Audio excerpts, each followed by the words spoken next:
Welcome race fans to Peterborough Speedway, where tonight Mother Nature is definitely a race fan. Perfect conditions for the APC Late Model Series and the opening round of the Quick Wick Superstock Series here on G-Force TV. I'm Adam Ross. Joining me today, Jamie Maudsley, Clinton Jeffrey will be trackside, and what an amazing night of racing we have in store for you. The AP Emission Technology 100 for APC late models, and of course the Quick Wick Superstocks. This will be their first event of the year. 50 laps on this tricky third-mile oval. The drivers love coming to this racetrack. It is elbows up. This is a bull ring. Jamie Maudsley and Clinton Jeffrey have been circulating the pits looking for stories. Let's see what they've dug up. Well, guys, I'm standing by with Trayton Labs at Trayton, back in the APC series where you ran so good. Different car today. Tell us about how you got this deal together with Taylor Holdaway to drive this 41 today. Yeah, you know, Taylor hit me up after show day there and asked if I was doing anything this weekend, but obviously I had nothing in the plans. We're ready to go. Peterborough has always been one of my favorite tracks, so just really thankful for Taylor to get this opportunity with Holdaway Motorsports, and then having Humberview Parts and Academy Construction on board is really nice as well. So, no, we're really excited and we're ready to go for 100 laps tonight. How do you feel at Peterborough? Is it a place you're happy with or comfortable with? You got speed here? Yeah, Peterborough has always been one of my favorite tracks. Haven't got to race here much in the last few years, so definitely excited to be back. And you know, it's a nice tight little bull ring, which I think really plays into my driving style. So I really enjoy it. All right, guys, Trayton will be one to watch here. Always fast when he comes home to the APC series. Great to have him back in the field tonight.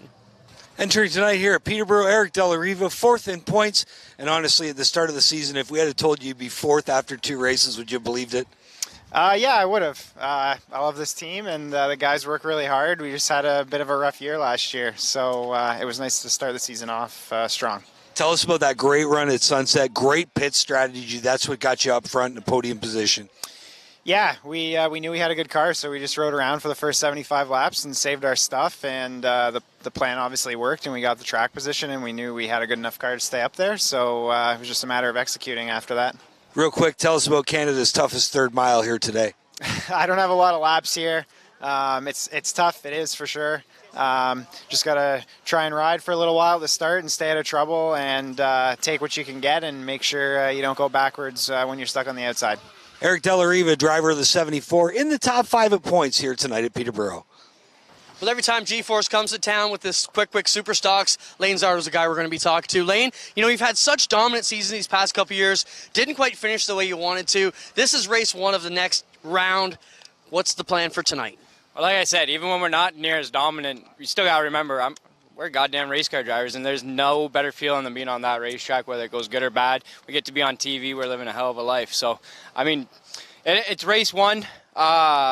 That means there's no invert, so as much as everybody wants to take it easy, that the easiest win of the year might be today if you have a fast car, because if you're fast, you're going to start up front. There's no invert. So, I mean, name of the game is get in the seat and drive the ever-living hell out of it and take no prisoners, man. I don't think Lane knows any other way. We'll be watching this 36 car tonight. Lane Zardo, one of the top guys here in the Quick Wick Superstocks. It's going to be a wild night of racing, and we'll be ready to get going right after this on G-Force TV. Get ready to experience the NASCAR Pinty Series Power Hour. Join your host and wingman, Cam K, every Monday night at 7 p.m. on G-Force TV for an hour of non-stop excitement and in-depth analysis of the hottest racing series around. From the latest race highlights to expert analysis and insider commentary, you'll get an exclusive look at everything you need to know about the NASCAR Pinty Series. Tune in for the NASCAR Pinty Series Power Hour, the ultimate destination for race fans everywhere. Tiffany Gate Fresh Gourmet. Our savory pasticides can be prepared any way you like. Serve warm or chilled, as a main or as a side. Tiffany Gate Fresh Gourmet. Create your way to great taste.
man discovered fire, but Quick perfected fire.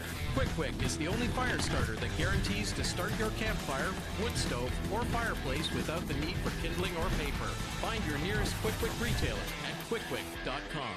Rev up your engines and get ready for some high-octane action. GeForce TV is your one-stop destination for all the best racing action across Ontario. With free live coverage of the APC Series, Bushwick Speedway, Southern Ontario Sprints, and much more. You won't miss a single moment of the excitement. Whether you're a die-hard fan or a casual viewer, GeForce TV has everything you need to stay up to date on the latest racing news and events. Head to our website at GeForceTV.net and start watching today.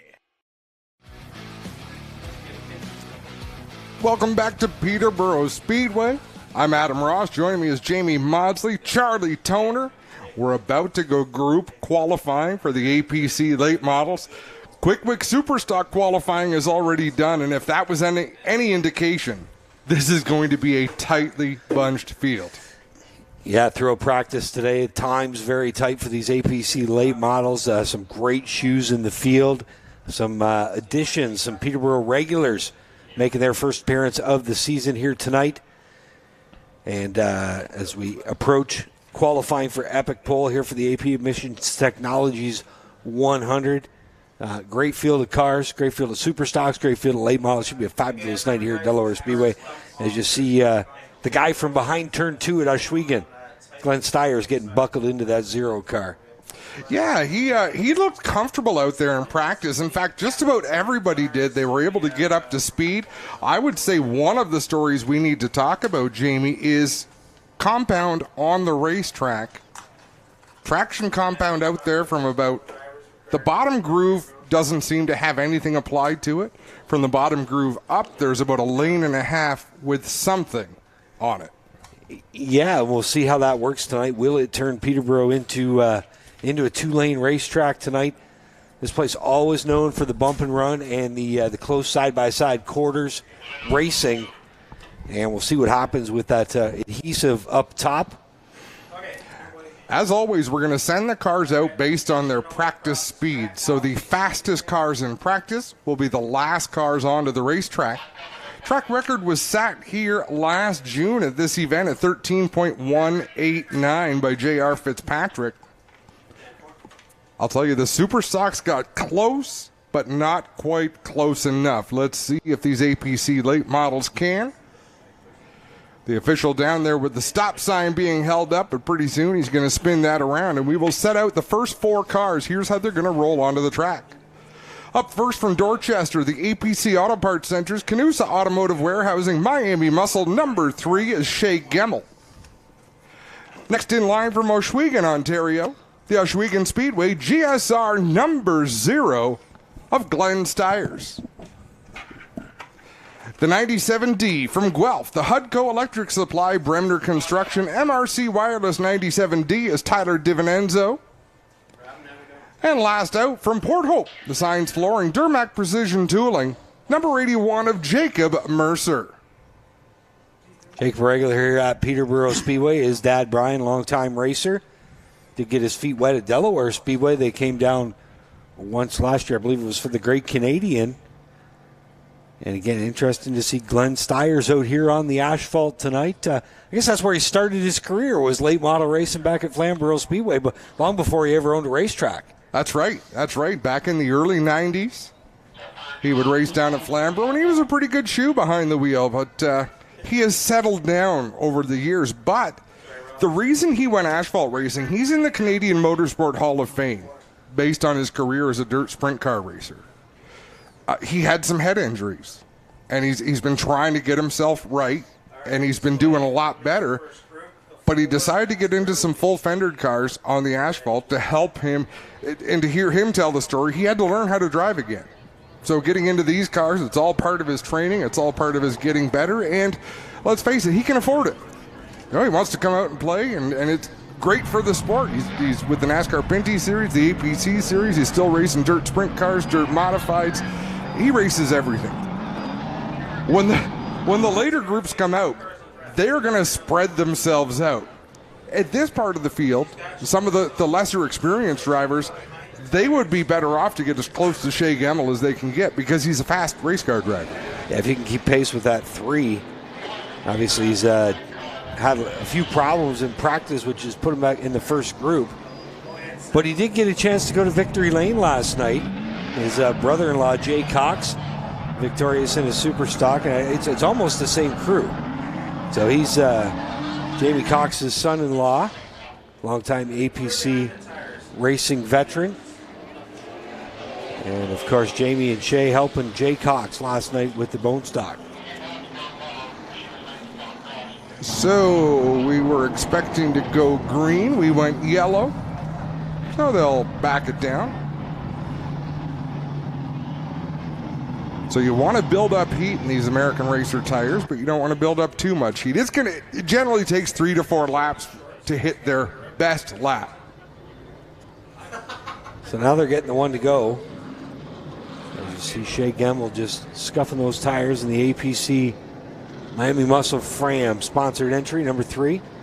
There's a good look at Glenn Stiers in the 0. Last weekend at Flamborough Speedway, they went green to checkered 100 laps. That was the second time in history that's happened. Maybe for a quick race, about 25 minutes when you're lapping at 15 seconds a lap. I don't expect that tonight, but it wouldn't surprise me. These drivers are capable, but they probably have enough hard feelings saved up from last week that they got to get it out of their system. Tyler DiVincenzo, the quickest right now, a 14.0. They've got to pick up nearly a full second. They've got 5 laps to do it. Shea Gemmel to a 13.8. That's the fastest lap until DiVincenzo went a 13.7. You see Jacob Mercer, he's struggling. That car is loose in, loose middle, loose off. Just can't get those rear tires to grip in that 81. Qualifying is a different animal. All these cars out there on new American Racer tires, and it's a different feeling for a lot of these racers. White flag in the air for Shea Gemmel. 13.779 has him in the second spot. Glenn Stiers at the 13.9. He's down in 4th. These drivers have one more chance to get it done. Up off of turn number 4, Gemmel will settle in.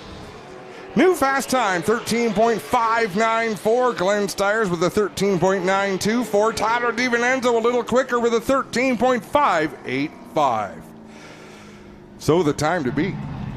And for those of you unfamiliar with the starting procedures, what you want to do is lock yourself in the top 10. If you can lock yourself in the top 10, you are part of the invert. And what they will do is they will flip-flop the top 10 in reverse order of points. So if you're the point leader, expect to start 10th, 9th, 8th. The only way you would have guys start behind you inside the top 10 is if they are not full-time teams. And we might see that tonight with the likes of Ryan Kimball and Trayton Lapsevich out here competing with us. Very well possible. 1 to go signal given, the first car in line. Out of Dundas, the SDR seating. AJ&J Furniture. 74 is Eric Della Riva. The 72 is out of Guelph, the Burn Workwear. PV March 72 is Junior Farley. Drumbo is home for the 89C of Sean Chenoweth, the London Recreational Racing 89C. And then we've got Cambridge's 97. That is Blair Wickett behind the wheel of the 97. We are under green. The clocks are running. Wickett's got one pole this year. He was a fast qualifier. Season opener at Sunset Speedway. Unfortunately, a flat tire put the Polar Blair behind the 8-ball. He ended up losing 5 laps, changing that tire. But even after he came out on the emergency right front, he was still among the fastest cars. Had a good run at Flamborough last week as well. Speed is rarely an issue for Blair Wickett. It's luck in getting to the end of the races. Junior Farley up to the 3rd spot. Sean Chenoweth up to 3rd. Blair Wickett going to roll in. He's up to 3rd. Everyone's taking turns at that 3rd position. Eric Della Riva down in 7th. Junior Farley unable to better his time. New fast time, 13.579, and that's not to be outdone. Blair Wickett with a 13.521. White flag is out. Let's see what these drivers can do with one more opportunity. Eric Della Riva in the 74 will be the first to come by. He moves up to the 5th spot. Junior Farley up to 4th. Sean Chenoweth, 13.498 for Sean Chenoweth, the fastest time so far. 13.498 is the time to beat. That is Sean Chenoweth. That should come as no surprise, the 89C. We have raced 5 times here at Peterborough in the past. 2 victories for Brandon Watson, 1 victory for J.R. Patrick, and the other 2, both that 89C of Sean Chenoweth. Wouldn't this be a great place for him to break out of what he considers a slump? But, I mean, he can still get it done. We know that. He had a great run at Sunset. Started at the back of the field. Drove all the way through the pack. A couple of drivers in this group that might surprise you a little bit. 52 with Jake Sheridan out of Mount Bridges, the Pride Seeds, Vibrant Farms 52. The 31 from Oro Medonte, the 2-Speed Motorsports, Caldecott Millwright Services 31 is Rick Spencer Walt. But how about Pickering's? Number 94, Real Landscaping Plus, entry of Corey Luciano. And the 79 from Fraserville, Custom Forming 79 is James Horner. James Horner, one of those very fast Peterborough drivers. He's won here a few times. I'm looking for some faster times, I think, than what I saw in practice. This is the first time he's been out on tour this year. Ran most of the season back in 2022, but again, making his first start here tonight. We'll see how that 79 does. As you see Jake Sheridan working through the corner now. Rick Spencer Walt coming to the line. Jake Sheridan up to the 3rd spot. Rick Spencer Walt to 4th. Luciano up to the 9th position. James Horner going to come in. He's in the 8th spot.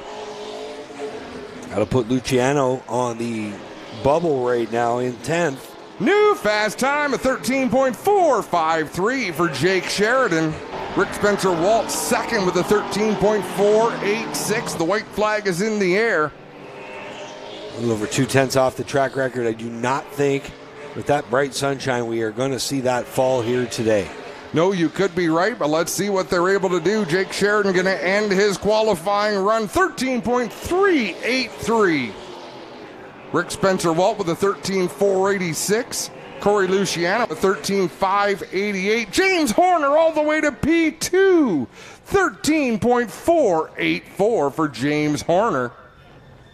How about Jake the Snake on the epic pole right now in that 52 machine? And with only 7 drivers remaining, that locks James Horner, Jake Sheridan into that top 10, as well as Rick Spencer Walt in the 31W. De La Riva on the bubble spot right now in 10th. Second to last group to come out. And here's how they will roll. Driving the number 16, collecting points tonight for the 10 of Tom Gibbons. This is the 16 from Norwood, the Crow's Gas. J-Bex Construction 16 of Ryan Kimball. The 84 machine out of Cambridge. He won here last season. He was last season's champion in the APC series. The Cambridge Rigging Transaxle 84 is J.R. Fitzpatrick. The 17 is from Chesley. The Canadian Flat Roof Systems Ridgeline 17 is Josh Stoddy. And rounding out the field, he was the winner of the opening event at Sunset Speedway. Driving the 54 from Orno, the North Country Property Maintenance Mobile 154 is Danny Benedict. Green out there on the clock. There you see hometown driver flying Ryan Kimball out of Norwood to the stripe. Beautiful retro paint scheme, a la Days of Thunder. Cole Kimball in the 16. And there's the defending champ, J.R. Fitzpatrick. Danny Benedict all over that rev chip as J.R. Fitzpatrick jumps up to the 6th spot. Fitzpatrick track record holder here. Like I said, I don't think we're going to see that fall. Jake Sheridan still atop the board with Ryan Kimball to P2 now. Wow, great lap by Ryan Kimball. Danny Benedict up to P2. Nobody has bettered Jake Sheridan just yet. Kimball still in the 3rd spot. J.R. Fitzpatrick down in the 8th position. White flag out for Benedict now at the line as you see Josh Stoddy working off turn 2. There's Benedict in that North Country Property Maintenance machine. And last lap for all of them. J.R. Fitzpatrick slowing after taking his last lap. All of those drivers slowed on their final lap. The only drivers who have turned their best lap as their last lap, Jake Sheridan, who is the fastest so far, and James Horner with the 4th quickest lap. So that's interesting. These drivers are peaking a little bit earlier than we're used to seeing. Final group out onto the racetrack. The number 78 from London, the BT Racing, sponsored by Mom, APC 78, it's Joe Lawrence. The 41. So this is a Holdaway Motorsports car rental program by Taylor Holdaway. Behind the wheel from Grimsby, Ontario, is Trayton Lapsevich. And rounding out the field from Milverton, the quick fire starter, A.W. Millwright Stewart's Equipment, number 22 of Kyle Steckley. Lapsevich has been a busy boy, even though this is his first late model start. He's got 3 Pinty's races under his belt this year, a couple of wins, and then had one taken away last weekend. He did so. How about a few second-generation racers? Every driver on the track right now. And the first generation, all of them were pretty darn good.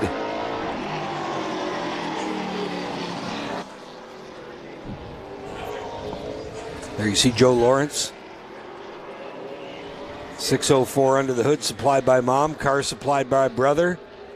And Joe supplying the talent behind the wheel.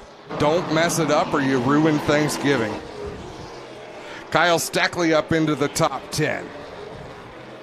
Trayton Lapsevich jumps to 8th on his second lap. Steckley up to P2 with a 13.384. Joe Lawrence up to P5. Trayton Lapsevich jumps up to 5th, knocks Joe Lawrence down a spot. Steckley slows down to 13.410. Joe Lawrence picks up a position up to 5th. Final lap. And Lawrence, their low-budget racing team, second in points coming into tonight. And Joe Lawrence is thrown in the towel on this qualifying session. Trayton Lapsevich runs his best lap, still only good enough for 5th. And Kyle Steckley does not best his best lap. How about this, race fans? Jake Sheridan with a 13.383. Kyle Steckley with a 13.384. 1/1000th of a second separates first from second. It's pretty close. I think someone said a few minutes ago we were going to have a pretty close session. I didn't expect that close, but it really doesn't surprise me. But how about this, folks? Let's run you through the top 10 because all of these drivers will be a part of the invert. As we'll see if Clinton Jeffrey is headed down to Jake Sheridan. We've got the cameras on him, so I'll bet you Clinton's right there as well. Clint?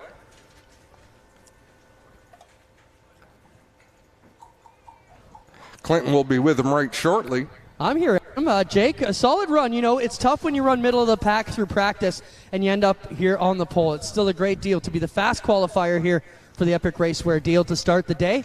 Good start to your night, bud. Yeah, absolutely. It's wild. I mean, we weren't super great in practice, but we didn't like go do anything crazy with tires, something like that. We just kind of worked on the balance of the car, and we're not perfect, but we're enough to get her by 1,000th of a second. That's pretty much luck, man. You can't do anything like driver-wise to make up 1,000th. That's just really, really close cars. So this is so wild for our team. Like everybody here's working so hard. We're here today. My little brother Nicky and everyone's working really hard. My dad does a lot for this, and if we can't win the race, qualifying the pole is pretty cool. Father's Day is a present, so super happy for that. And I got to thank Mike McCall a lot and everybody on this car, Cameron Crane and Price Seeds and Arlen Sherba here is kind of a quiet partner. I don't talk about it too much, but he's the reason we're here today. So. This is wild. I like poles. I like going fast. I like driving race cars, so this says a lot for my kind of style, so I love it. You still got to get through the invert, though. How's that going to shake out for you, Jake? Yeah, the invert's a great thing. I'm happy they have it. You watched last week. You watched the 2 fastest cars start front, and no race happened. So I know we'll have to start. We fell back in points a couple, maybe 5th or 6th, something like that. So that's good. Because then we got our house race car to come back from the middle of the pack there, and hopefully it's a good race today. And just I love this racetrack. I always have. We won a super late model race here, and we've run really, really good here in ACC when I was younger. So I love everything about this place except for the drive. So it's pretty awesome. There you have it from Jake Sheridan, guys. We'll be right back live here on G-Force TV from Pit Road here at Peterborough.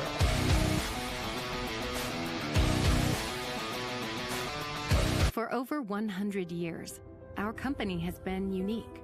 A world leader in high-precision products, fully committed to energy efficiency and friction reduction. Today is the day to start a new chapter, a new step of our company. Today is the day to share our vision, our contribution, our identity. At the heart of our DNA, there is a name: Namerica. We are NTN, and we make the world Namerica. We are all together. We design precision engineering. We believe in a fluid, mobile, and harmonious society. We build positive mobility. We are NTN, and with willingness, conviction, and humility, we make the world Namerica. Get ready to experience the NASCAR Pinty Series Power Hour. Join your host and wingman Cam K every Monday night at 7 p.m. on GeForce TV for an hour of non-stop excitement and in-depth analysis of the hottest racing series around. From the latest race highlights to expert analysis and insider commentary, you'll get an exclusive look at everything you need to know about the NASCAR Pinty Series. Tune in for the NASCAR Pinty Series Power Hour, the ultimate destination for race fans everywhere. Early man discovered fire, but Quick perfected fire. Quick is the only fire starter that guarantees to start your campfire, wood stove, or fireplace without the need for kindling or paper. Find your nearest Quick retailer at quickquick.com. Tiffany Gate Fresh Gourmet. Our savory potato sides can be prepared any way you like. Serve warm or chilled, as a main or as a side. Tiffany Gate Fresh Gourmet. Create your way to great taste. The APC Series on GeForce TV is brought to you by Mighty Wipes, the strongest wipe around. And by NTN, delivering the ultimate bearing experience.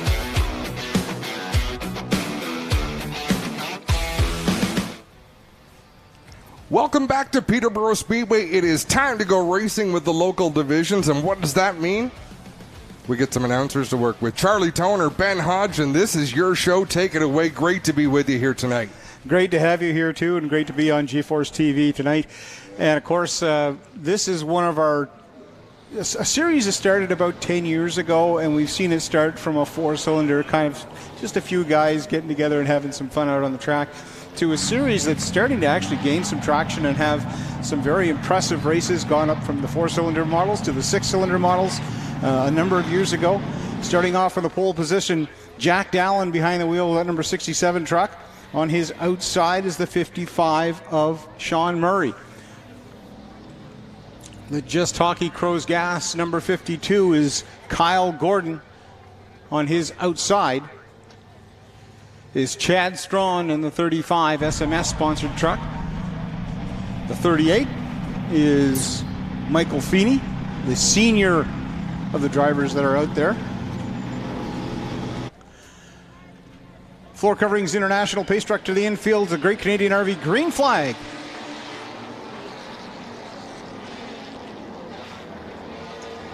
A little bit of a tailgate party out there. They're going to go three wide into turns 3 and 4. Yeah, that's going to cause somebody to go a little sideways and be facing the wrong direction. He's going to drift down out of the field. That'll bring out a yellow and cause a full restart. 3 wide is not easy here at Peterborough, and it was Gordon that tried it, and Murray's the one that goes around in turn 4.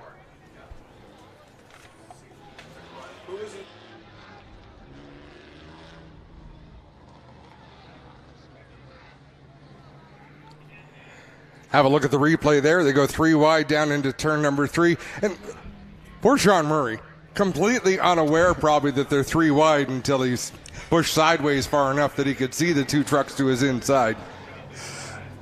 Sean Murray is saying, this is not the groove I'm used to racing in, just a little high. So he will go to the back of the pack, as will, I believe, the 67 of Jack Dallin, who was the pole sitter. Good job by that 35. Chad Strawn, who nailed on the brakes so he didn't nail into Sean Murray, as he was our last truck feature winner, and he is fast at this track in that truck. So that'll put the Crow's Gas Just Hockey number 52 of Kyle Gordon on the pole on the restart.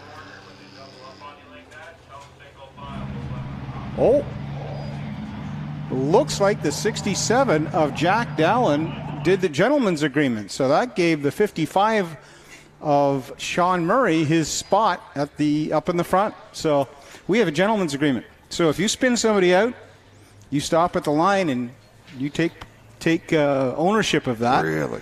We take ownership of that. The person that was also involved gets their spot back. You go to the back. Wow. How long has that been a thing? That's been here for years, actually. And one of the reasons we did it is it just saves. They work better as a team out there racing. They work better as racers, more honest, and they do it safer and better, and we have less accidents and more sport. And they know what happened. Yep. There was no ill intent there, but that's really cool. Kyle Gordon with a great start on the outside of Sean Murray. Here comes Sean Chenoweth down on the inside. Sean Chenoweth very loose coming out of turn number 2. In the backstretch, he goes high on the outside of the 55 of Sean Murray. Then it's the 67 of Jack Dallin from the back of the pack. He up into 4th. Kyle Gordon trying to make that outside lane work on the 55 of Sean Murray. Now it's Chad Strawn in on the party. Chad Strawn looks on the outside of Sean Murray, tries to take that high groove. Use a little more of that racing compound that's on the track. Kyle Gordon, he dips down in front. Chenoweth looking for a chance to get by Sean Murray. Looks on the high side down the front stretch. He's going to try and use that compound. Seems to be working for him as he stays even with him down the back stretch into 3 and 4. That battle for second getting pretty heated. Sean Murray and Sean Chenoweth. It's a battle of the Seans. Or pardon me, Shane Murray and Chad Strawn. Chad Strawn makes his way on the bottom of Sean Murray. And Feeney, the lap car, is going to be an issue, but he gets out. Strawn a little bit loose, but he takes the second spot and now has to chase down the 52 of Kyle Gordon. Chad Strawn making an impressive move using Michael Feeney, lap truck. Kyle Gordon takes the popsicle sticks, 2 to go as he tries to run away with this heat win. White flag this time by for Kyle Gordon, Chad Strawn, Sean Murray, Jack Dallin, and Mike Feeney. Mike Feeney down 1 lap. Chad Strawn, the faster truck, but I don't think he's going to have enough time as the 52 of Kyle Gordon dips down into 3, coming out of 4. He'll win your truck heat. Kyle Gordon, Chad Strawn pick up a second spot on the 35, the 55 of Sean Murray, the 67 of Jack Dallin, and rounding off the field is the 38 of Michael Feeney.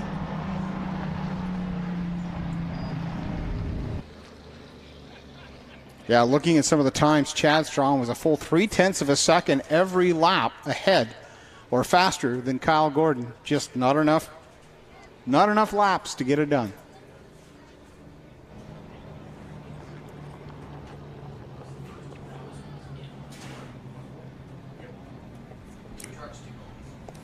So 1 round of qualifying heats was run earlier on this afternoon. So this is the second and final round of heats.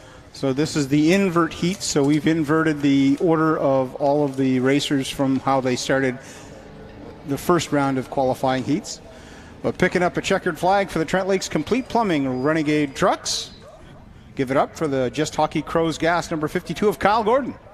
And tonight in the You Can Talk to Him, but he's not going to listen file, we see Dave Franks at the start-finish line, who has been taking victory lane photos for longer than most of us have been alive. And it doesn't matter the instructions, he is going to walk out there. If he could walk out there with at the white flag when the cars are still racing because he thought it would be a better picture, he would. Yeah, because he would stand out on the checkered line on the start-finish line and get the trucks go by.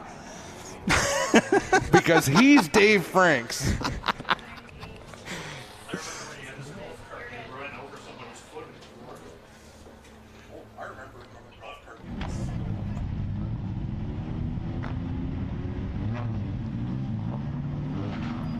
we're all just reminiscing of Dave Frank's story. He's been on top of race cars, under race cars. Biggest heart in the business. Well, one of the places he likes to go is he rides in the back of the Peterborough Speedway pace truck, the now Floor Coverings International pace truck. And I'm surprised he hasn't tried to jump onto one of the Superman trucks or the Tonka truck to get some pictures. Especially the Tonka truck. That would be a fantastic idea.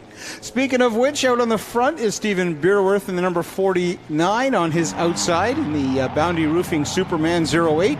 Is Superman himself, Paul Boundy.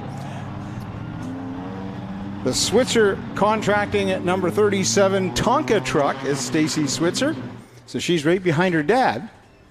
And on her outside is the 66 of Jordan DeRoche in the Hot Wheels truck. Rounding off the field is the 15 of Scott Jacobs. Good to see him back out in the field as he creamed the turn 4 wall last week. He got that truck back and fixed and ready to go for tonight. That was the turn 4 wall is probably one of the hardest walls if you hit a wall. It does not move. Those old safer barriers around 1, 2, and 3, yeah, they move. Turn 4 wall doesn't move. 49 of Stephen Beerworth leads under the Great Canadian RV green flag. It's Paul Bounty on the outside, tries to get down into the lead, but won't be there as the 49 of Beerworth keeps him on the outside, but now Paul Boundy. Yeah, you wow. have that same tongue twisting problem I have. Paul Boundy now into the lead with a 49 of Beerworth, Jordan DeRoche, Stacy Switzer, and Scott Jacobs.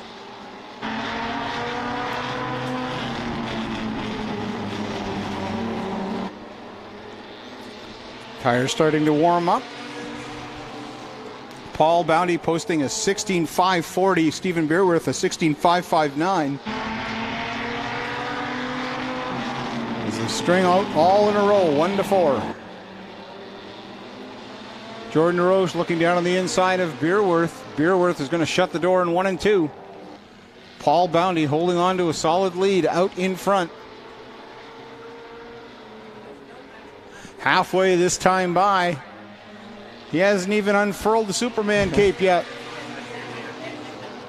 No stranger to Peterborough Speedways. He's been racing here since I can remember, and I've been here my entire life. He knows how to win at this track. He's going to try to bring home this heat win. I've seen him win and race in super stocks. I've seen him in late models. I've seen him in mini stocks. And I've seen him sponsor just about every class of racing going. Stephen Beerworth trying to knock on the back door of Paul Bounty. But Bounty just keeps pulling away, so he'll take the popsicle. 6-2 to go.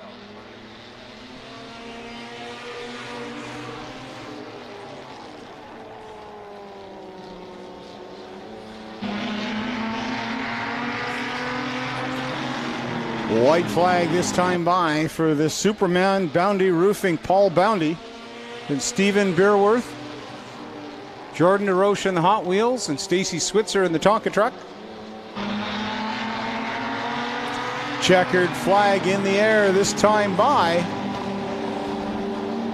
It'll be Paul Boundy picking up the checkered flag under the Great Canadian RV flag stand. Stephen Beerworth and Jordan DeRoche will go around to the DeRoche Property Maintenance sponsored tech lane. Stacy Switzer in the 37 finishing in 4th, and rounding off the field, Scott Jacobs.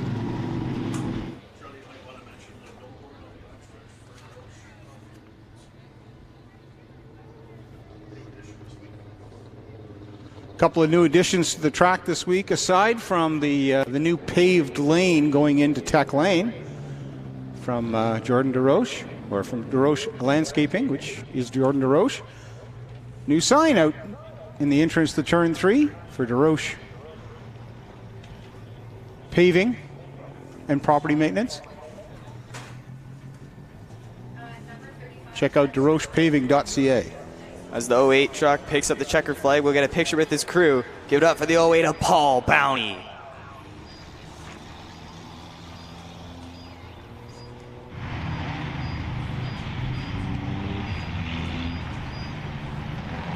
Third qualifying heat for the Battlefield Equipment Bone Stocks. This will be the first of the invert set. So as we were describing earlier, we have an inversion of how they started at their first qualifying heat, which was before the television broadcast with GeForce TV. Starting off in the pole position is the 12 of John Bates. On his outside is the 06 of Christian Laval, making the haul from up north. Corey Horn is in the 09, of course, relative to another Horn that's racing here tonight. Kyle Johnson in the 02. Sean Kennedy is in the 9. The 00 is James Amos running scratch, and Calvin Reeser is in the number 2 on the outside.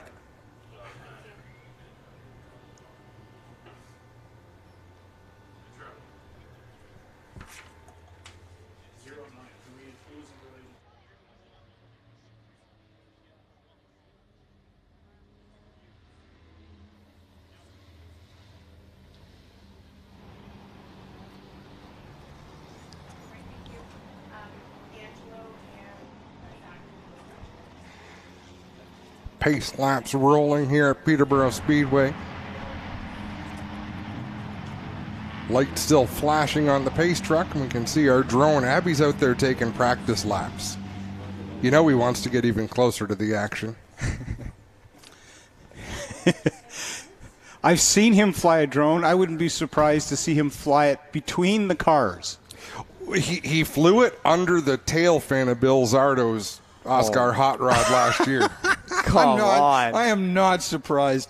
Last year, I've seen some of the greatest pictures I've ever seen in racing at Peterborough Speedway shot from that drone. Yeah, that drone is so much fun to watch as you're seeing the camera work done. It's just incredible what he can do. Floor Coverings International Pace Truck dips down to the infield. It's going to be a Great Canadian RV green flag here as we bring him to the line.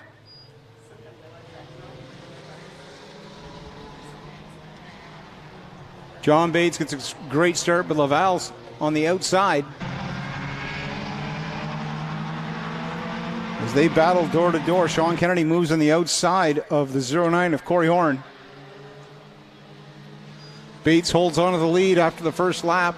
Sean Kennedy moves up into third. The 2 of Calvin Reeser's trying to make the pass to move up into fourth on the outside of the 09 of Corey Horn. Christian Laval trying to make that outside lane work, but now it's the 9 of Sean Kennedy on the back door of the 12 of Bates. Neil tried to keep Laval up in that top groove, and the 00's got issues on the backstretch. Okay, so the caution is going to come out for the 00 of James Amos.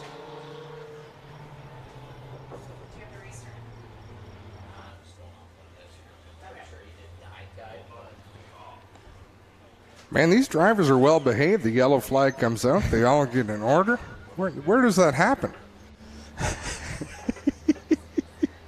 Things happen a little differently up here in Peterborough. It's impressive. Well, because if they don't get in order, they have to answer to Crystal. Ben already has to answer to Crystal on a daily basis. Yeah, every day. Racetrack has to be ruled with an iron fist, and so does home.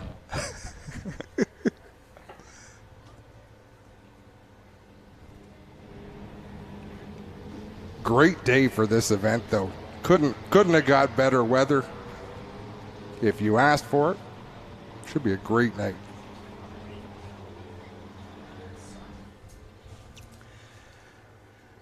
Floor Coverings International Pace Truck down to the infield.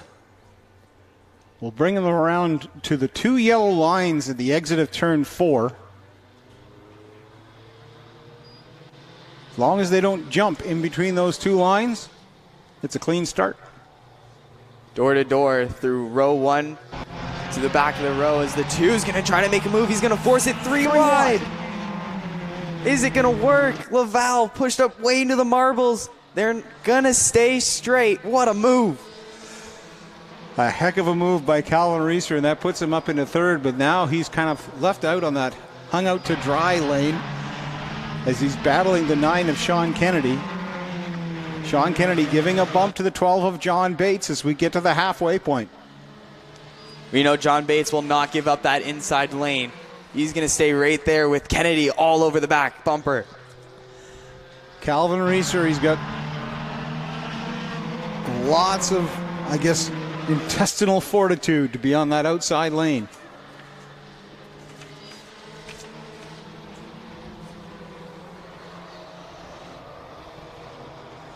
Barry Nissan, sponsored number 2 on the outside of John Bates. Popsicle sticks are up, this time by Bates, looking for a heat win. Calvin Reeser trying to be the spoiler. Sean Kennedy, he's running for points. He wants a championship this year. He's been so close every year. White flag, last lap. It's go or go home. Bates blocks Kennedy on the inside. Kennedy trying to find a lane there, as now he's door-to-door with the 2. This is going to be a tight finish. This is going to come down to the wire. Reeser looking hard on the outside as he charges, coming to the checkered flag. It is going to be John Bates, Sean Kennedy, the 2 of Calvin Reeser, Christian Laval, and the 0-2 of Kyle Johnson. See, 09 of Corey Horn, pardon me. That's what heat racing is for. So later on, when you get in trouble for doing something, hey, remember how well behaved we were in that heat? Remember when come feature time and there's money and points on the line, you might see it a little bit different. Well, there's points in the line every race, but including heat races here. But picking up a checkered flag into the Great Canadian RV flag stand, give it up for Corey Horn. Or not, pardon, John Bates. I'm just having a bad day with names today. John Bates picking up the checkered flag.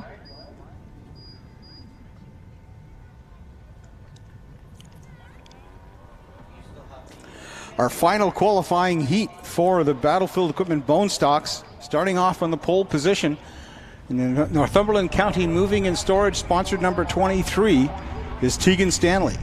On his outside, in the number 89 Comic Alley Toys, is Victoria McLennan. The DMS Disaster Mitigation Services number 8 is Jacob Kelly. Then it's the 58 of Mark Griffin. The 26 of Jacob Booth. The 39. That's Zachary Chang in the Comic Alley Toys sponsored ride. And then rounding off the field,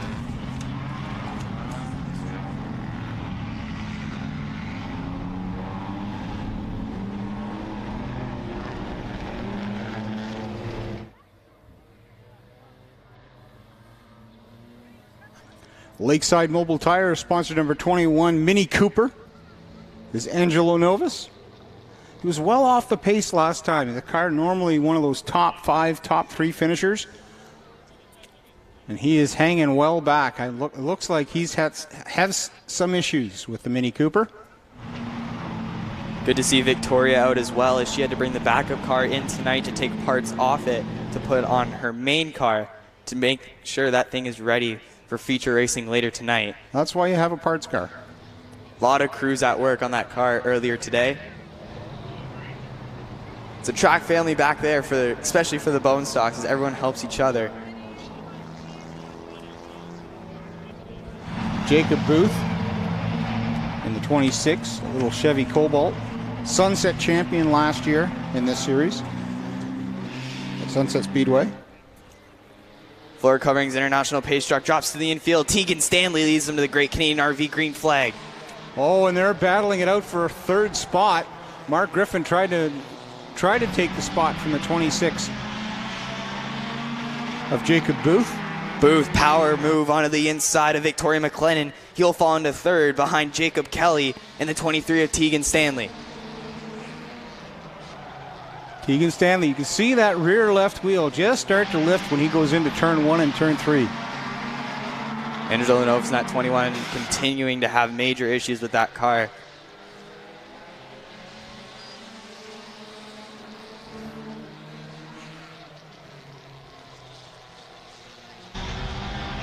Jacob Kelly, who's been very good this year early on, looking to win another championship, is trying to knock on the back door of the 23 of Tegan Stanley, but it's Jacob Booth who's there in case they make a mistake.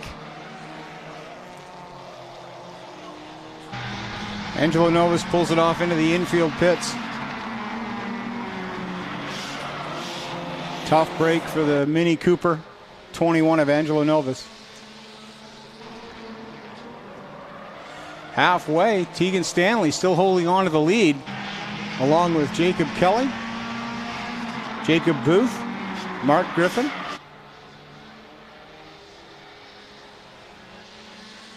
Tegan Stanley's going to have a lot of company in these next couple laps as the 8 of Jacob Kelly is looking to find a lane to make a move for that top spot. He's got to catch him first. He's right there in turn number 3 and 4. But Tegan seems to spread it out a little bit. Looking at some of the time differences, Tegan Stanley 1/100th of a second faster than Jacob Kelly. Tegan Stanley would come out of 4, continuing to hold on to the lead. He'll take the 1 to go. Jake Kelly looking for a chance to get by Stanley. Booth trying to make a move on Kelly, but he's not going to be able to as they come down to the 3, coming out of 4. It's going to be the 23 of Tegan Stanley who holds on.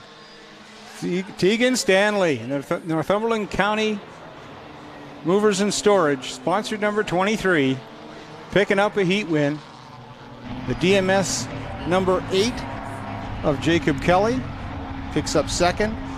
Jacob Booth picks up 3rd. Mark Griffin in 4th. They all stop and give congratulations to Tegan Stanley. Then it's Victoria McLennan, Zachary Chang, and Angelo Novus. Tegan Stanley getting faster and faster as last year was his rookie year. Had a little bit of disappointment near the end with some engine issues, but he's been very strong early on and could be a contender heading into autumn colors for that championship. He's named the car Rhonda the Honda. Give it up for Tegan Stanley picking up the win for the Battlefield Equipment Bone Stocks.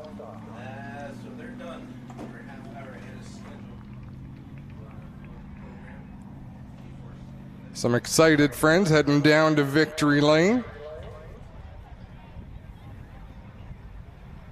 That's quite a gathering down there. So we are going to go to break here on G-Force TV. When we come back, we will recap qualifying results for the Quick Superstocks and the APC late models, and then it's going to be time to go racing with 50 laps for the Quick Superstocks. Tiffany Gate Fresh Gourmet. Our savory pasticides can be prepared any way you like. Serve warm or chilled, as a main or as a side. Tiffany Gate Fresh Gourmet. Create your way to great taste. You're so tasty. Drive me crazy. Ain't nothing I can do. Well, good evening, everybody. Welcome to our weekly race chat. Adam Ross and Clinton Jeffrey are live and interactive every Tuesday night. Rivals Race Chat is your home for race discussion, debate, news, interviews, and more. They'll even take your questions and comments live on the air and talk to some of the newsmakers each week. Tune in every Tuesday night at 8 p.m. on G-Force TV.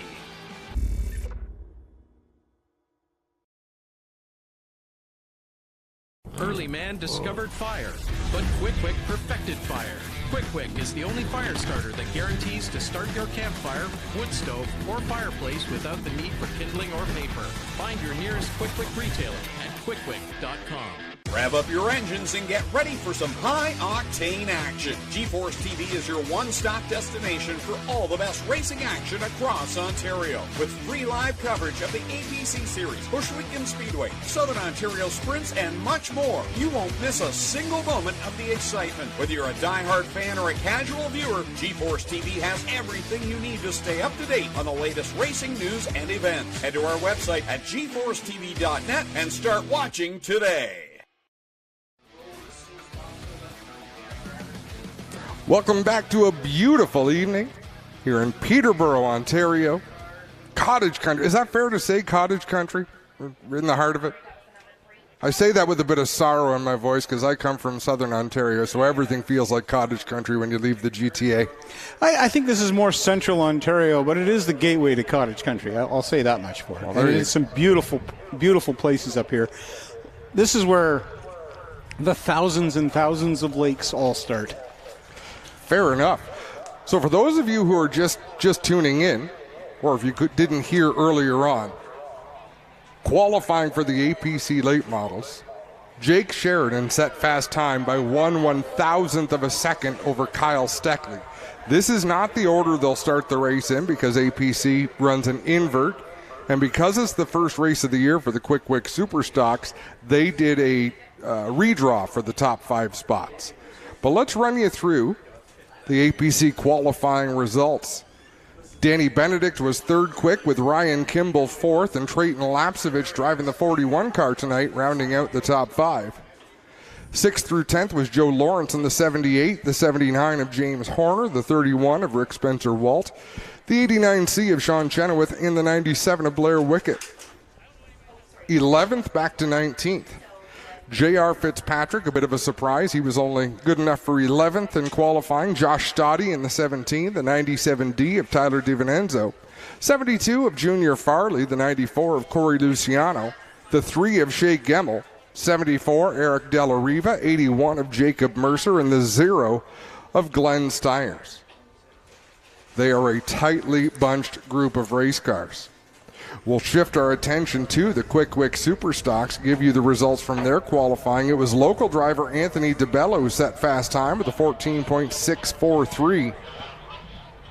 Half a tenth of a second. I had to do the math in my head there. Half a tenth of a second off a track record was Anthony DeBello.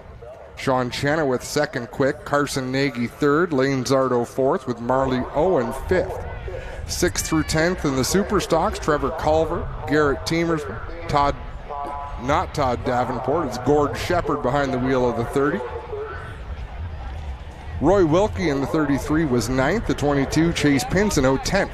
11th on back, we had Miles Tyson, Paul Pepper, Dwayne Baker, Nick Ramsey, Ryden Lapsevich, Rick Verburn, Colton Everingham, Connor Maltese, and rounding out the field was Brandon McFerrin. But Charlie, 2 races that are going to be a lot of fun to watch tonight. This is the first go-around for the Quick Wick Superstocks in 2023.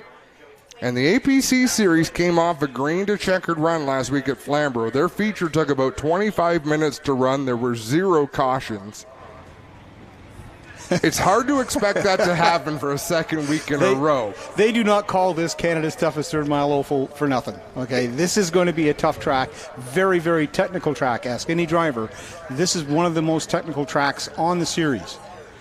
Now, Jamie Maudsley, you've got your finger on the pulse because you were at Flamborough last week.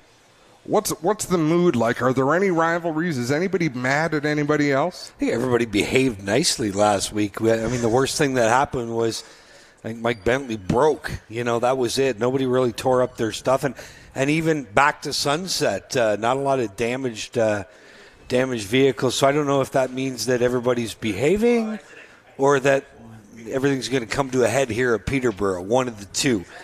But it was definitely an entertaining race, and even though there was no cautions, JR did beat him pretty handily, but action going on throughout the field.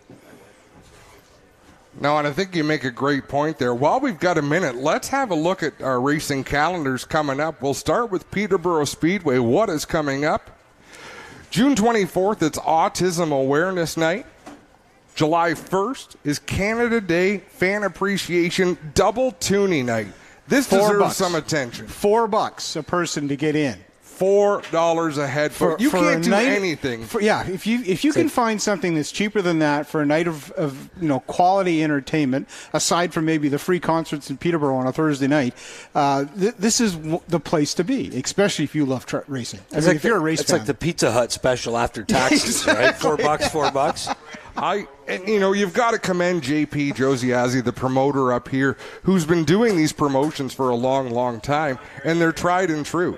He fills the place. He tried it. I don't know how many years ago we started with the tuning night, and now the double tuning night.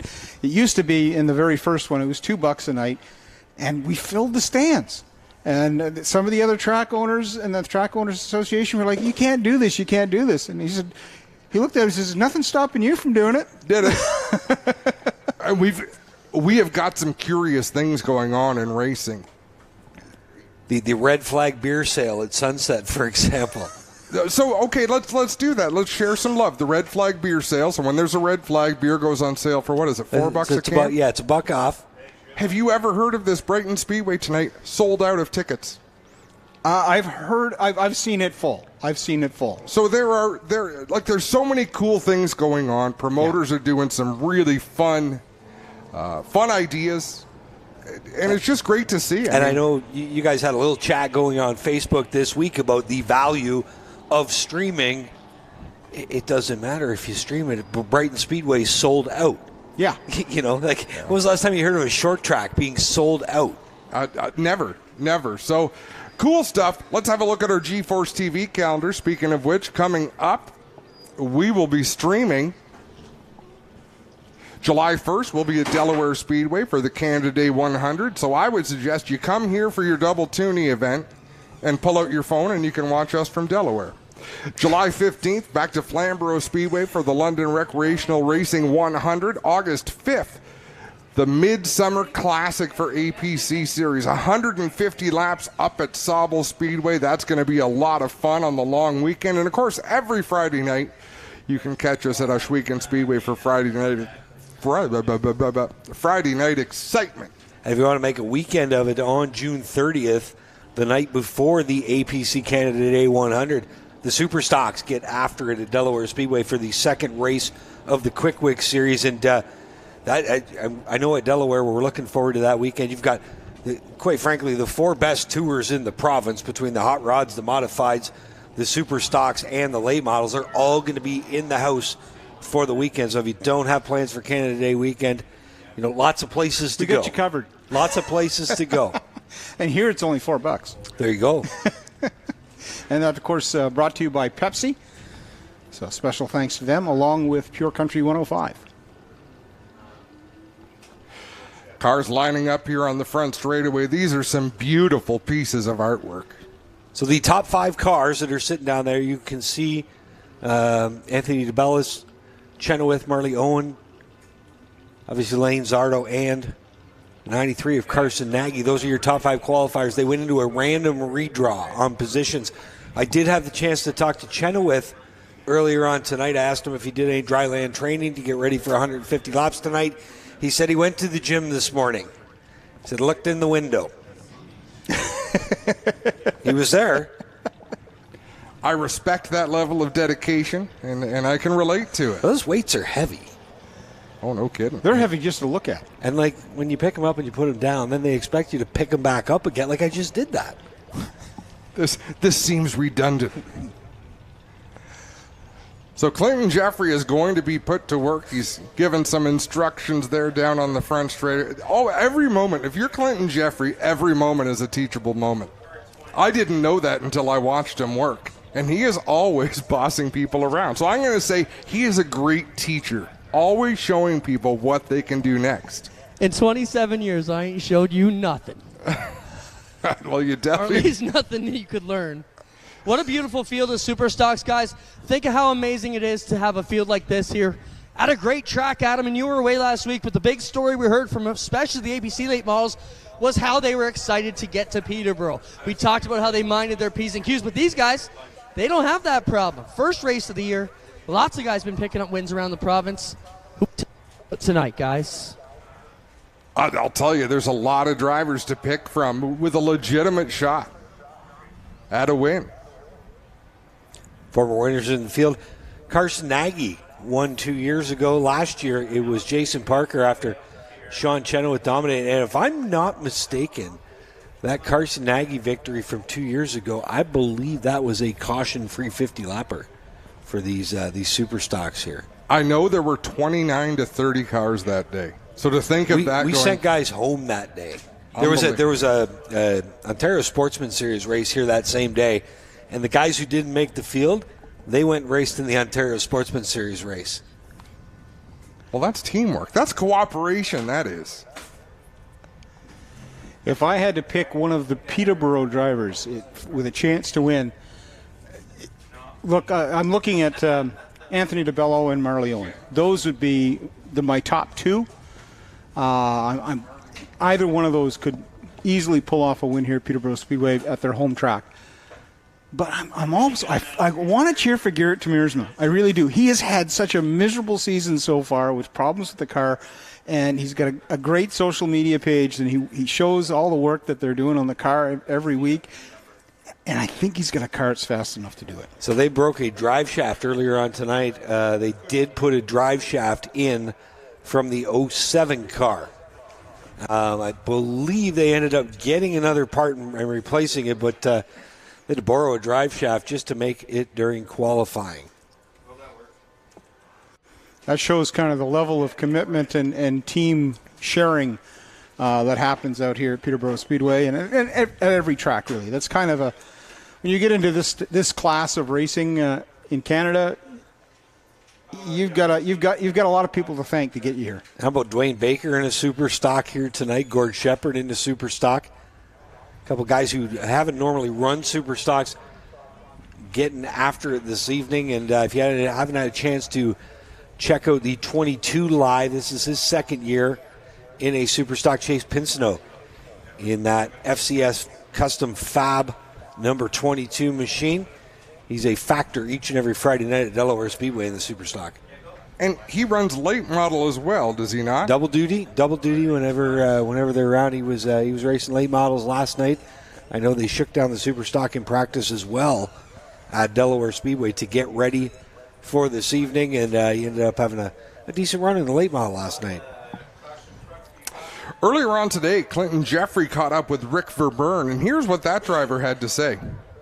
We'll cruise around the pits. One of the other guys I ran into here is Rick Verburn. Now, Rick, taking your time away from being a crew chief for DJ Kennington on the NASCAR Pinty Series, back in the Superstock, how do you feel coming into Peterborough tonight? I'm just happy to be back out. It's we're going to do all 5 quick races here this year, and DJ's given me a good car here to work with, and we'll have some fun at it. So does he get to give you any pointers tonight? Well, he tries, but we're just texting back and forth. He's obviously getting ready to go out east, and but we got a few guys here, and we're going to have some fun with it and go from there. Right on, guys. A lot of outsiders in the field tonight, joining both classes at the top of the field. We'll be watching these guys throughout the night. Rick Verburn going off here in the Spark Power Machine tonight. There's a look at Rick in the office, getting ready to go. Big Dale Jr. fan. You can see he picked up the Dale Jr. Skeleton gloves. That makes for good pictures and good television. Sure. Good streaming.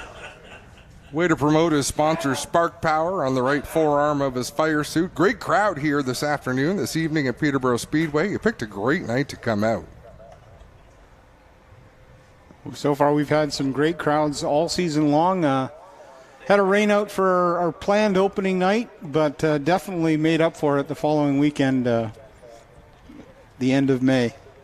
Officials are telling us in just a minute we'll be able to get to the starting lineup and fire these cars up in preparation for 50 laps of green flag racing. Sean Chenoweth in that 89C led a lot of this race last year.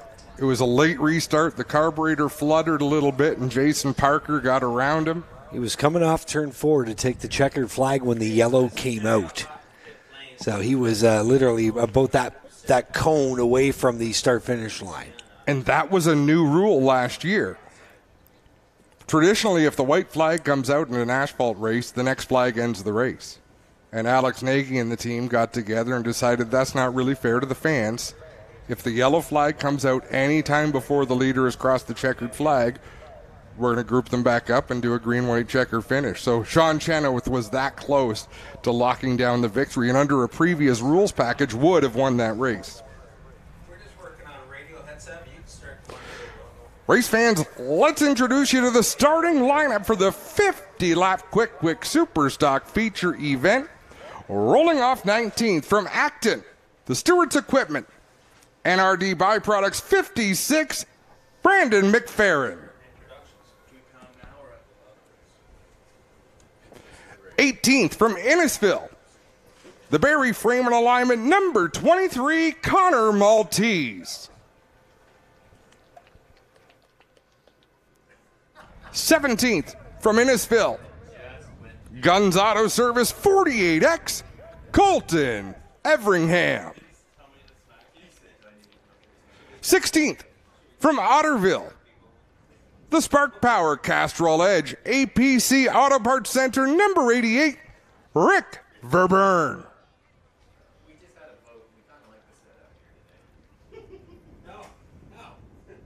Driving the number 12 from Grimsby. The Ace Services sponsored number 12 is Ryden Lapsevich.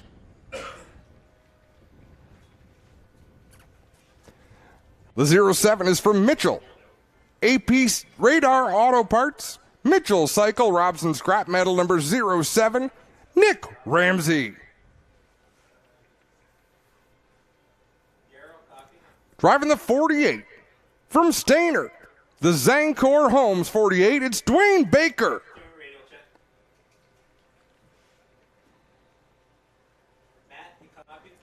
In the 29 out of North Bay, the HumberviewParts.ca number 29, Paul Pepper.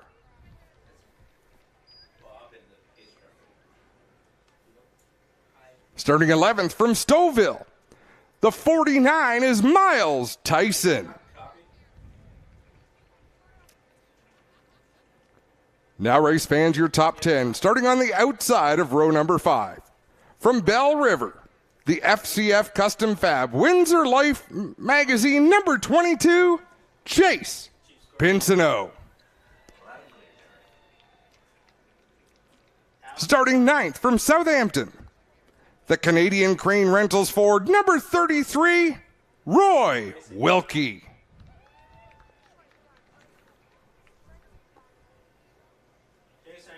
Starting in 8th, in a car that's out of Allenford, the Elmer's Flighting Supply number 30, Gord Shepard.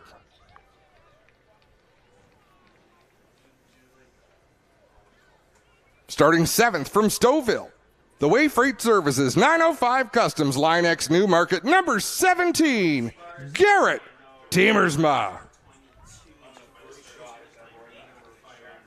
Starting 6th from Elsa Craig, the Inventory Express Lubricants, Carter Trucking, Lux Homes, Ahmed Waka sponsored number 1, Trevor Culver. Starting 5th from Mount Hope, the Queenston Chevrolet Buick GMC Fielding Estate Winery Pure Energy Dance Studio number 93, Carson Nagy. Starting 4th, it's the Thrillbilly from Brampton, the Bester Forest Products, Leslie Ford, Shelby Roofing and Sheet Metal number 36, Lane Zardo.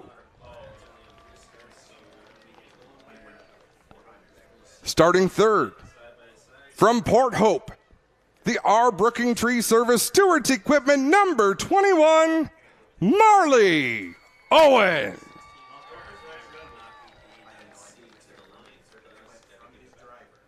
Now, race fans, your front row starting on the outside of row number 1. He set fast time earlier in qualifying from Woodville. The DeBello Towing Bobcat of Peterborough number 16, Anthony DeBello.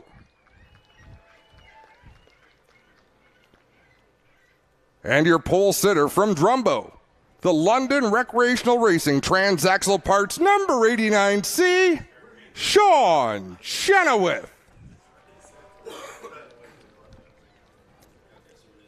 That, ladies and gentlemen, is the starting lineup for 50 laps of quick super stock action.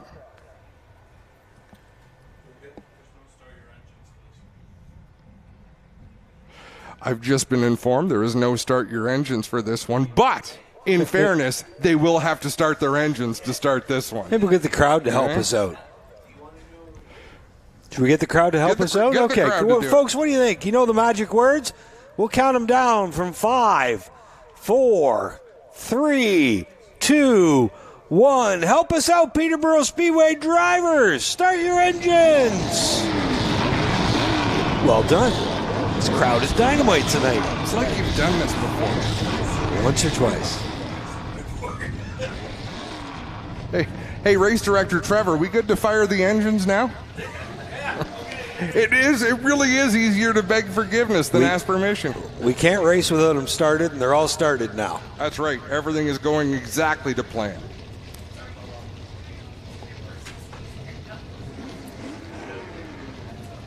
Looks as though everyone has sprung to life on the front straightaway.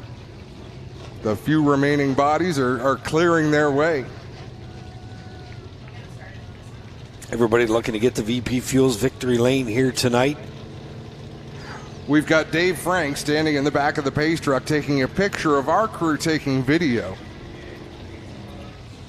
And He's got 9 lives, doesn't he? You can't quite see Dave. There you go. Now you see him sitting down. This gentleman, Canadian Motorsport Hall of Famer, he has been around this sport so very long, and he is so supportive. Just a high-energy individual. He's been everywhere. Now he's taking a picture of a crew taking a video, big thumbs up, and he's not thrilled. His golf cart is out of service. So instead of wearing his traditional cowboy boots, he's wearing a pair of walking shoes that his wife bought him, and he is not impressed with the footwear he's having to wear here this afternoon. You got to be able to adapt. He will. He's in the back of the pace truck. All right, Chase Pinsino in the 22. Not sure if he's going to need a push or if Nathan's trying to raise the roof. Dance party in the tower. See, you never know what's going to happen.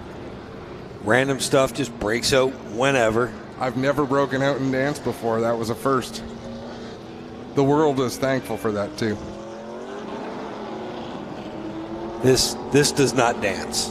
No, it just does not dance. There we go. Pinsino's 22 machine takes fire. He should be able to rejoin the field in his scheduled starting position. You're saying you don't dance, but I mean, do you run? I've been known to. Depends on where the ice cream truck's headed. I'm just going to say who's chasing you? It depends who's chasing me. You just have to outrun somebody else so the bear gets them. Exactly. Don't have to be the fastest, just faster than the slowest, so, which is usually me. There you see Sean Chenoweth in that London Recreational Racing's number 89C. Again, came so close to winning here last year. He has won here in a late model.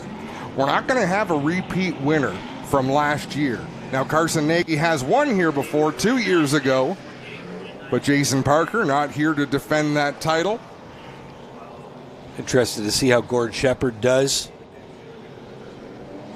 On the controls of that 30 car, and as well, we haven't seen too many quick starts out of Dwayne Baker in that Zancor 48. Good to see Colton Everingham get a ride and put a deal together here tonight. And of course, our ones to watch here tonight, we're going to focus on that guy, the HumberViewParts.ca. Carson Nagy, winner here back in 2021. And last night out for the Super Stocks double feature night, 2 second place finishes for Carson. So he's had that car roll into the big half mile, and he's won here at the tough third mile. So we'll see if he can't back that up again here tonight. Race fans, grab your hats, grab your programs, grab whatever nearby.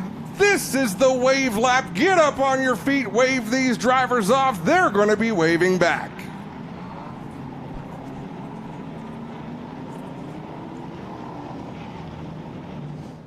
I've always been a firm believer that any driver that doesn't wave on the wave lap has some bad juju coming.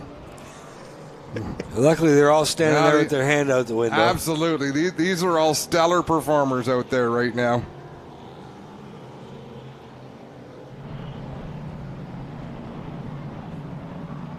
And it was a big deal for me. You know, when we go down to Oswego Speedway and those super modifieds, you're looking right into the driver. Them waving, that was the coolest thing ever. The younger you are, the more stuff impresses you, right? I think so. I remember going to the NASCAR race. My big thing was I would always be on the lookout right around 100 because the flagman would cross the flags. He only did it once during the race. We'll double the field up. Local standout Anthony DeBello going to start alongside Sean Chenoweth in the 89C. Marley Owen right there as well in the 21. They're going to have to be up on the wheel right from the start. It'll be 50 laps of green flag racing. Sean Gibbs with one finger high in the air. Next time at a turn number 4, we will set them loose. I'm interested to see how this traction compound works in the upper groove. We'll see if Chenoweth can get the jump on the local driver. He's already, look at where Sean's running on the racetrack. He has already established position as far to the outside as you can get. DeBello still has a lane out there, but Sean Chenoweth, the veteran that he is, he will steer this ship until they come down for the green flag. Wait for it out of turn 4. Green flag is out. We're underway with the 2023 Quick Super Stock Series. Marley Owen gets aggressive down into 1. She bounces the right front off the door of DeBello's car, but DeBello squirts away into 2nd. Meanwhile, Chenoweth, he sees that open track in front of him. He set the sails, and he's gone already by half a straightaway. DeBello committed to closing the door, and I give Marley Owen credit for not backing down. She kept it right in there. Hopefully no damage to the 21. That's the kind of thing that can knock the toe out on a race car and make it ugly handling the rest of the way as a chain reaction slows down the field, but everybody able to keep going. See some heavy damage to the right front of Colton Everingham's car. He's got a fender loose. As you see Nagy going after the 21 of Owen. Not sure if she did bend the right front of that 21 machine or not. The contact with DeBello now. Zardo's got the 16. Rooted off the bottom off turn 2. DeBello defending the inside. Lane Zardo saying there's still more down here. Drives to the bottom. Little bit of contact. Pulls to the inside. Trevor Culver going to try to follow him through. Anthony DeBello definitely has a credit on the dash with the 36 number on it. Lane Zardo used him up getting by. He's got places to go, trying to track down Chenoweth with Culver in his back pocket. Carson Nagy looks to the inside of Marley Owen in the 21. Owen had to lift just a little bit when Anthony DeBello got back in line. That might cost her quite a bit, as if they start freight training Marley Owen, there's a lot of cars lined up nose to tail. Out in front, it is all Sean Chenoweth. Now you see the 93 of Nagy to the bottom of Marley Owen. He'll close the deal off turn 2. He'll bring bad luck driver so far this year, Garrett Tamirsma, with him. Tamirsma's car is still running. They've been fighting drivetrain issues all day today, but now up into the top 6 spots. Had to borrow a drive shaft, actually, from another car just to get the car out on the track tonight. Garrett Tamirsma on the 17. Marley Owen is in trouble. She's got them streaming by to her left side. Gord Shepard gets by now. Roy Wilkie as well. And you see Miles Tyson lining up. And then the bully as well. 21 trying to get down, but there's just no hole there. No, there's nothing for Marley Owen to work with, and there's nothing for a little while. She's got to pedal as hard as she can out in front. Sean Chenoweth leads the way. Lane Zardo was a little bit quicker lap after lap, but Chenoweth continues to lead, and Marley Owen finally gets back to the bottom right in front of, who'd have thought, the bully. Yeah, Baker did let Marley Owen get back in line there, and when he did, Paul Pepper, a little contact. Him, the 48 and the 22 of Chase Pinsino. They all got accordion together. Guy trying to make some ground on the outside just behind that. How about Rick Verburn trying the top groove? Him and Nick Ramsey race down into 1 and 2. Ramsey in that Radar Auto Parts, number 07 on the bottom, the St. Thomas driver. He'll close the deal on Otterville's Rick Verburn down the backstretch.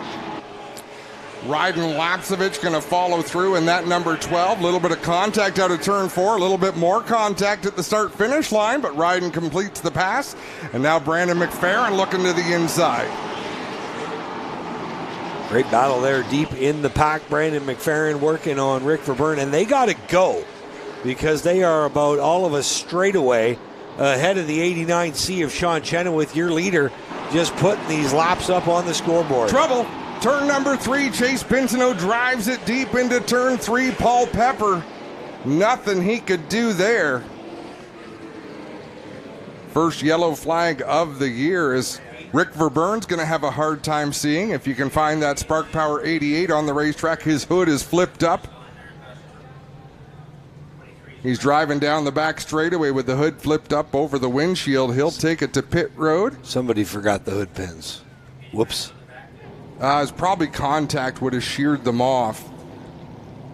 See, that's why you got to sell sponsorship to the underside of your hood. We'll have a look at the replay here on G-Force TV. Down into the corner, and Chase Pinsino. It was a bit of a late move on the inside of Pepper, but it's time to go. So they're going to try to get these hood pins back down, and I don't think they're going to. So, well, guys, you can see the hood pins, the bar that the hood pins are on is actually separated from the chassis. So the hood pins are intact, but the bar that it actually attaches to is broken off, guys. They'll do their best to get it taped down here. Duct tape will work. Just wrap it all the way around the car. But if you see this, there now the bar's going to get right out of the way. We're going to back out. They're just going to lose that. That's a better plan. Rick Verburn not going to lose a ton of track position as we look again. Now, by the time those cars spun, Pincinel was just ahead of the left rear wheel of the 29 of Paul Pepper. In the day and age of having spotters, that's almost far enough up. Traditionally, you got to be a little deeper than that, but they have put Chase Pincinel to the back of the field. Trevor Hambley, the race director for the Quick Superstocks here tonight. Down here, the Colton Everham crew working hard, same as the Verburn crew, trying to get as much tape as they can on this right front fender and hood assembly. And looks like Colton's just dying to get going. We got to go, guys. I think that's tape on and away we go. I think that's the Nagy crew down there helping them. They get two crews ripping duct tape down there. I wonder if he thought yellow flag laps count. It looked like he wanted to beat the pace car out, which is fun in its own. I'm not going to question him. Judging by the amount of duct tape used, I'd say that yellow flag was sponsored by 3M. See, now look at the 48 coming off of turn 4. If we can get a shot from the front stretch, it looks like his lips curled on the front of that 48. Like it looks like the car now has a scowl to it. A snarl. A little bit of a snarl to it. Okay, we'll try. I don't know if this speed shot will do it. Because from up here, it's the last car. It's the white car in a row. We'll see it here. This shot's going to give it. If we get the white 48. The one that's coming around the outside. I should have been more clear since there's a couple of 48s. But yeah, it looks like it's snarling. That right front corner's been peeled up. That's how good our production team is. So when we said that, someone in the production trailer is saying, camera, find the 48 car. And they found it right away. Just the wrong 48. Well, Guys, over here in the pit this week, we're going to take a look at the Rick Verburn. So this is the bar that was actually attached on the chassis. It would actually be turned around and facing this way. It's actually separated from the chassis. So even though the pins are there, guys, and they had no way to connect it because the bar was gone off the chassis. So the pins did their job. They stayed connected to the bar. Did we just miss the choose rule? Man, someone's got to kick the announcer when the choose rule comes up. So you have the choose rule just like the Legend Series. Yes. Garrett Tamirsma just went from 6th to 2nd. Well, Marley Owen went on the outside groove, and she went all the way back. Like, look at Brandon McFerrin was battling for second last. He's up there in the top 10 now. You can hope for a few things. You can hope for an opening to the inside, or you can hope for a quick yellow, and you can turn your tables quickly. So that's my bad for not catching that the choose rule was coming up, because we should have covered it. Floor Coverings International Pace Truck down to the infield. They're coming to the line. Sean Chenoweth waiting. He saw Tiemersma pull to the roll a little bit ahead. He's like, no, you don't. Chenoweth made him wait for it, but look, there might be an opening behind Chenoweth. What a move by Garrett Tiemersma. Drops to the inside as Christmas has come early. Gets into the back of Chenoweth off turn 3 and 4, but establishes second spot. So we see the choose rule work here to the benefit of Tamirsma. He was back about 6th or 7th, and now he's in the runner-up spot. Oh, yeah, Roy Wilkie into the wall in the backstretch. Trying to use that 5th turn. It's always spectacular here at Peterborough Speedway because of the Jersey barrier style walls that they use. It's always going to send a car airborne. Then Miles Tyson used Wilkie up, getting by. Now you see the 93 of Nagy. That's for back in about 6th spot. Oh, Wilkie close call with the 30 of Gord Shepard, and here comes McFerrin as well. So you can see how quickly a restart can change your fortunes. Brandon McFerrin was all the way at the back of the pack, and now he's solidly in the middle. Marley Owen rebounding from a bad few laps to start this one, and we've already clicked off 17 laps of the scheduled 50-lap distance. I think next time we see the choose rule, Adam, we're going to see some different results, because Garrett Tamirsma just showed you the game plan on how to do it. But that only works for one person. Yeah, it does. Right, like outside, if you can get to the outside front row, you've got a chance. I'm not sure how jazzed I'd be about restarting 4th as contact deep in the field has Roy Wilkie going farther and farther back. 88 of Verburn overheating now. You see the spray coming out of the in front of the windshield. He came in the pits extra hot. And I'd say he's got some damage to that radiator from whatever took out that hood pin bar. Probably took out part of the radiator. What it would have taken out is the ductwork leading to the radiator, so that there's no air able to get to it, so it will run hot. The radiator is probably fine, because if it wasn't, steam would be coming out from the front nose. It's coming out with the overflow where it should be. We got a smoker, Brandon McFerrin in the 56. Smoke might be a tire rub. Adam, down here on pit road, if we can get a quick shot, it looks like the shroud has fallen down inside, and they're trying to put the shroud up to direct the air into the rad. So they have an issue here in the shroud portion of the grill of the Verburn machine. There's McFerrin. Now, when you look at the right side, turn 3.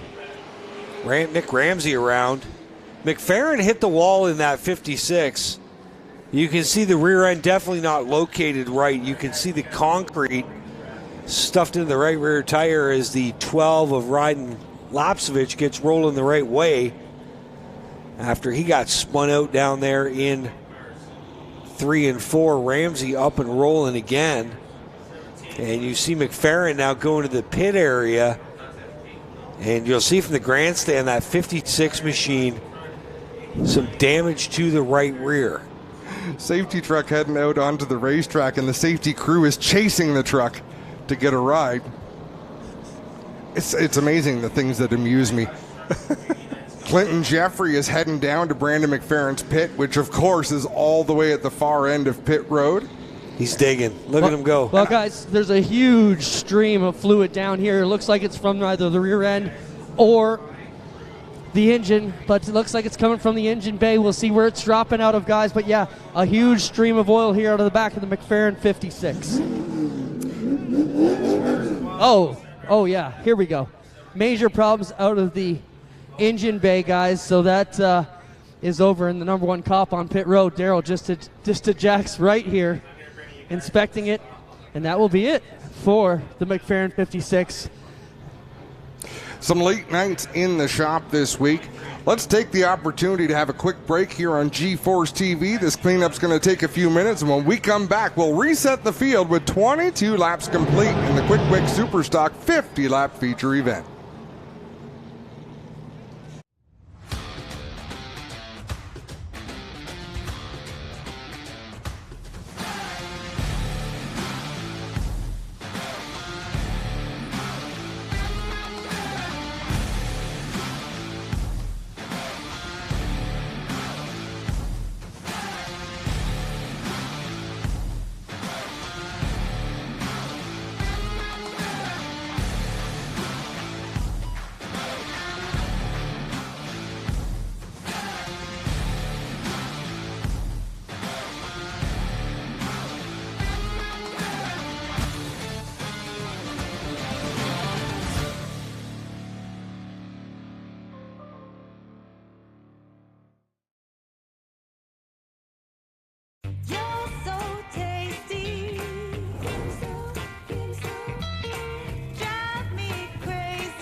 For over 100 years, our company has been unique, a world leader in high-precision products, fully committed to energy efficiency and friction reduction. Today is the day to start a new chapter, a new step of our company. Today is the day to share our vision, our contribution, our identity. At the heart of our DNA, there is a name: Namerica. We are NTN, and we make the world Namerica. We are all together. We design precision engineering. We believe in a fluid, mobile, and harmonious society. We build positive mobility. We are NTN, and with willingness, conviction, and humility, we make the world Namerica. Rev up your engines and get ready for some high-octane action. GeForce TV is your one-stop destination for all the best racing action across Ontario. With free live coverage of the APC Series, Bush Weekend Speedway, Southern Ontario Sprints, and much more. You won't miss a single moment of the excitement. Whether you're a diehard fan or a casual viewer, GeForce TV has everything you need to stay up to date on the latest racing news and events. Head to our website at GeForceTV.net and start watching today. Early man discovered fire, but Quick perfected fire. Quick is the only fire starter that guarantees to start your campfire, wood stove, or fireplace without the need for kindling or paper. Find your nearest Quick retailer at quickquick.com. The APC Series on GeForce TV is brought to you by Pinty's, making great food fun. And by Quick, the world's best fire starter.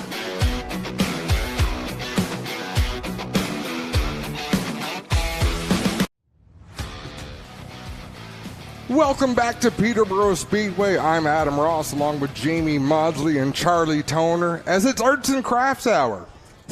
We are drawing pretty designs on the racetrack with kitty litter. Next they're going to bring out the glitter. Oh, wouldn't that be cool if there's glitter oil dry? Clinton Jeffrey is with the driver of the 56 in the infield. Well, Brandon, certainly not the way you needed your night to go. The big question is obviously a lot of oil we saw on pit road. Was it out from the engine as a blown motor or an oil pan? Do you know? Yeah, it's just an oil pan. It's a brand new chassis. It's the first race. All the suspension settled and started pounding the track there and put a hole in the oil pan. Not a bad night. I mean, not what you wanted, but obviously it could be a lot worse. Could be the whole motor. You guys just get a pan and come back next week? Yeah, absolutely. I can't be more happy with how the car came alive there in the feature. I mean, we started dead last, and I think we were up inside the top 10 pretty quick there. So hats off to Sean McWhorter, Streamline Race Products, Stewart's Equipment, Riley Home Services, NRD Byproducts. Everybody helps me out. I can't thank them enough. Now, before you got pulled out there, Adam was making a big deal about all the gains you made on the choose rule. That's a kind of a cool new thing. You guys liking that from the cockpit? Yeah, I was, I thought about that. I didn't know where the 12 was going, and he kind of hesitated, so I jumped on the outside of him, and one of his guys just came up and said, "You messed us out of that choose rule there." So worked for us, obviously not for them, but yeah, we gained a pile of positions there. At least your new chassis is not too bad. Something you can fix and get back at it. Thanks for your time, Brandon. Thank you. Brandon McFerrin and the Stewart's 56 guy is going to make this one better for next week. He's out for tonight, though. It's funny, the comment Brandon McFerrin just made about the choose rule, Clinton Jeffrey and I had that very conversation this week about if there's not a cone, and you cannot hesitate as a driver, inside or outside. If you hesitate a bit, whoever's behind you might make that decision for you, and that's what the Lapsoviches felt happened to them. So I would imagine it was an unpleasant conversation, because it's very rare this, "Excuse me, sir, but your driver did my driver wrong." But they're all pretty friendly. It's almost like they're pulling up alongside each other. I'm sorry, do you have any Grey Poupon? That's pretty much it. Quick super stocks here. Of course, APC United late models on hand for the AP Emissions 100 here tonight. Of course, everything sponsored by Speedy Dry, your number one choice for picking up liquid on the racetrack. There's a lot out there. Yeah, there is, and they're not done. They're still laying it down. So what needs to happen? You have to lay it down wherever there's fluid on the track, but then you have to work it in. Like you actually take the back of the brooms to work it in, get it to soak in whatever's there. Then you can blow it away. It's probably going to shock you. Last night we had some oil down, Delaware Speedway. Daryl Timmerman's on the broom. Okay, he was working it last night. Did he ride it there? Well, I was expecting to see him on the bicycle pushing the broom, but no, he was on foot. Wow. Must have had places to go after, I think. But I think we have half the Laval family out there cleaning up the oil spray. I see the father and Christian. Earlier on today, Clinton Jeffrey caught up with Joe Lawrence. Jamie caught up with Joe Lawrence. You did that, Jamie? I did. Motor by Mom. Wow, good for you. You're two places at once through the miracle of television. I had to be fast to catch him, but I did. Let's go to that interview, Jamie, with Joe Lawrence. We're here with 2020 champ of the APC Series, Joe Lawrence, who comes from a racing family. And, of course, the family story in this car is unique. It's owned by his brother, Chris. The motor's supplied by Mom, and the driver is Joe Lawrence. And, Joe, a great start to the season for you, a couple top fives. What do you expect here tonight at Peterborough? Well, I wasn't really sure when I got here, so I've only run one race here in a super stock 5 years ago. So apparently I'm starting to get a little up there in the age, I guess. I thought I was still young. Now, you were number one on the board in practice. That's got to make you feel good. It does help. The track's, it's a lot of fun to drive. I just really, for a personal level, it's hard to get this way. It's a long haul, but definitely worth it. Peterborough is a fun track to drive, and I'm sure we're going to put on a great show tonight. Obviously, you know, we're here to win. That's the goal. We got good speed in the car, and you know, confident in our long run speed. So winning is number one, and then really just consistency. We'll see how Joe Lawrence and Mom 604 do tonight here at Peterborough Speedway. In fairness, Jamie, every car should have "Thank You, Mom" on the hood of it. Mom's the one that makes the sandwiches, right? Well, Mom's the one that makes the drive. It might be. Mom's the one that just allows it to go. It might be Father's Day weekend, but Mom's the driving force always. So let's talk about these drivers right now. We're looking inside the Sean Chenoweth 89C. When the red flag comes out, these cars stop on the front straightaway. As soon as you kill that engine, you have killed any opportunity you have to get some air into that race car. They're sitting in an easy bake oven right now. They don't get cooler as you sit there. They get hotter. Luckily, it's 22, 23 degrees out, not 32. Well, that's what it is inside. It's 32 or I'm sure 42. it is. I'm sure it is.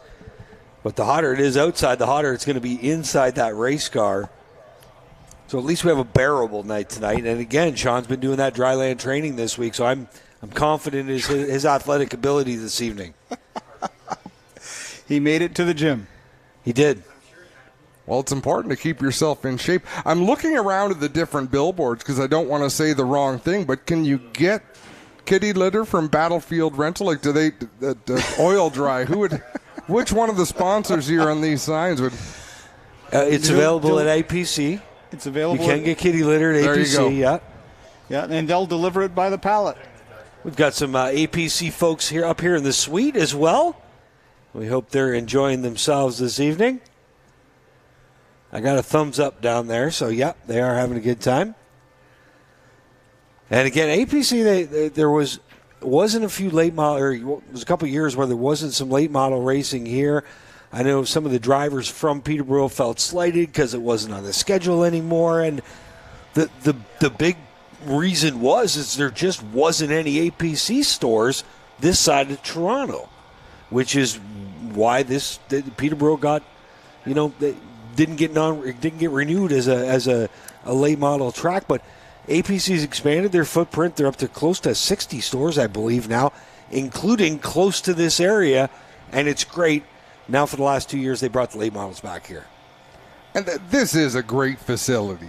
I mean, I've always enjoyed coming here. I enjoyed racing here 20 some odd years ago, the few chances that I had to come up here. It's a fun track. It's a tough track. We have a lot of fun here every weekend, and the crowd is a big part of it. I mean, we have some of the greatest race fans that you'll find anywhere. So we continue to work the racetrack. 22 laps are complete. Let's give you a full field rundown. Sean Chenoweth is our race leader in the 89C. He's led every lap from the drop of the green. Garrett Teemersman in the 17 runs second. Third is Lane Zardo in the 36. Fourth is Trevor Culver in the 1. And fifth, our fast timer from earlier on, Anthony DeBello in the 16. 6th through 10th, the 93 of Carson Nagy, the 30 of Gord Shepard, 49 of Miles Tyson, 21 Marley Owen, and the 07 of Nick Ramsey. 11th is Dwayne Baker in the 48. 12th is Colton Everingham in the 48X. 13th, according to the last lap scored, is Ryden Lapsevich in the 12, and then Roy Wilkie in the 33, Chase Pinsnow in the 22, Paul Pepper, who right now is sitting on pit road, But Connor Maltese is still on the lead lap, and that is it for lead lap cars because Rick Verburn is laps down. I believe Ramsey will line up at the back after being involved in that accident. And you see them with the leaf blowers out there getting rid of that speedy dry. So the remnants that you see, so what it'll do, the blowers will blow off any of the oil dry that didn't do anything. The oil dry that served its purpose, that is soaking up oil, that's where you'll still see the residue of the oil dry on the track. So that's a good thing. Now the drivers will get out there, a couple laps of yellow to kind of work it in. But it'll have a huge effect on this racing surface for the rest of this event. And now you are familiar with Speedy Dry 101. Yeah, that's pretty much all there is to know.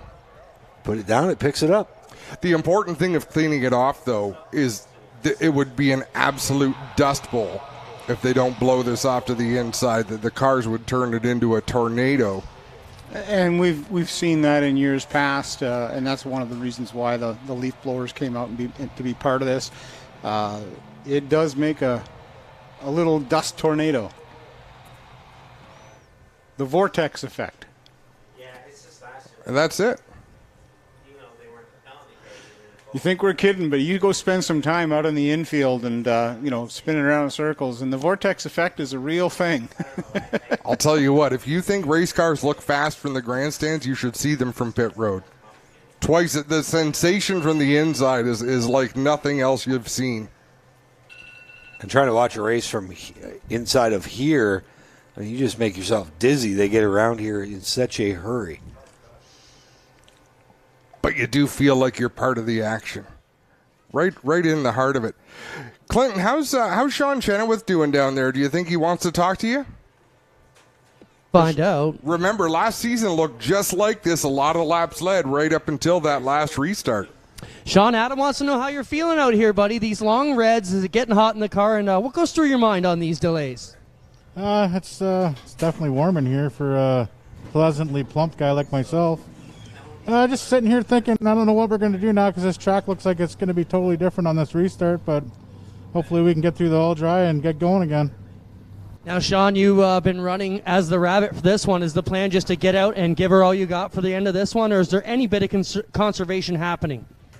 No, I'm not saving anything. It's go time. 50-lap race isn't long enough. I've lost lots of these with playing games, trying to save, and then getting bumped out of the way and can't get it back. So if the car's under me, I'll just go. All right, there you have it, guys. You're going to hear it from the 89C. Going to give it all he's got to try and bring this one home. Have a look at this running order, folks. Chenoweth out in front. Garrett Teemersma second. I don't expect him to head up to the outside. Then you look back down the line. Who's going to be the first driver to elect to restart on the outside of Sean Chenoweth? Because if you thought you might try it on the last restart, this racetrack, like Sean said, is going to be completely different. The outside groove is going to be absolutely treacherous because not only do you have to deal with whatever oil dries on the outside groove, you have to deal with the cars on the inside that aren't going to be able to stick on the inside, so they're going to be sliding up into you. Clinton Jeffrey, I hear you chatting with Lane Zardo. What's he got to say? Well, Lane, the question here is, if the choose rule happens next, are you going to be going to the outside from third, or do you hang here behind these two if they stick to the bottom? Realistically, I'm going to have to see where the oil is on the track. I didn't fire off as good as we needed to. We're carrying 2 extra 100 pounds, or 200 pounds extra over everybody else here because of our motor. So it's pretty hard to get her going on restarts. Takes about a lap, but I don't know if the opportunity comes, you might just see me sending her sky high on the outside. All right, we're getting clear. Good luck to Lane Zardo as we get ready to roll.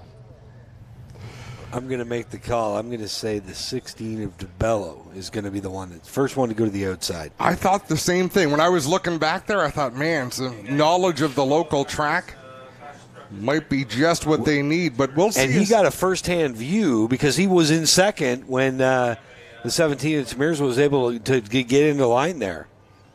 There is a line to the outside. So typically at Peterborough Speedway, if you're on the outside of another car, you try to pin them down as tight to the bottom as you can. You want to be right as close to the bottom as you can with one race car beside you. But look at that dark compound that they've put down. There is a groove to the outside. If you were to drive into the very outside, there is a lane out there with no fluid on it. Not saying it's a good idea. Cue the Jeopardy music. Miles Tyson executing his parallel parking. Yeah, 2 cars waiting for a push. Gord Shepard here, and looks like they're lining up behind the 22 of Chase Pinsino as well. So anticipating that they will both need a shove to get going as the field makes their way by.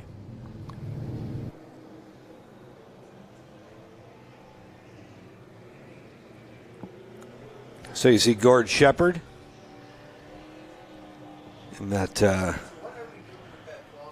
Yeah, a car normally piloted by Todd Davenport. And he's had some good runs with us before. In fact, up at Sauble Speedway, what year was that? He just had a fabulous battle, a great back and forth. Him and I think Ken Grubb was still driving the 36 at the time, and I believe Davenport, that was his first and only series win. That would have been going back to 2021, I believe. A fun race to watch that day is Gord Shepard going back to take his position where he was prior to the field stopping. Clinton, what's going on down there? Well, still working on some track issues on the back chute here. They're working on getting speedy dry going. Safety officials checking out some of the cars, making sure everybody's ready to go. I think we should be ready to go. The track looks pretty good from down here, guys. I see. They moved them from the front stretch to the back stretch so they could clear off the front stretch. I also noticed we have a couple of tow trucks, I think, that want to join the race. Nobody will notice that. That's what the NASCAR entry looked like in the 24 Hours of Le Mans last week. Stuck out like a sore thumb. I heard the Ferraris are actually bringing their Le Mans car as a replacement for their F1. They learned some stuff last weekend. They're going to use that instead of the F1 car tomorrow. Oh, it can't be any worse. It'd be more reliable, that's for sure. But you can screw up pit strategy either way, I guess. Ooh, tough crowd, tough crowd. We're going to take a break here on G-Force TV, and when we come back, there will be speedy dry blowing everywhere.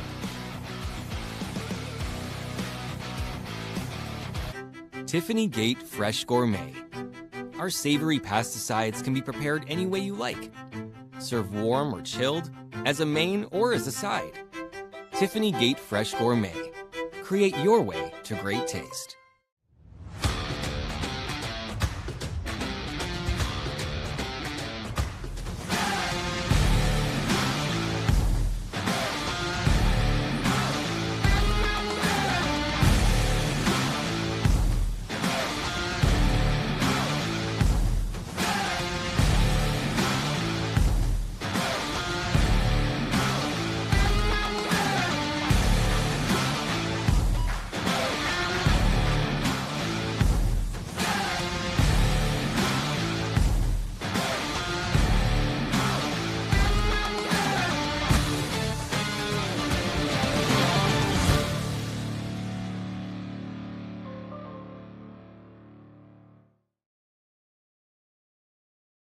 Rev up your engines and get ready for some high-octane action. G-Force TV is your one-stop destination for all the best racing action across Ontario. With free live coverage of the APC Series, Bushwick Speedway, Southern Ontario Sprints, and much more. You won't miss a single moment of the excitement. Whether you're a die-hard fan or a casual viewer, G-Force TV has everything you need to stay up to date on the latest racing news and events. Head to our website at gforcetv.net and start watching today.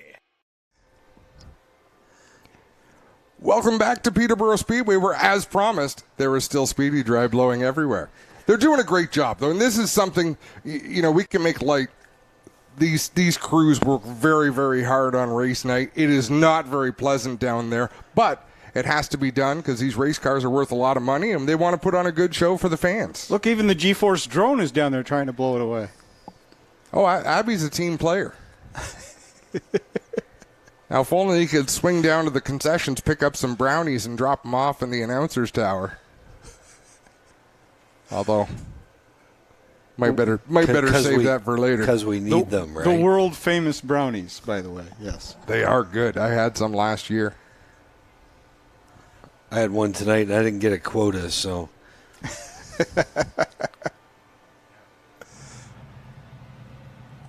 It's kind of mesmerizing to watch. I've been just waiting for Daryl Timmermans to get out there with the broom like he did last night.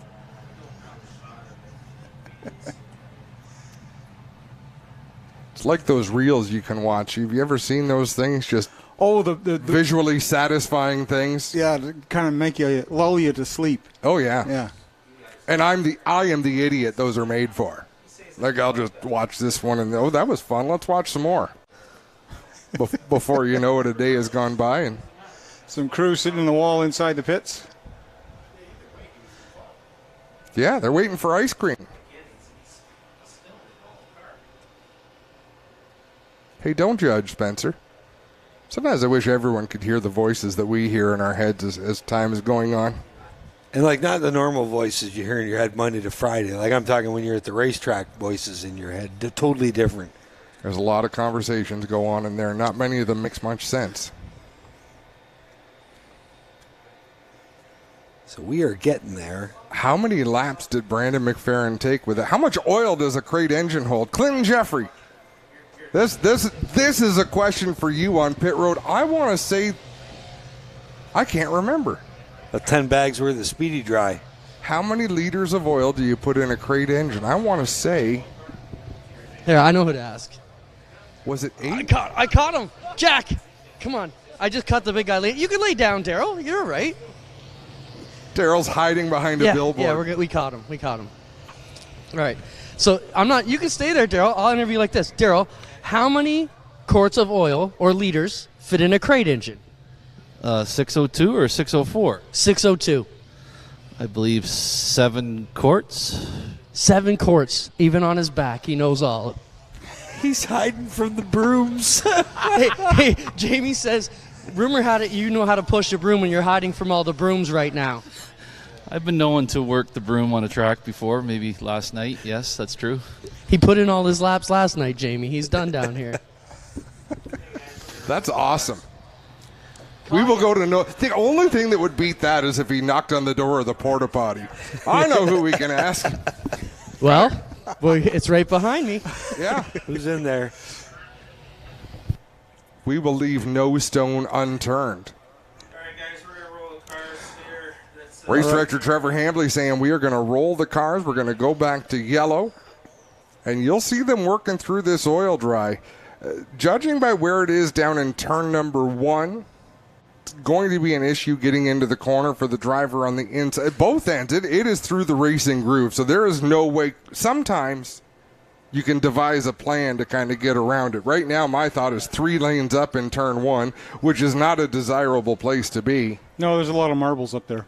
And the same with 3 and 4. You'd have to be at least 1.5 lanes off the bottom in 3 and 4 to avoid where the oil is. Now, Sean Chenoweth is a veteran of many, many years behind the wheel. He has seen every situation there is to see. So I trust his judgment. If I'm one of the young drivers behind him, I would be hitching my wagon to that 89C.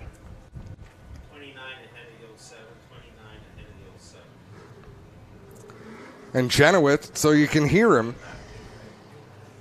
he's trying to break traction. So he wants to see how much force you can exert on that oil dry and break traction or keep traction. With cold tires. Yeah, that would definitely make a bit of a difference. They've sat there long enough that they're going to have to come back up to temperature. I don't think that'll take too long for these drivers.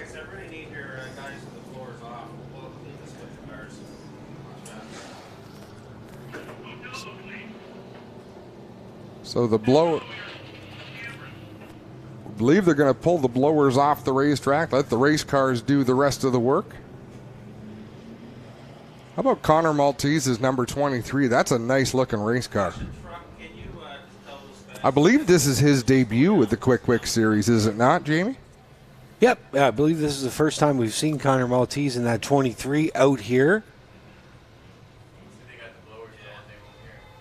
But a good field of cars. We weren't really sure what we were going to get at them when we were kicking it around during the week, how many super stocks we will have. And I'll tell you what, when got here today and found out there was 19, pretty impressed. And 19 good ones here tonight, too. Well, when you consider the cars that aren't here, you know, no Pete Vanderwist, no Jason Parker, no Ryan Dyson. There's a fair handful of cars that you might have thought would come out or we've seen in the past. So to still have 19 cars, that's great to see. Some new equipment being built and brought out. Yeah, Ethan Constable not back from last year, neither is Andrew Ferreira here. So, yeah, some good cars from last year not here, but still we have 19 of them here tonight. And again, Sean Chenoweth just testing the waters there. They're going to pick up the speed on the pace truck.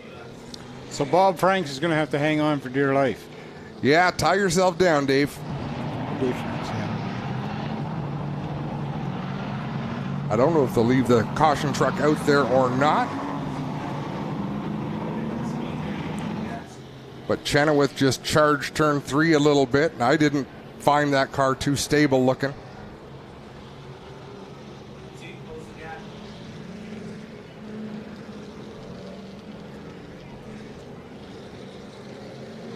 You know, there's times as a driver you want to avoid that oil dry, even under yellow. You know, the race director will be on the radio, hey, we need everyone to run through it, and some people won't. This is a case where there's so much on the track, it's in their best interest to be scrubbing their tires through this oil dry. I don't think there's too many lines you can run through here without driving through it. It is everywhere. Hats off to the Dark Heating and Air Conditioning cleanup crew that worked diligently to try and get as much of that oil up as possible, and the speedy dry. 22 laps are complete. Only green flag laps count. And I believe they're going to line them up and double them up here shortly. Let's make a bigger deal of this choose rule. So what they'll do first is back them down to caution speed once again, because they had sped up a little bit. Race director says the lineup is good, so they're in the right order. And they are going to use the start-finish line this time as the choose. Sean Chenoweth making no doubt. He's on the inside. Teamers on the inside. Zardo, Culver to the inside. DeBello to the inside. Carson Nagy saying, I'm up. Miles Tyson.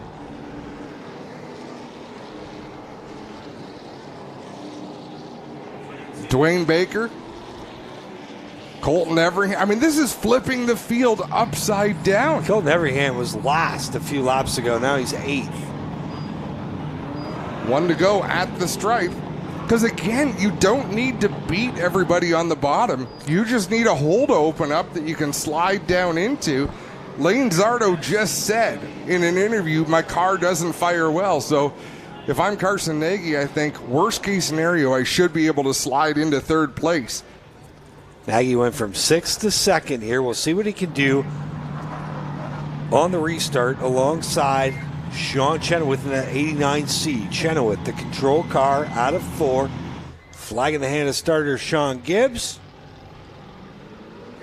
And we're off and running. Down into 1, Nagy on the high side, Chenoweth down low. The race door handle to door handle off turn 2. They still run side by side down into 3 and 4. Nagy hanging tough on the outside. Carson Nagy didn't want to slide back into 2nd spot. He took 1 big swig into turn 3 for the 2nd restart in a row. The car restarting 2nd went from 6th to the 2nd spot. Good job by Carson Nagy playing a little strategy. Now he's in position. He gets into the back of Chenoweth. These two race against each other every Friday night at Delaware Speedway. Chenoweth is the point leader, 2 wins on the year so far. Miles Tyson, number 49, he moved up into 5th spot by that high side choose and settled in behind Zardo. Gord Shepard to the inside of Dwayne Baker. There's a couple of drivers that have raced side by side before together. Shepard running the 30 car for Todd Davenport on the outside. Dwayne Baker in that black number 48 at the front. Carson Nagy pushing Sean Chenoweth around 3 and 4. And again, you want to talk about flipping that field. Right behind that battle, the 48 of Colton Everingham. He's able to climb the ladder by working on the outside. He was at the back of the pack a few laps ago, has now found himself inside the top 10. Garrett Teemersma settled into that third spot in the way freight number 17. Lane Zardo in fourth. Everybody single file right now, just content to feel things out. Run that inside groove through the corner. It is a one long snake around this racetrack. Everybody single file, but Marley Owen looks to the inside of Colton Everingham down into 3. They work off 3 and 4. Marley Owen, the young lady, regular at Peterborough, will shuffle on by. Colton Everingham going to bring Paul Pepper with her in that beautiful number 29. What a spectacular looking race car. The HumberviewParts.ca entry of Paul Pepper.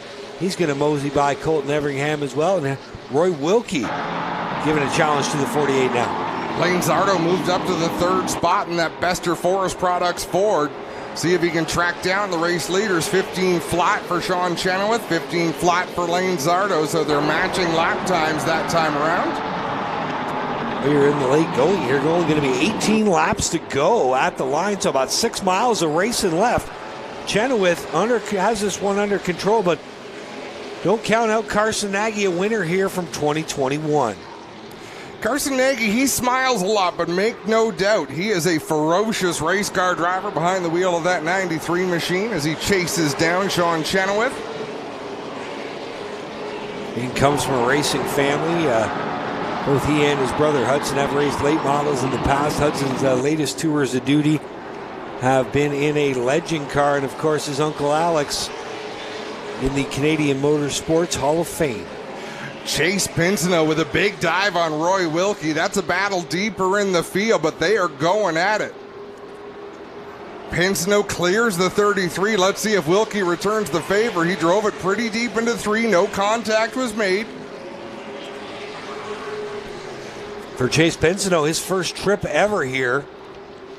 And looking okay. He's got better and better as the night's gone on. His biggest goal here tonight was just to get 50 laps in it here at Peterborough. Colton Everingham gets by Roy Wilkie. Now Ryden Lapsevich trying to get in there as well. He'll drive up the inside. New race leader Carson Nagy out of nowhere. Chenoweth made just a little bit of a high move or a high slide up the track. We got trouble in turn 3. Ryden Lapsevich has spun down in the middle of 3 and 4. That might give... Garrett Teemersma around. But that's after the caution. He didn't make contact to the wall. So that might give Sean Chenoweth the lead back when they go back to the last completed lap. Well, guys, Carson Nagy was knocking on that back door of the 89 a couple laps in a row there. Finally got him real jacked up in and out of 2. Made the pass by. Now the quick question is on the choose. Does Chenoweth stay behind and try and pay him back, or does he go to the outside? I don't know who's going to be the race leader when it comes time to choose. We'll let the scorers sort this out. Somebody's going to be taking notes. Sean Chenoweth is the race leader. So the 89C will go back out front. Ryden Lapsevich right here to us in pit road, guys.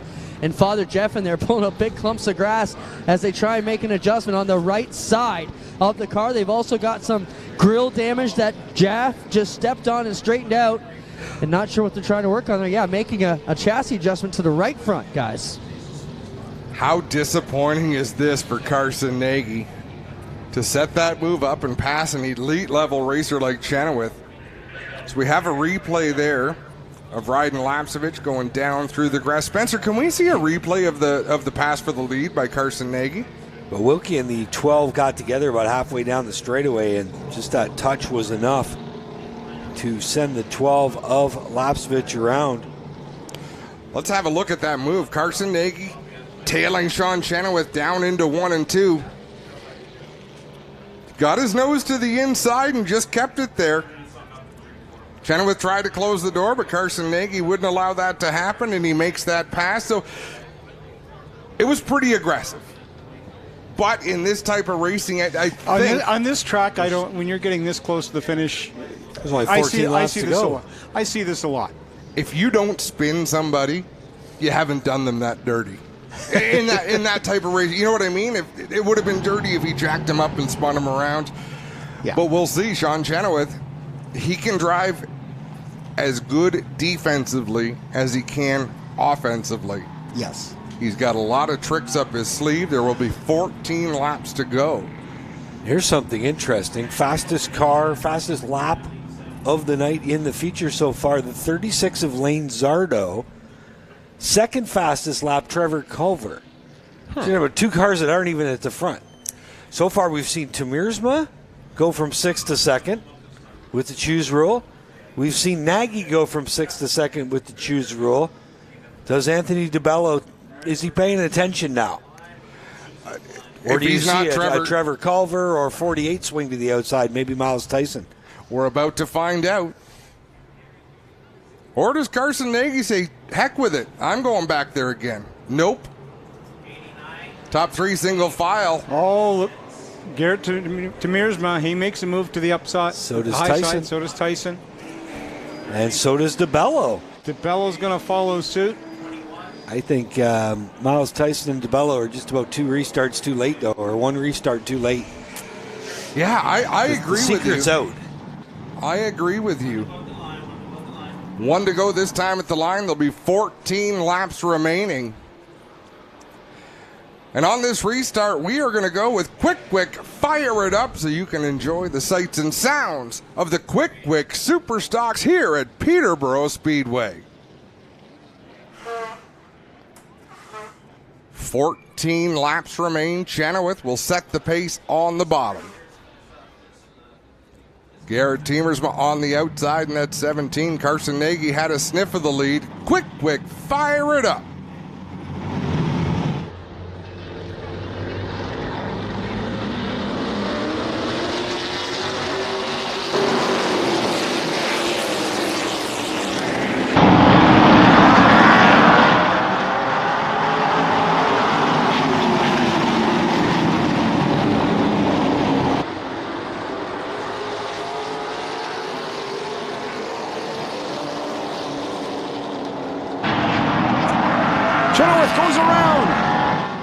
My goodness.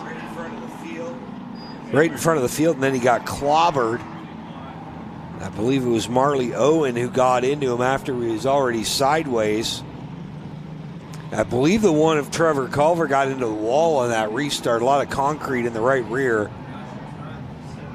If I'm that safety crew, I'm not stepping in front of that 89 car. Paul Pepper involved as well in the 29. Sean Chenoweth refires that car, pulls up alongside the 17, and I guess we know what he thought happened. Oh my. Heavy damage to the right front of that Chenoweth car. He's got about 30-degree of camber in the right front after he got hit while spinning out.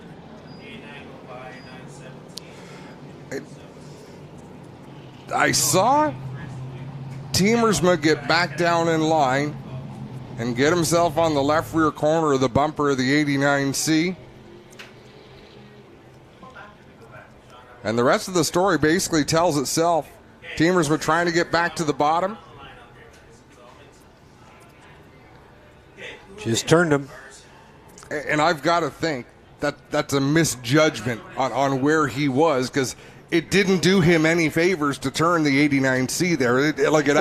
Or was Chenoweth just a little slow coming out of 2? It almost looked like Chenoweth, after he got into him, it slowed Chenoweth up enough that Temiersma couldn't back out in time. I mean, it's still on the 17's tab, obviously. And you can see a lot of camber in that right front, way more than they should have. Yeah, guys, damage to the right front here. Chenoweth is getting the gear off. He'll drop the window net down, and we may get a word with him here. And you can imagine he's not going to be too pleased. Was the class of the field so far. No, had a great race car. There's no doubt about that. There was a number of cars that showed some pretty impressive speed out there. 16 of DeBello slowing off turn 2 as you see Chenoweth climbing out of that race car. We'll have another look at the replay from a different. No, this is the replay under yellow. Sean got him pretty good. I got him here. Sean Chenoweth, what's the story, man? That looked like not too cool out there. No, a lot of people don't like me, and I really don't care. But that little punk in the 17 car, he won't win another race this year as long as I'm on the racetrack. I will destroy that car every chance I get. Well, there you hear it from the 89C, Sean Chenoweth himself, guys. No mixed messages there, Adam. No, and that's the Sean Chenoweth that people know, and the fans of Sean Chenoweth love that about him. Not a happy camper, and you can understand why he led a lot of that race. Well, and again, I don't go to Flamborough as much as you did, but I mean, Chenoweth when he was young was an aggressive driver, but the last 10 years or so, I mean, he won't really wrong you unless you wrong him first. I mean, he races aggressive, but he's clean. 100%. And I'll tell you, Mike Schmidt from London Recreational Racing is a huge part of that. He is molded Sean Chenoweth into the Sean Chenoweth that we see today, who is a fierce competitor. But I think you said it perfect. He is not going to do you wrong until you do him wrong. I think they may be sending the 17 to the back. There's a lot of talk down here on pit road, and we'll see if they send them to the back. And they have, guys. They have pulled the 17 down to turn number 3 to go to the back. We saw the tech director, Daryl Timmermans, obviously over having a word with Sean Chenoweth. Would love to be the ears in that conversation. Well, I think you can probably bet the conversation is, look, whatever happened out there, we've dealt with it as officials, so let's leave it at that. Another view.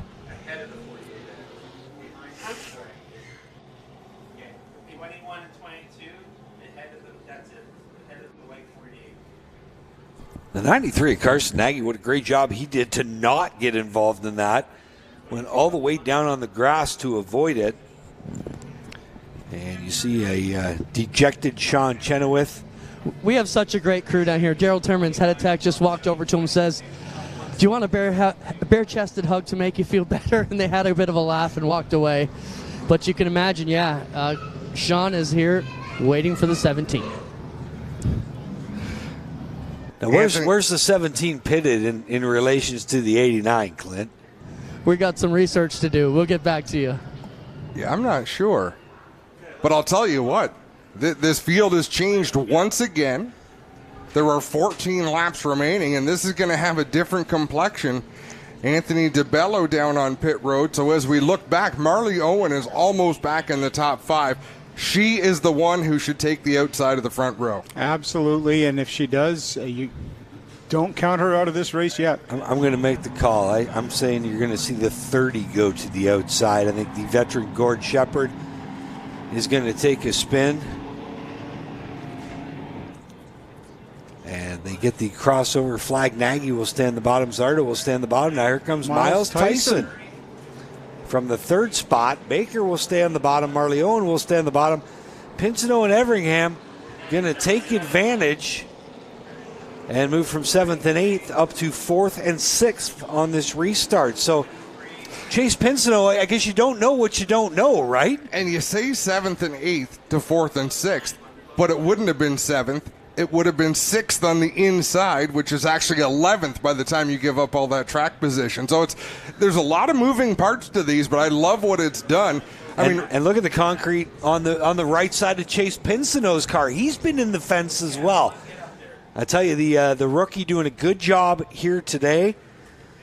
I don't know if you call him a rookie. I think it's his first full tour on series, but he's not a super stock rookie. The youngster from Bell River. We'll see what he can do here, restarting 4th. First trip to Peterborough and looking pretty good here in the late stages. Carson Nagy fired a little bit earlier than we've seen some others. Good restart for the 93. Lane Zardo going to follow through. Miles Tyson drops into the 3rd position. Pinsino tried to close the door on Gord Shepard, but wasn't quite clear enough, and now he could be in trouble. Shepard to his inside. Here comes Dwayne Baker as well. And meanwhile, up front, the 93 of Nagy and the 36 of Zardo. Look at that. Stacked, racked, and packed from about 4th on back. Shepard, Pinsino, and Baker in that mix. Nagy slides up off the bottom. Look at Lane Zardo close in. That was not a good turn 1 and 2 for Nagy. Chase Pinsino right behind Gord Shepard in that battle for fourth. But let's see if Nagy's car might be going away this time. It's still coming up off the bottom pretty bad. Lane Zardo's got to smell blood in the water as there's 10 laps to go. 10 to go at the line. You see Gibbs with 10 fingers in the air. Carson Nagy in that HumberviewBarts.ca Queenston Chevrolet 93 out front. He's opened up about 3 car lengths over Zardo, but don't count out the Thrillbilly Lane Zardo in that Bester Wood product machine. He's still right there and in contention. Carson Nagy is driving that car like crazy. You can see him working inside that race car down into 3 and 4. That is not an easy looking race car as it starts kicking out loose on him on the exit of the corner. Carson Nagy, 1 career super stock win, and it came here, 1 career quick win, and it came here at Peterborough in 2021. Going to be 7 laps away from victory number 2 right now. He seems to be slowly inching away from that 36 Zardo. Nagy's car might be going away a little bit, but I'll tell you what is so is Zardo's. And Garrett Tamirsma just ran over Roy Wilkie deep in the pack. And now Paul Pepper into the back of Tamirsma. Tamirsma trying to just get back a whole bunch of spots here in the late going and salvage something. And Paul Pepper's hood is about to fly up on that number 29. There is not much except for willpower holding that hood down. Less than 5 to go for Nagy off turn 2. He'll power down the backstretch. You see Tamirsma and Wilkie going at it. That is deep in the pack. Meanwhile, out front, all the 93 of Carson Nagy off turn 4. It was 3 car lengths. Now it's up to 5. Carson Nagy just keeps putting distance between himself and that 36. And this battle between Wilkie and Garrett Tiemersman not going to go away. They continue to duke it out. A little bit of bumper loving in 1 and 2 as Carson Nagy clicks off another lap. 3 laps remain. A little bit of a battle between 3rd, 4th, and 5th, and that's Miles Tyson and Shepard battling it out for that 3rd spot. So Tamirsma's been beaten down the back door of Roy Wilkie. We see what happens here now that Tamirsma finally clears Wilkie. And your leader, we got Paul Pepper off the pace. He'll pull into the pits. Overheating there. Culver on the bottom lets the leaders go to the stripe. White flag in the air. Carson Nagy out of Mount Hope, Ontario, down into 1 for the final time. One more time around for the driver of the 93. 1 career win, like Jamie said, right here at Peterborough. And win number 2 is going to take place at Peterborough Speedway. Carson Nagy for the win. Zardo's 2nd. 3rd goes to Miles Tyson. Then it's Gord Shepard and Chase Pinsino rounding out the top 5. Well, that race had a little bit of everything, ladies and gentlemen. Looks like Dwayne Baker will come home 6th, Marley Owens 7th, Colton Everingham 8th, Ryan Lapsevich 9th, and unofficially I've got Nick Ramsey rounding out the top 10. We'll see if the 93, is he just waiting for everybody to go? He's waiting for Dave Franks to give him the checkered flag out there. Dave, look both ways before you cross traffic there, Mr. Franks. Look at that. He doesn't wait. The one at Culver, respecting his elders, letting Dave play Frogger across the track. I'm telling you, it's Dave Franks. That's what you've got to do. Carson Nagy in the 93, 2nd career Quick Wig Super Stock win. Gets it done here again at Peterborough Speedway. A burnout in the grass just isn't as impressive as a burnout on the blacktop, but A for effort. Nagy brings that HumberviewParts.ca number 93 onto the black and white checkers. Peterborough Speedway victory lane. Clinton Jeffrey is on the scene, and he'll be there as soon as Carson able to get up out of the car. Lane Zardo coming in to offer congratulations.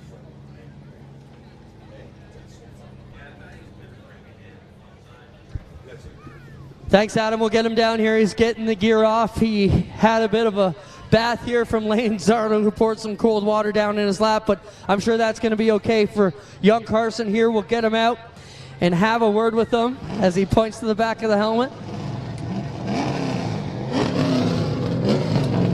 Here he comes, ladies and gentlemen. How about a big Peterborough Speedway Quick Wick Superstock welcome for your winner tonight, Carson Nagy. Carson, what a drive here tonight. You know, up and down a little bit. You got into some early jingles with Chenoweth. He ended up getting the spot back. At the end, you had to pass him clean to get it done. Talk about this drive and what it means to be a Quick Wick Superstock winner here tonight. Yeah, I wasn't sure if we were going to have a chance at racing for the win tonight. Just kept getting shuffled back with the lane, with the choose rule here. But luckily, with a ballsy move to that outside, we made it work. And I feel bad for Sean. I wish he was able to come race with us at the end there. But Merminis, man, oh my God. What a great drive. Congrats, Carson. Thank you. Carson Nagy, ladies and gentlemen, your winner here, the Quick Wick Superstock. Round number 1, guys. Pretty impressive deal. A great drive for the young man from Mount Hope.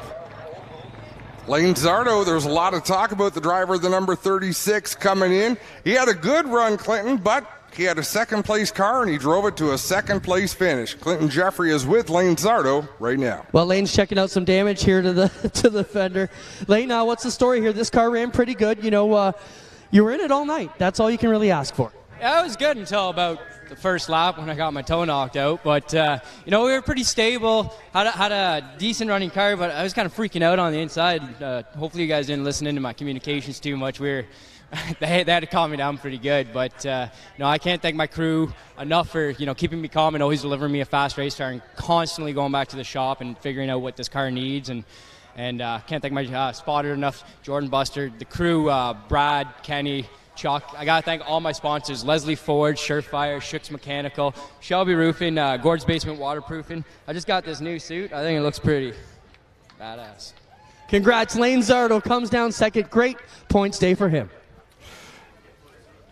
Big smile on his face, as there usually is. Now, this driver was in victory lane here last weekend in the number 1 spot.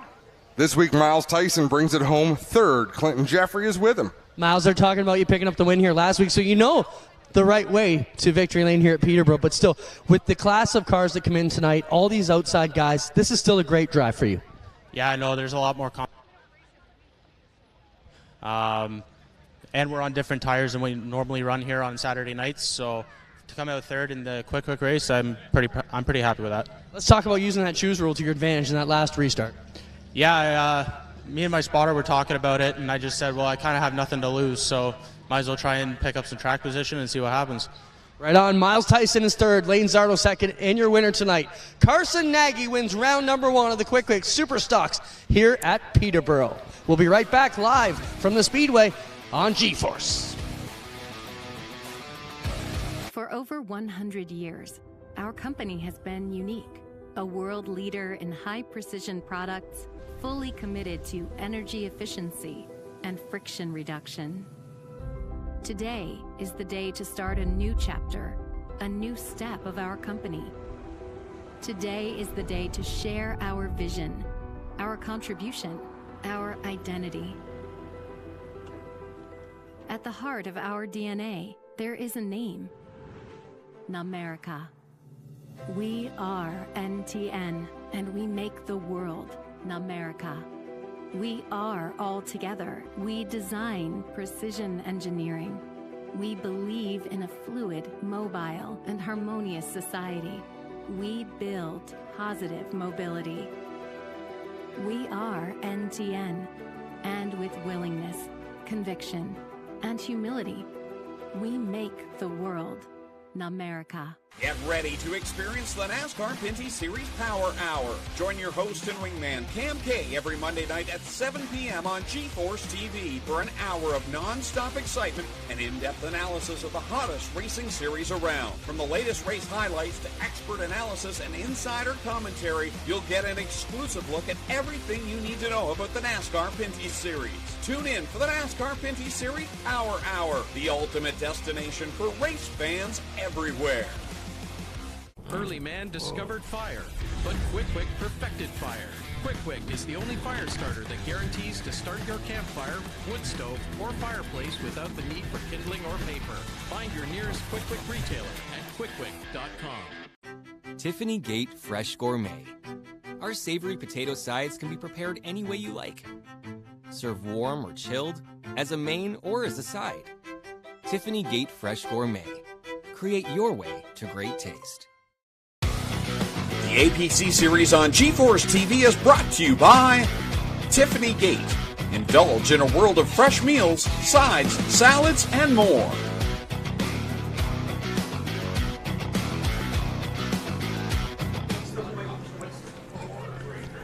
Welcome back to Peterborough Speedway. Adam Ross with GeForce TV. Jamie Maudsley steps aside, and that makes room for Charlie Toner and Ben Hodge. And gentlemen, got a couple local divisions to run their features, but first off, what'd you think of that first quick Superstock action of the season? We've seen the Superstocks here race a lot, and we see a lot of these guys come and race here on the off nights that they're not racing in other tracks. And so it's kind of a lot of what we expect to see, but there's something special about a quick 50. I mean, it is a lot on the line. These guys are trying to perform for their fans and trying to get that prize money and points. And a series championship would be a big thing. And Sean Chenoweth, I think he feels he got cheated. He definitely does feel like he got cheated. Well, the nice thing is you never have to wonder what's on Sean's mind. He will tell you. and rightfully so. I mean, I would be upset. I don't think Garrett would have intended for that to happen, but it happened. I think when you look at the slow motion video, you see that there was something not quite right with Sean Chenoweth's car. There was something not quite right with the situation coming out of 2. I mean, it looked like Sean Chenoweth just kind of started to break loose, but I think he had some help. He definitely had some help to finish that. Yep, he did. He had help to finish it, but with it starting to break loose, that was kind of what started it. And it's racing's racing. What's done is done. On to the next event, and right now, that next event brings us pickup trucks, so take it away, gentlemen. Trent Lakes Complete Plumbing Renegade trucks coming out on the track right now.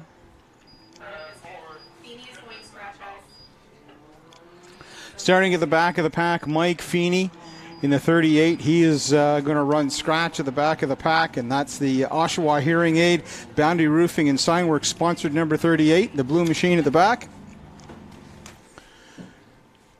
Steve Jacobs is in the 15.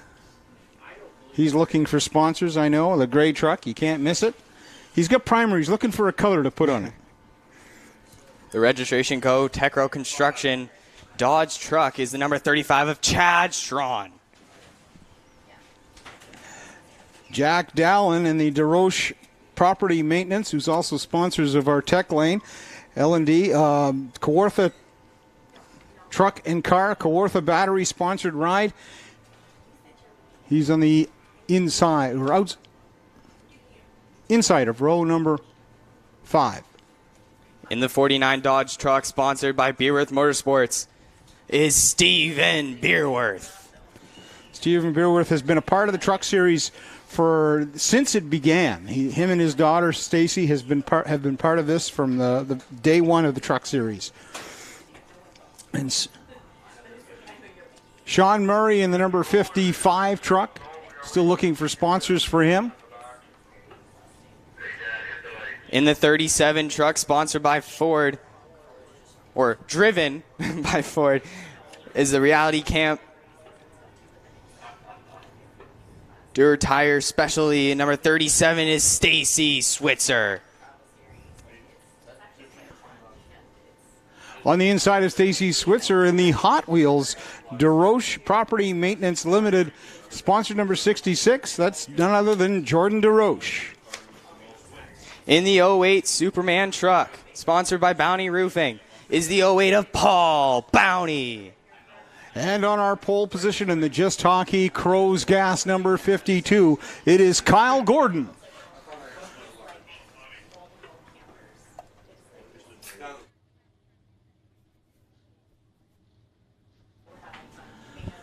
.20 laps the distance for the Trent Lakes Complete Plumbing Renegade trucks.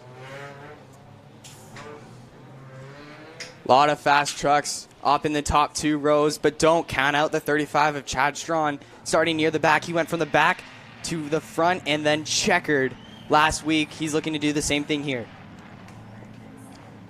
Stacy Switzer, she would love to have a successful win. But keep an eye on the 08 of Paul Boundy. He's got a heat win in here tonight. Kyle Gordon, he's always a fast driver starting on the pole.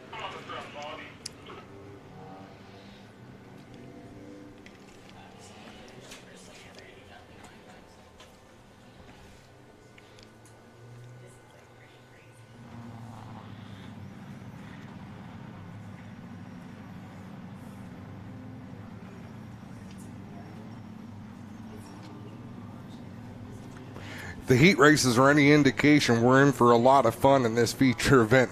These drivers race these trucks hard. They do, and they come from a lot of experience in racing. Like I said, some of these have been racing the trucks. A couple of drivers have been racing trucks here since the series began. Both of them on the outside row. Yeah, I was just going to say a lot of experience up in that front row, and they're going to look for a good restart here.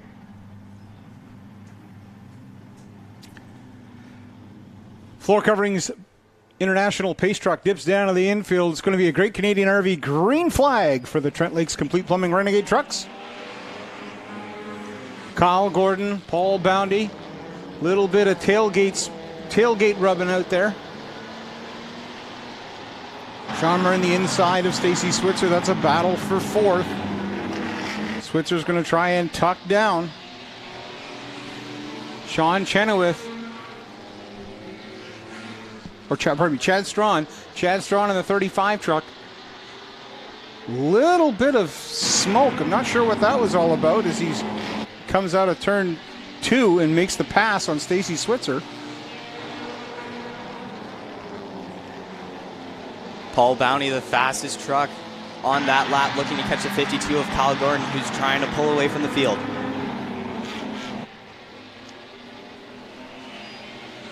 Chad Strong making his way already through the field as he's on the outside of the 55 is Sean Murray. He's trying to make room, but Sean Murray tries to make a move on the 66 at DeRoche. Oh, trouble. Trouble with the 38.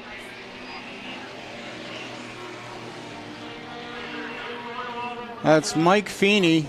He's going to dip her down into the infield pits.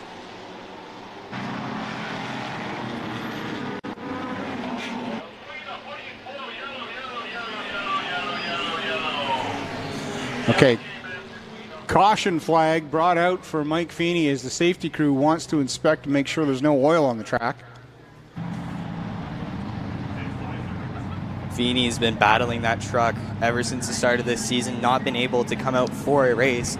This is the first time he's been able to race in a feature, and again, more mechanical issues for that Pikachu truck. He did have a cracked oil pan earlier this season.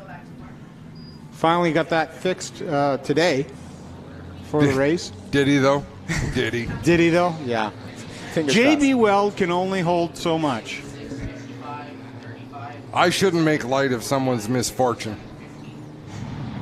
I know who the chief mechanic is on that truck. Uh-oh. Let's just say that I've seen him finish top 3 in a late model after the engine mounts had broken during qualifying heats, and he strapped it down with 2 ratchet straps, zip ties, and duct tape. It's amazing what you can do with ratchet straps. We always make fun of the Feenies when they're in the pit. When someone gets, wrecked or a mechanical issue, we're always like, go down to Feeney's pit. Go see Brandon Feeney for some zip ties and ratchet straps and duct tape.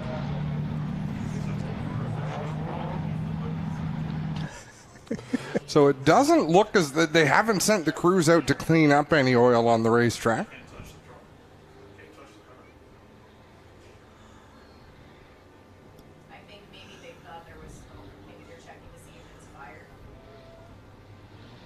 The field going to be doubled up, and 1 to go signal being given at the same time.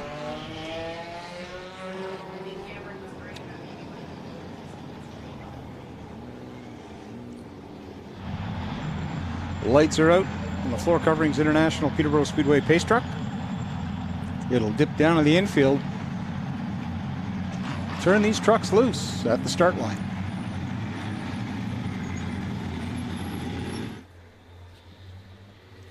Coming out of 4. Kyle Gordon's going to lead them to the Great Canadian RV green flag. Door to door heading into turn 1. Sean Murray is going to drop in that 3rd spot, and here comes Chad Strawn on the inside of the 66 truck. He's got his eyes set on the 3rd spot of the 55. That's Sean Murray in the 55. Murray down on the inside of the 08 of Paul Boundy. We're going to do a little 2-wide racing in turn 1 and 2. Chad Strawn on the outside of Sean Murray. He's making that high groove work. And we've seen him do this time and time again. And we've seen him win races this way. Chad Strawn trying that outside line, the sticky groove. Now he's on the outside of the Superman truck of Paul Bounty. Now he's looking for the 2nd spot. Meanwhile, Kyle Gordon is trying to run away while they're battling. Kyle Gordon posting a 16.157 that time by, a full 0.4 of a second faster than any other truck, including Chad Strawn.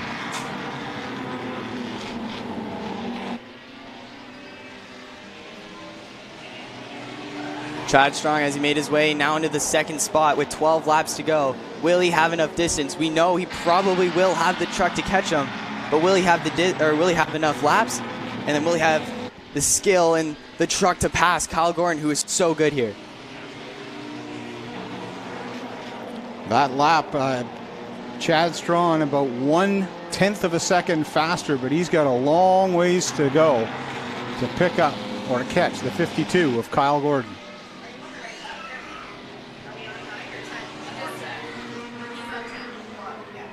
Meanwhile, Sean Murray knocking on the door of Paul Bounty.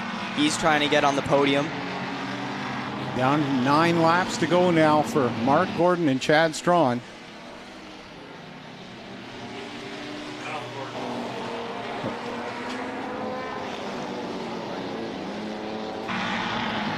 Kyle Gordon holding on to a solid lead. But Chad Strawn slowly trying to reel him in. Now the 15 of Scott Jacobs is going to be down a lap. Meanwhile, we're watching the battle heat up for that 3rd spot as Sean Murray in the 55 knocking on the back door of the Superman truck, trying to find a lane. Then it's Jordan DeRoche and Stacy Switzer. Those are your top 6 trucks. Paul Bounty doing a great job making his truck look wide, not giving Sean Murray any room to move.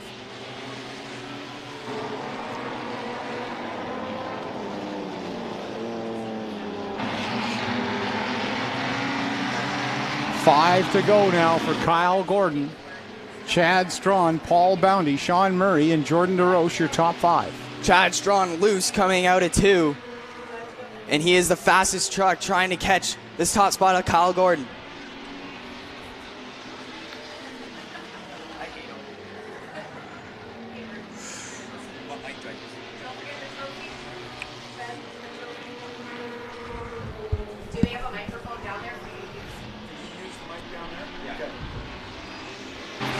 Laps winding down. Kyle Gordon continues to lead the way. Chad Strawn looked as though he was closing in, then got loose and lost all that ground. He's gathered it back up, but he's only got 2 laps to go and a long way to close in. Kyle Gordon, Chad Strawn. The big battle between Paul Boundy and Sean Murray, Jordan DeRoche, and Stacy Switzer. Switzer knocking on the back door of the top 5, but not going to have enough space. White flag now for Kyle Gordon, Chad Strawn, Paul Boundy, Sean Murray, and Jordan DeRoche. Checkered flag in the air. It's going to be Kyle Gordon picking up a win. Chad Strawn in 2nd. Paul Boundy and Sean Murray and Jordan DeRoche, your top 5 finishers for the Trent Lakes Complete Plumbing Renegade trucks. good, clean feature event. Clinton Jeffrey, we're going to send Ben Hodgson down your way. If you don't mind, Ben will handle the interview here with the race winner. Kyle Gordon, it looked like he was going to be challenged there, but he was able to maintain his speed. Where I think Strawn just tried driving harder and harder, and the harder he drove, the less tires he had left. You nailed it. These trucks run slick tires, very similar to the Superstock tires. And that's the great equalizer. That's what makes it so much fun, because you can see those drivers really having to work the steering wheel out there. And the more the drivers have to work, the more fun it is for us to watch. Ben Hodgson is on the scene, so whenever you're ready, Ben, take it away.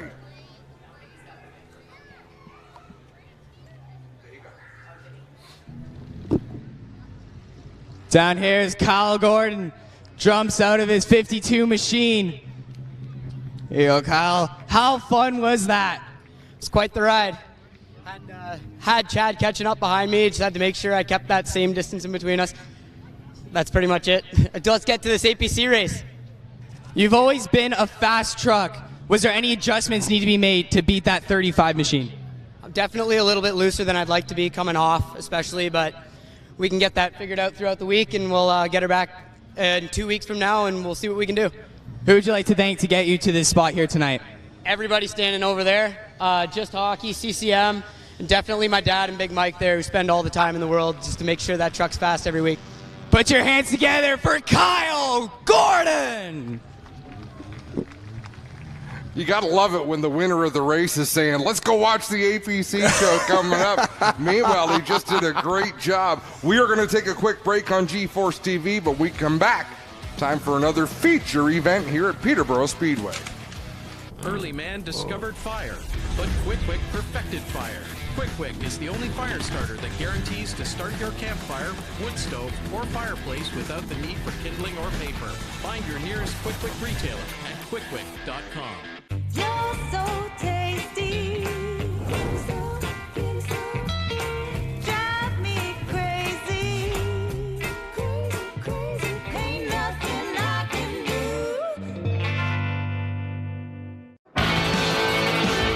Well, good evening, everybody. Welcome to our weekly race chat. Adam Ross and Clinton Jeffrey are live and interactive every Tuesday night.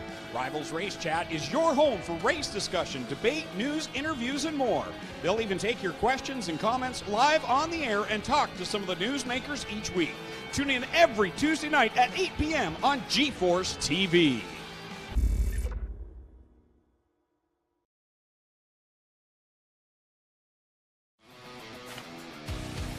Welcome back to Peterborough Speedway. Adam Ross with Charlie Toner and Ben Hodgson and Jamie Maudsley and Clinton Jeffrey. This is a team affair tonight.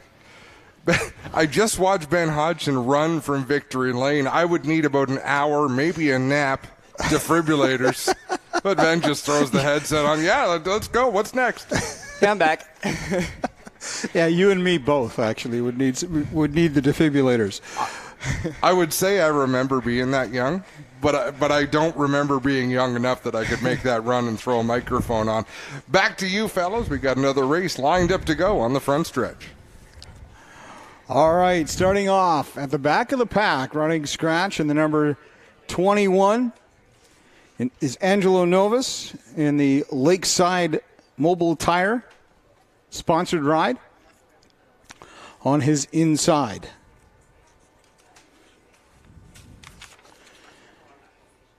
In the 00 is supposed to be James Amos, but it doesn't look like he made the call. Looks like Sean Chen or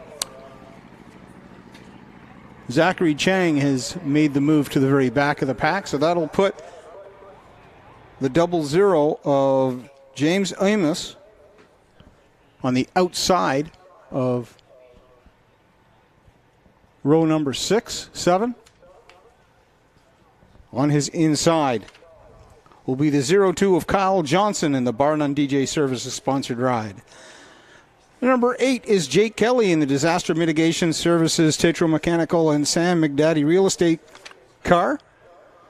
And the number 89 is 22-year-old Victoria McLennan out of Whitby, Ontario. And the Comic Alley Toys Babin Automotive 1-9 marketing sponsored car. The Kirk Norris Desjardins number 58 is Mark Griffin. And the Barrie Nissan Auto Trim Design of Barrie Bullseye Axe Throwing sponsored number 2 is Calvin Reese. Out of Innisville, Ontario, and the Big Bryanson Towing Country Masonry and Streamline sponsored number 26 is Jacob Booth. The Canadian Tire Coburg Seamless Exteriors Boundary Roofing number 09 is Corey Horn out of Grafton, Ontario.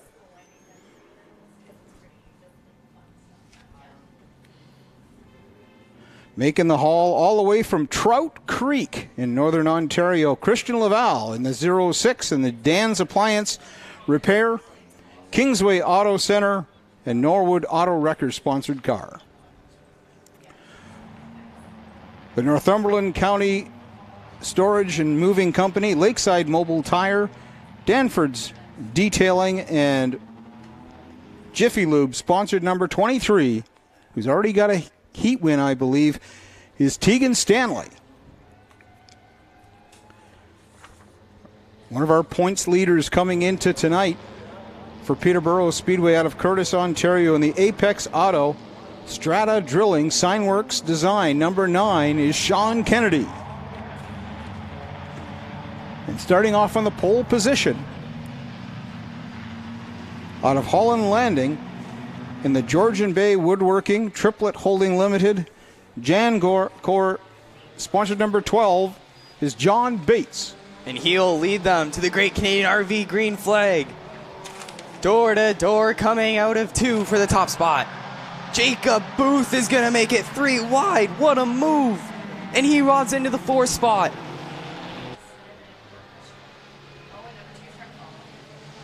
Three wide again on the front stretch. Contact made. Bumping and rumming, but they all get out of it. Alive.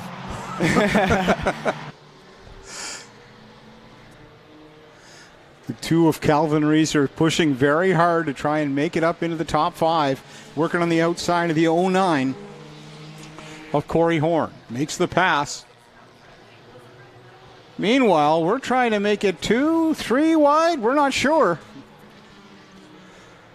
Sean Kennedy is working on the high side, trying to hold on to the lead. John Bates on the inside. Oh, trouble. The 00. Oh! What a save by the 9 of Sean Kennedy, but Jacob Booth is going to take the lead. Wow! The 00 of Jamie Amos goes down into the grass.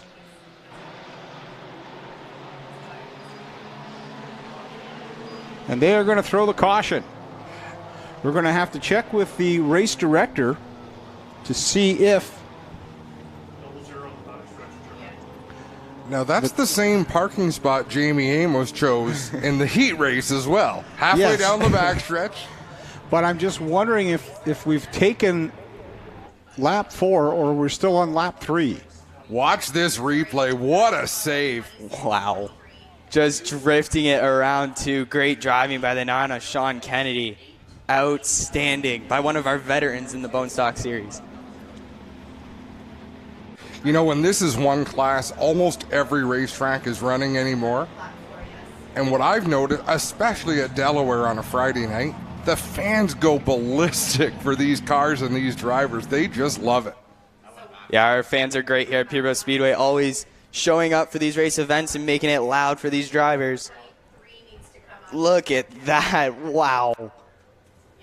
And that almost took out Amos, who wouldn't even have seen it coming.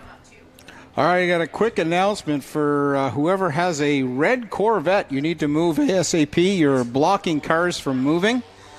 So please go move your car as soon as possible. You don't have to drift it like the 9 just did. You just have to move it. Yeah, that's right. I think he had a lot of help in that drifting. So we did not take lap 4 because the caution was thrown before all the cars had gone through. So that means that Sean Kennedy will get his lead back. With John Bates on the outside, Jacob Booth will be on the inside behind him. Tegan Stanley will be on the outside of row number 2. Then the 2 of Calvin Reeser, who's been very impressive in his driving skill out there. Those will be your top 5 on the restart.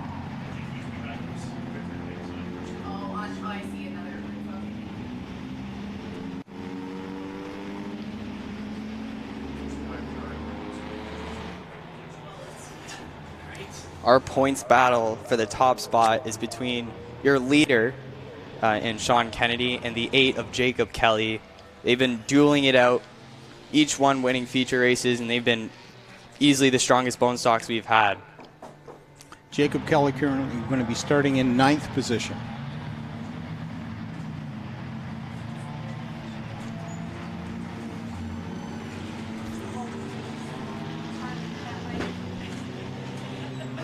The 9 will lead them to the Great Canadian RV green flag.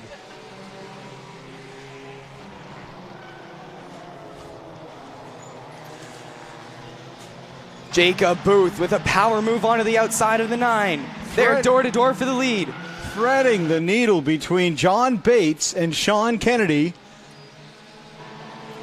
Powering his way on the outside. He's made some bold moves, and boy, have they paid off. And now he's inching away, trying to take the lead from Sean Kennedy.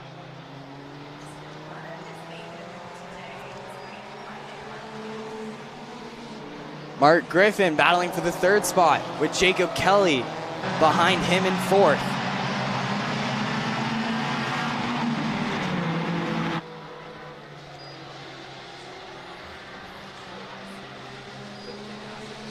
Jacob Booth completing the pass. Took him a couple of laps to get around Sean Kennedy, but he is definitely solidly your leader.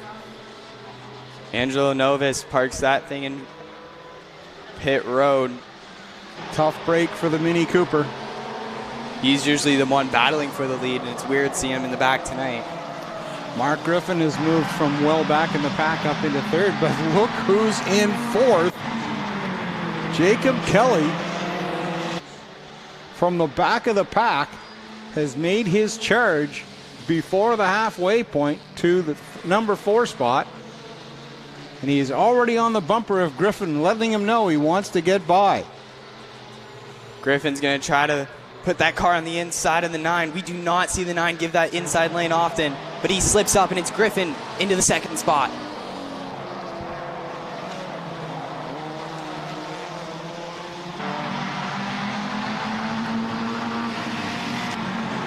Special thanks goes out to Turn 4 Fat Mike for sending some of the world famous brownies up for the announcing crew.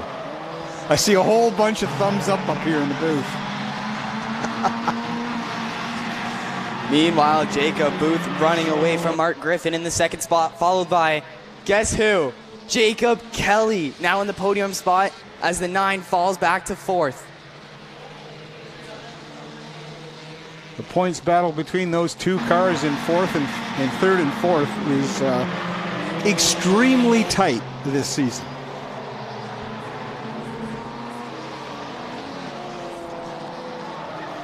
Jacob Booth just has to hope there's no cautions and run 8 more clean laps, as he is the fastest car on the track.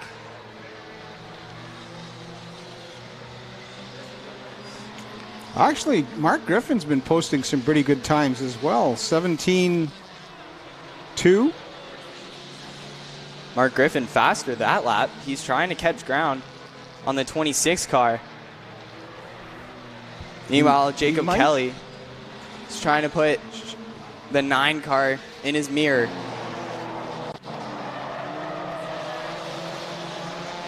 Jacob Booth, with 5 to go, gets time by.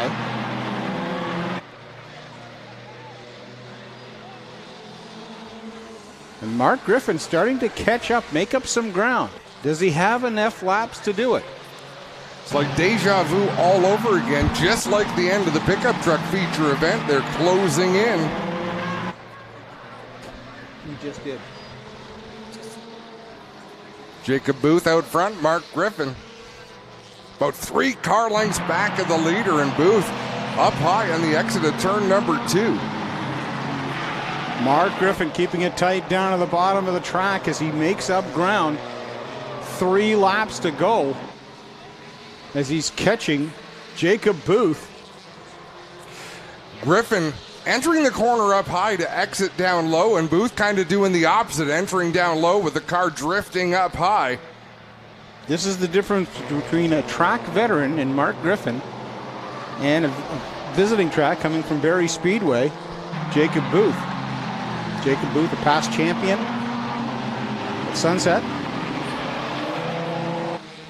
This one's going to come down to the wire. 1 lap to go. Where is Griffin going to try?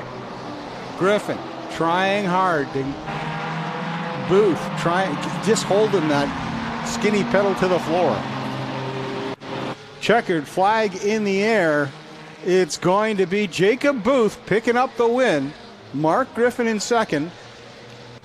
Jacob Kelly, Sean Kennedy, and Tegan Stanley, your top 5 finishers. When Jacob Booth needed just a little bit more speed, he was able to dig down those last couple of laps because it looked like Mark Griffin was coming.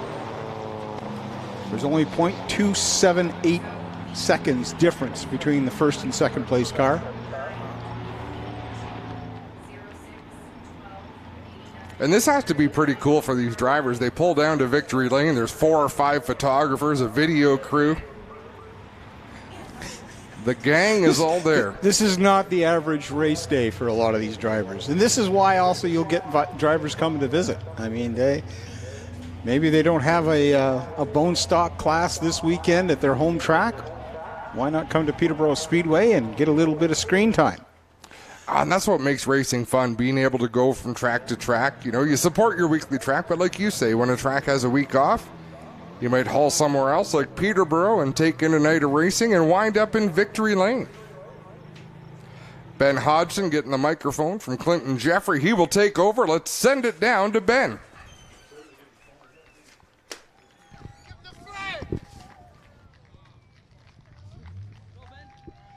An excited Jacob hops out of his 26 machine. Jacob, what a race that was. Came down to the wire. What is the feeling right now parking this thing in victory lane? Oh, I'm definitely nervous. I looked out at the mirror, that green car was coming up fast, and I was like, I got to hold my line, make sure I'm able to do it, keep it going at least.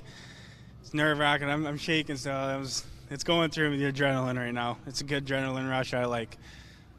Obviously, you know your way through Sunset. Now you come to Peterborough and you win. What adjustments do you have to make from such a different track? Just the turns, just that much different tire pressures, just figuring out the track, when to make the turn, start making the turn. For these front-wheel drive cars are completely different, so. But, yeah. Who would you like to thank to get you here tonight? My dad, my mom and dad, and all my sponsors, Big Branson's Towing, Central Masonry, Streamline for building the car, LNF, JVS, Highway 9, New to You, just a bunch of my sponsors, and just really happy, able to get me out to the track and have a good year, hopefully. Put your hands together for Jacob Booth. Remembering to get all those sponsors in. We're going to take another quick break, but when we come back, it is time to go APC late model racing with the AP Emission Technologies 100 here at Peterborough Speedway. For over 100 years, our company has been unique, a world leader in high-precision products, fully committed to energy efficiency and friction reduction. Today is the day to start a new chapter, a new step of our company. Today is the day to share our vision, our contribution, our identity. At the heart of our DNA, there is a name: Namerica. We are NTN, and we make the world Namerica. We are all together. We design precision engineering. We believe in a fluid, mobile, and harmonious society. We build positive mobility. We are NTN, and with willingness, conviction, and humility, we make the world Namerica. Get ready to experience the NASCAR Pinty Series Power Hour. Join your host and wingman Cam K every Monday night at 7 p.m. on GeForce TV for an hour of non-stop excitement and in-depth analysis of the hottest racing series around. From the latest race highlights to expert analysis and insider commentary, you'll get an exclusive look at everything you need to know about the NASCAR Pinty Series. Tune in for the NASCAR Pinty Series Power Hour, the ultimate destination for race fans everywhere. Early man discovered fire, but Quick perfected fire. Quick is the only fire starter that guarantees to start your campfire, wood stove, or fireplace without the need for kindling or paper. Find your nearest Quick retailer at quickquick.com. Tiffany Gate Fresh Gourmet. Our savory potato sides can be prepared any way you like. Serve warm or chilled, as a main or as a side. Tiffany Gate Fresh Gourmet. Create your way to great taste.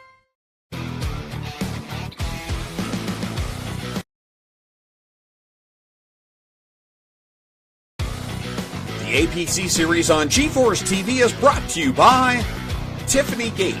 Indulge in a world of fresh meals, sides, salads, and more.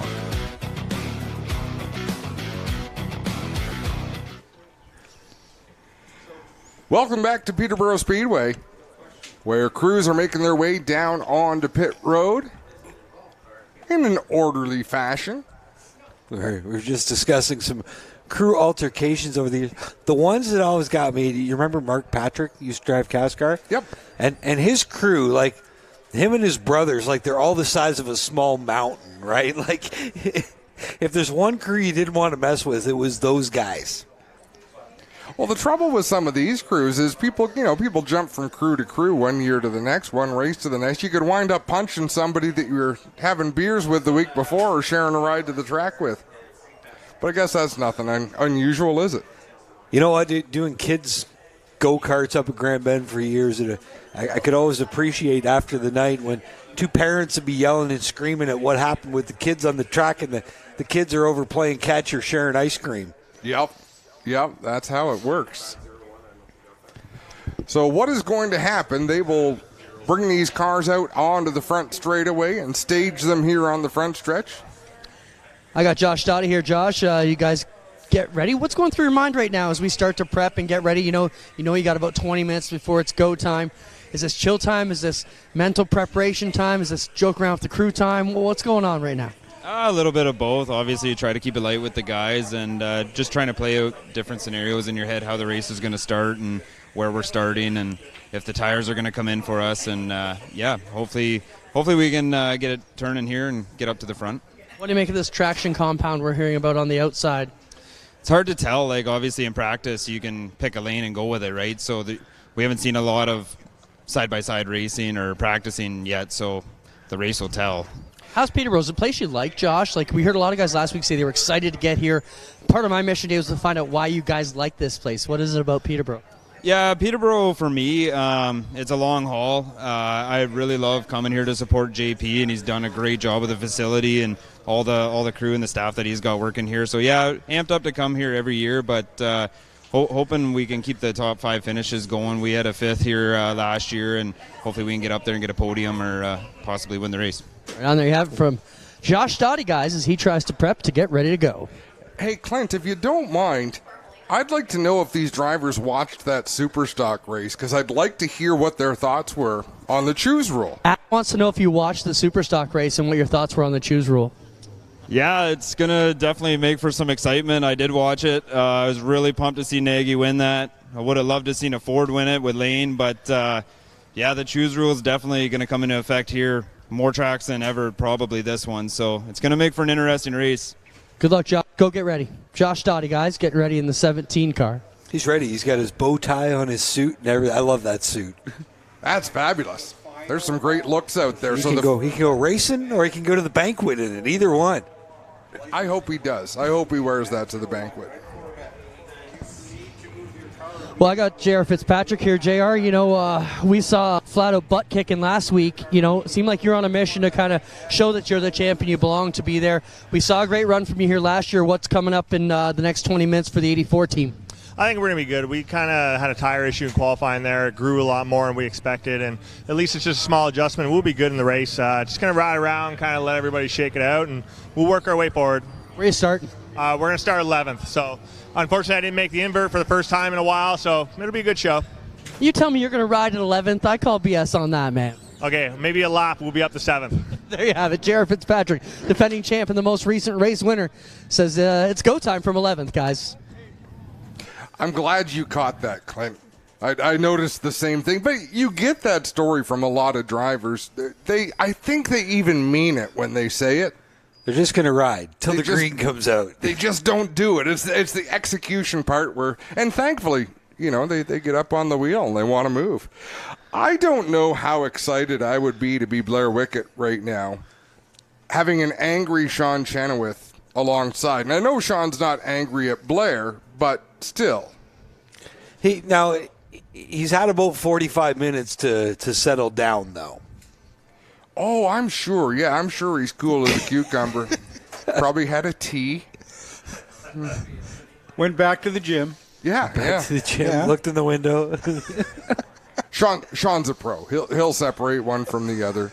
But I believe that might give him some, as if he didn't have enough determination. He knows he can win races here. He's got a good starting spot. So I've got to think that this could be a real mood changer for Sean to undo the things that happened about an hour ago. And again, our next event for the United Late Model Series and the Quick Week Super Stocks coming up June 30th, July 1st at Delaware Speedway. The Saturday night, July 1st APC race will be on GeForce TV. But I said there's a schedule right there showing the upcoming telecast on GeForce TV and that July 1st Canada Day 100 at Delaware Speedway. And again, I am pumped, man. The 4 best provincial series all going to be at Delaware Speedway on that weekend. The Oscar Hot Rods, the Modifieds, as well as the Super Stocks on the Friday night and the feature event on Saturday night will be the Canada Day 100. Then we'll get back to Flamborough July 15th and see if we can't go caution-free again for 100 laps with the London Recreational Racing 100. August 5th, our Midsummer Classic, second race of the NTN Bearings Triple Crown up at Sabo Speedway. And Clinton, who you caught up with down there now? I got Danny Benedict here. Danny, winner of race number 1. Race number 3 here at Peterborough. Do you got something for him tonight, Danny? Yeah, I think the North Country Property Maintenance Mobile 1 McCall Race Enterprise car is really good here today. I'm looking good in my new Epic Racewear suit, so feeling good. We'll see. We got to start near the back again, same as Flamborough, but hopefully just stay patient, try to make our way to the front. How has winning race number 1 maybe changed your outset? Did it build confidence? Did it make you, feel that you can get this done, or what's the deal? Yeah, I mean, anytime you can knock off a win, it definitely builds a lot of confidence in not only yourself, but the team and the car and everything else. So, it's definitely good, but we got to think big picture here. We're still leading the points, so got to have a smart race and just try to make our way to the front. All right, I think they want your car moved. We'll get at it. Danny Bennett going to get in the car and get it moved to the front stretch, guys. And there again, you have a driver talking about big picture. He is the points leader. He leads by 5 points coming into this race over Joe Lawrence. Joe Lawrence, though, also is a very headstrong racer. He sees the big picture, doesn't seem to put himself in bad positions, at least from what I've seen. The thing I just like about Joe is he doesn't take anything or himself too seriously. He's just a happy-go-lucky kid. I'll never forget years and years ago, even before he started driving a full-size car, it was opening practice day at Delaware, and he skateboarded the 5 miles from his house.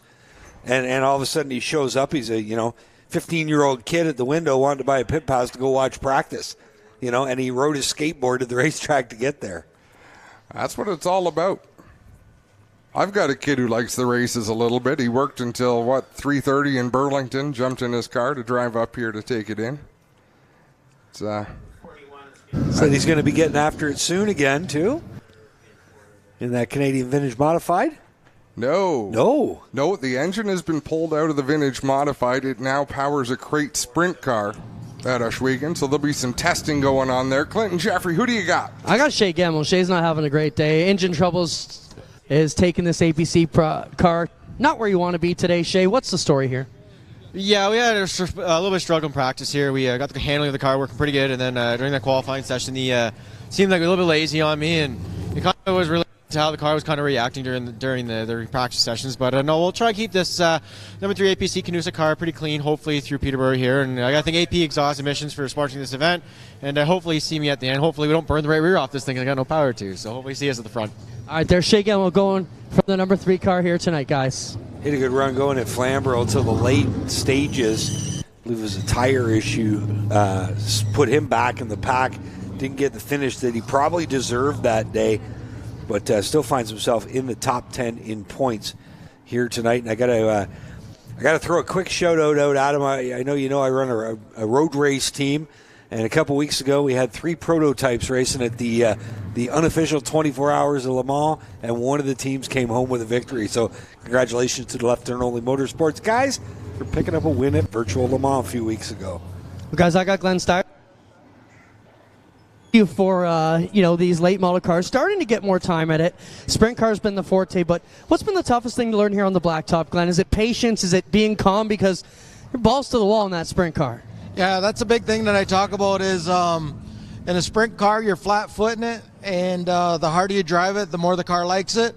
And if you are too aggressive with these cars, they don't like it at all, and it shows up on the clock. So really, really trying to be patient and slowly trying to pick up the pace. In the beginning, I would overdrive these cars too much and just end up getting in trouble. So just trying to back off and just learn the car. It's just taking time. Are you having fun, though?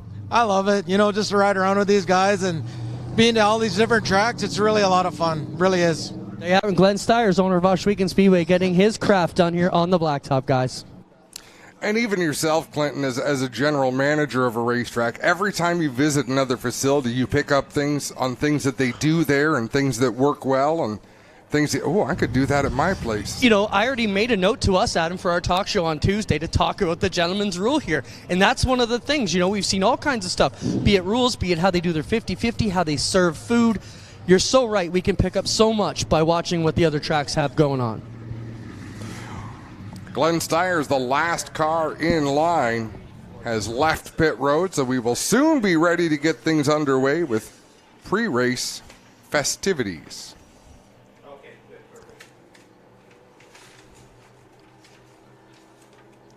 See how Jacob Mercer does here in his second APC start. Made his first one at Delaware Speedway last fall. Good to see him join us out here. His dad, longtime racer at Peterborough, Brian Mercer. And as we mentioned earlier on, this is a place where home track advantage, having laps at this place, knowing what it does as the sun goes down and it cools off is just such a big deal.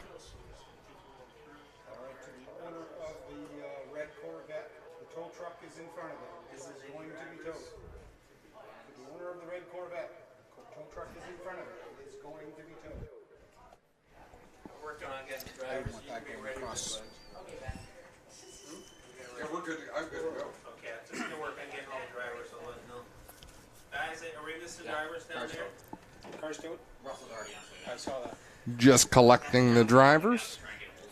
Poor guy got his Corvette towed tonight. We're going to take a quick break, and when we come back, it'll be the starting lineup for the AP Emission Technologies 100. You're so tasty. Drive me crazy. Ain't nothing I can do. Rev up your engines and get ready for some high-octane action. GeForce TV is your one-stop destination for all the best racing action across Ontario. With free live coverage of the APC Series, Bushwick and Speedway, Southern Ontario Sprints, and much more. You won't miss a single moment of the excitement. Whether you're a diehard fan or a casual viewer, GeForce TV has everything you need to stay up to date on the latest racing news and events. Head to our website at GeForceTV.net and start watching today. Tiffany Gate Fresh Gourmet. Our savory potato sides can be prepared any way you like. Serve warm or chilled, as a main or as a side. Tiffany Gate Fresh Gourmet. Create your way to great taste. The APC Series on GeForce TV is brought to you by Pinty's, making great food fun.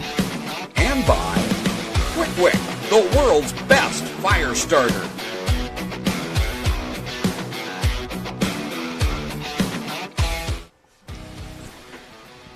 Welcome back to Peterborough Speedway for the AP Emission Technologies 100.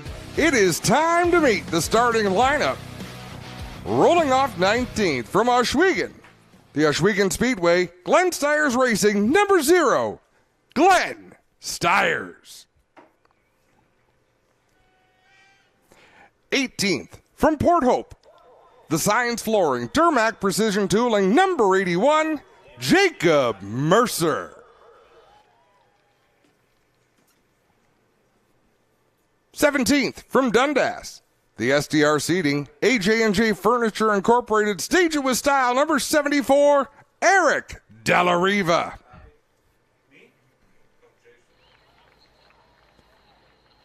16th from Dorchester, the APC Auto Parts Centers, Canusa Automotive Warehousing, Miami Muscle, number 3, Shay Gemmel. 15th from Pickering, the Real Landscaping Plus, number 94, Corey Luciano.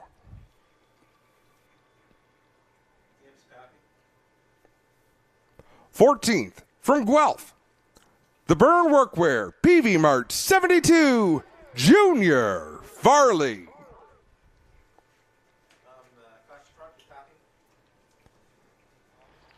13th, also from Guelph, the Hudco Electric Supply, Bremner Construction, MRC Wireless 97D, Tyler DiVincenzo.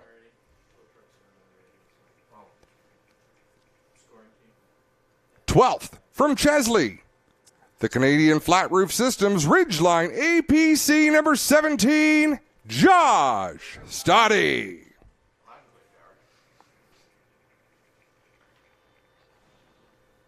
11th, he won this race last year. From Cambridge, the Cambridge Rigging, Transaxle, H2Go Mobile Wash, number 84, J.R. Fitzpatrick.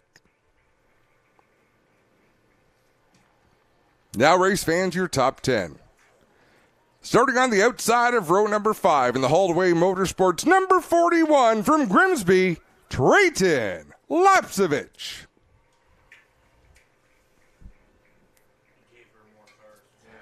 9th from Fraserville, the Custom Forming, number 79, James Horner.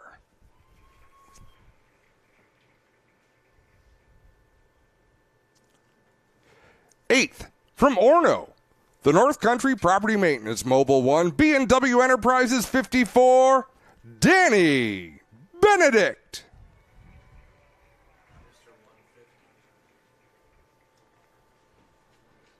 7th from London, the BT Racing, sponsored by Mom, APC number 78, Joe Lawrence.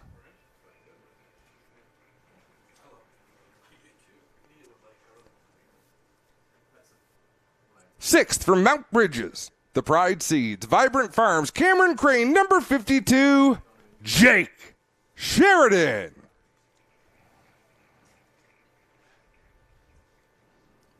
And now your top 5, starting 5th from Norwood, the Crow's Gas, J-Bex Construction, number 16, Ryan Kimball.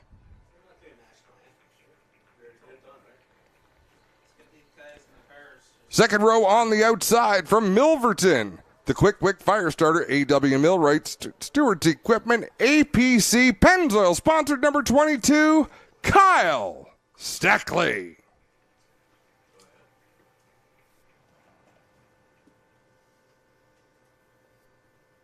Third from Oro Medonti, the Two-Speed Motorsports, Caldecott Millwright Services, number 31W, Rick Spencer Walt.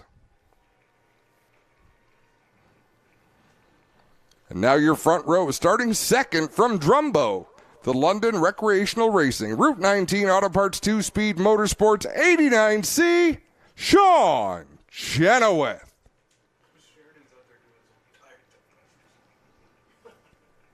And your pole sitter from Cambridge, in the Shaw Motorsports, number 97, the Polar Blair Wickett.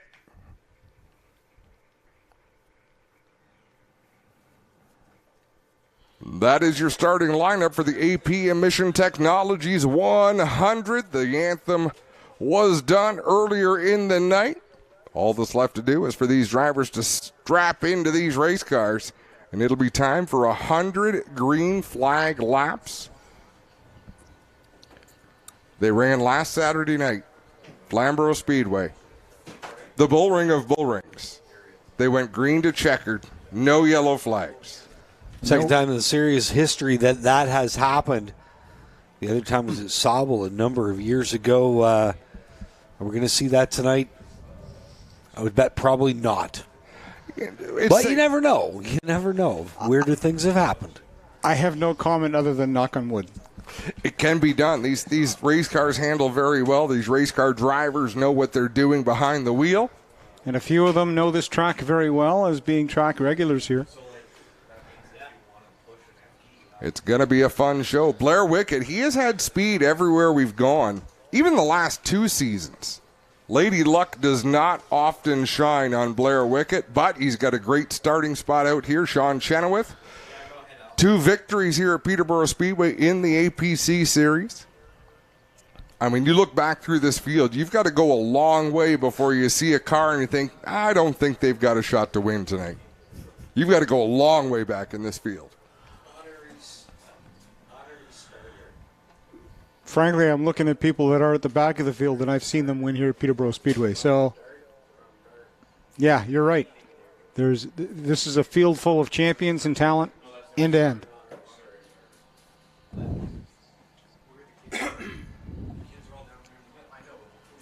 I believe Clint's down there with our Grand Marshals with an S. I got the junior late model crew. Okay, not the command yet, but what we practice. Okay, what's your name? Lila. Wyatt. Caden. Jake Spencer Wall. Lucas. Chase. You want to say it? Go ahead, champ. I'm the 2022 Sunset Speedway champion. But we're at Peterborough. Hold on. How about a hand for the Peterborough junior late model drivers? They're going to get this race underway. When we're ready, we're not ready. They've been practicing, guys. So give us another minute, and once the officials let us know we're good to go, we're going to get it on. One of the biggest crowd draws and pleasers here at Peterborough Speedway this season has been the junior late models.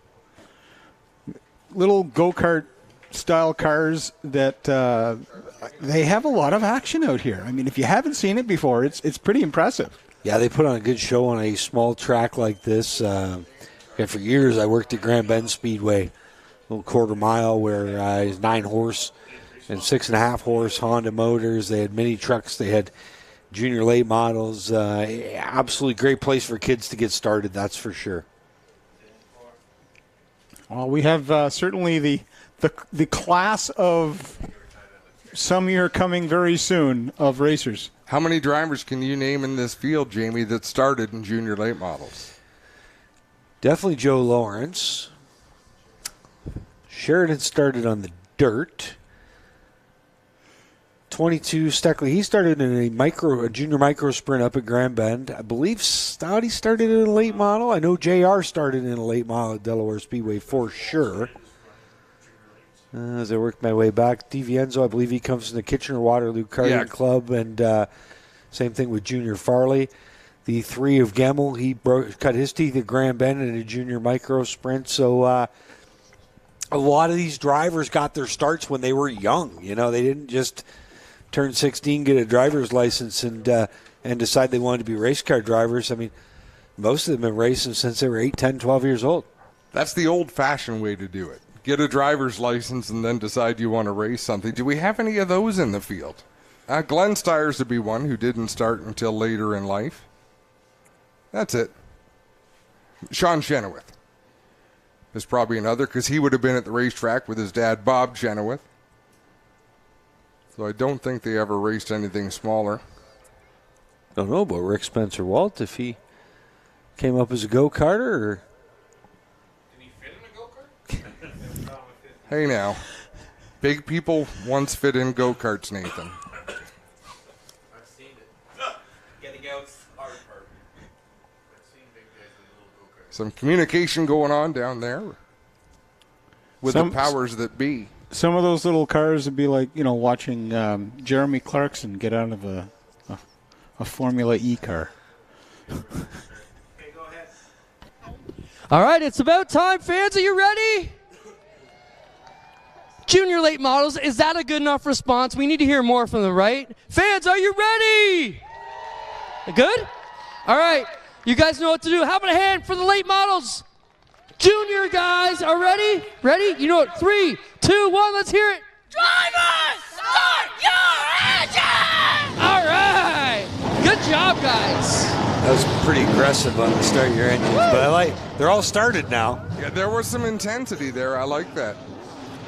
19 cars strong. The field looks beautiful. Stretched down the front straightaway. Blair Wickett in the 97. Sean Chenoweth in the 89C. They are going to lead the way to green.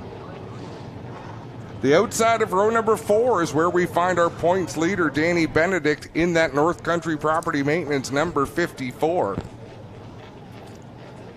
J.R. Fitzpatrick just outside of the top 10 in that Cambridge rigging number 84. So we've got drivers to watch all through this field. Shea Gemmel in the 3. I don't expect them to be off the pace all night long. There's going to be a lot going on here tonight. And some surprises in the points. Obviously, Joe Lawrence, he is a former champ, but struggled 2021. Didn't race 2022.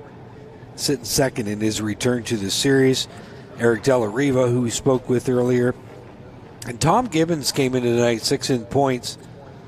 The 16 of Flying Ryan Kimball, gathering points for Tom Gibbons, who could not be here tonight.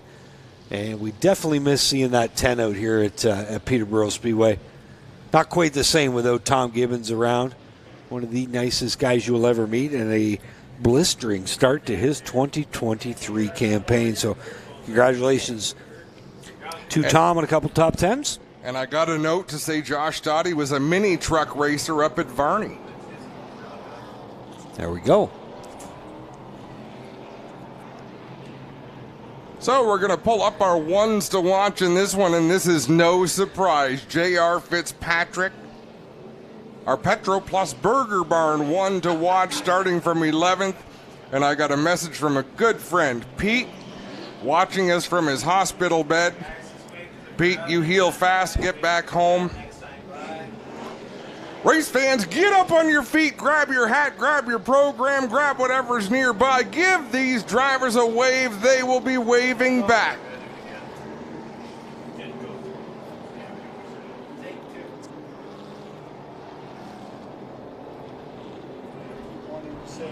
Don't grab your kids.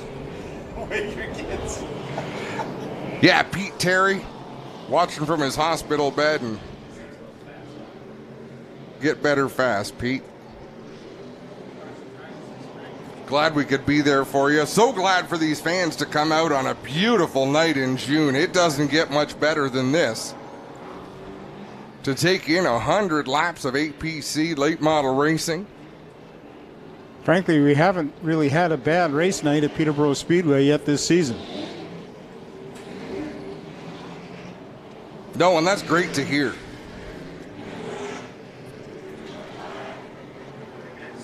We've already seen some fantastic racing. The Quick Super Stocks, Carson Nagy taking that win. Saw the trucks, we saw the bone stocks. And no choose rule to open here. They're going to get him doubled up this time by 2 by 2, 9.5 rows of late models here tonight. Definitely eager to watch that 84 as he picks his way through the field. Want to see how the 41 does in his return to a late model as well. So Trayton Lapsevich, and make no mistake, this is also Taylor Holdaway showing off his rental program. Right? Taylor Holdaway puts these cars together, he prepares them. So what better than to put Trayton Lapsevich in one and let him go out there and try to win you a race?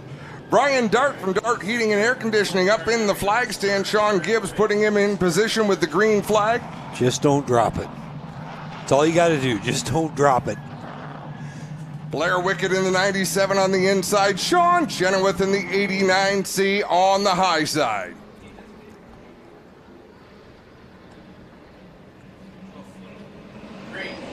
Green's in the air. We're off and running. How about Chenoweth on the high side? Tried to close the deal. He's going to be able to pinch a 97 to the bottom. Chenoweth swings it up high off turn 2. Wickett not giving up on the inside. Great drag race for the lead into 3. They drive it deep down into the corner. Chenoweth trying to nose ahead. He will lead lap number 1. Pull down in front of the 97. Oh, he got jacked up off turn 2 for the second race in a row. Keeps it straight. Now he's got Steckley there. Wickett lost a couple spots. Jake Sheridan up on the wheel. He might have rubbed up against the wall, but it doesn't seem to be slowing him down. You got Chenoweth leader yellow out. Oh, well, this might be a scoring issue. Brush up on the rules. The 89C beat the 97 of Blair Wickett to the start line. And I apologize for not knowing this. The NASCAR Pinty Series rule on the original start, the pole sitter must cross the line first.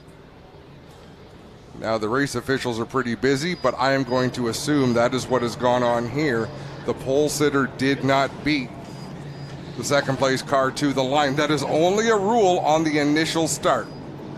Sean Chenoweth with a little case of premature acceleration. I'm sure they got some salve for that. Wickett will get another crack at it. And the guy, Kyle Steckley, made some moves. A couple guys made some moves. Now, do we revert back to the original starting lineup?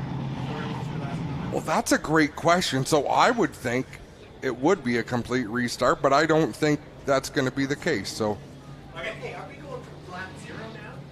Yeah. so from what I gather, a complete restart. We're going back to lap 0. And it will be in the same running order. We're still waiting to hear if there is a penalty coming to the 89C or if the first one's free. Usually you get that freebie, the first one. Everybody just get single file. Get single file. We're going to get you relined up here. We'll let them sort this out. Rick Spencer Walt knows where he wants to be.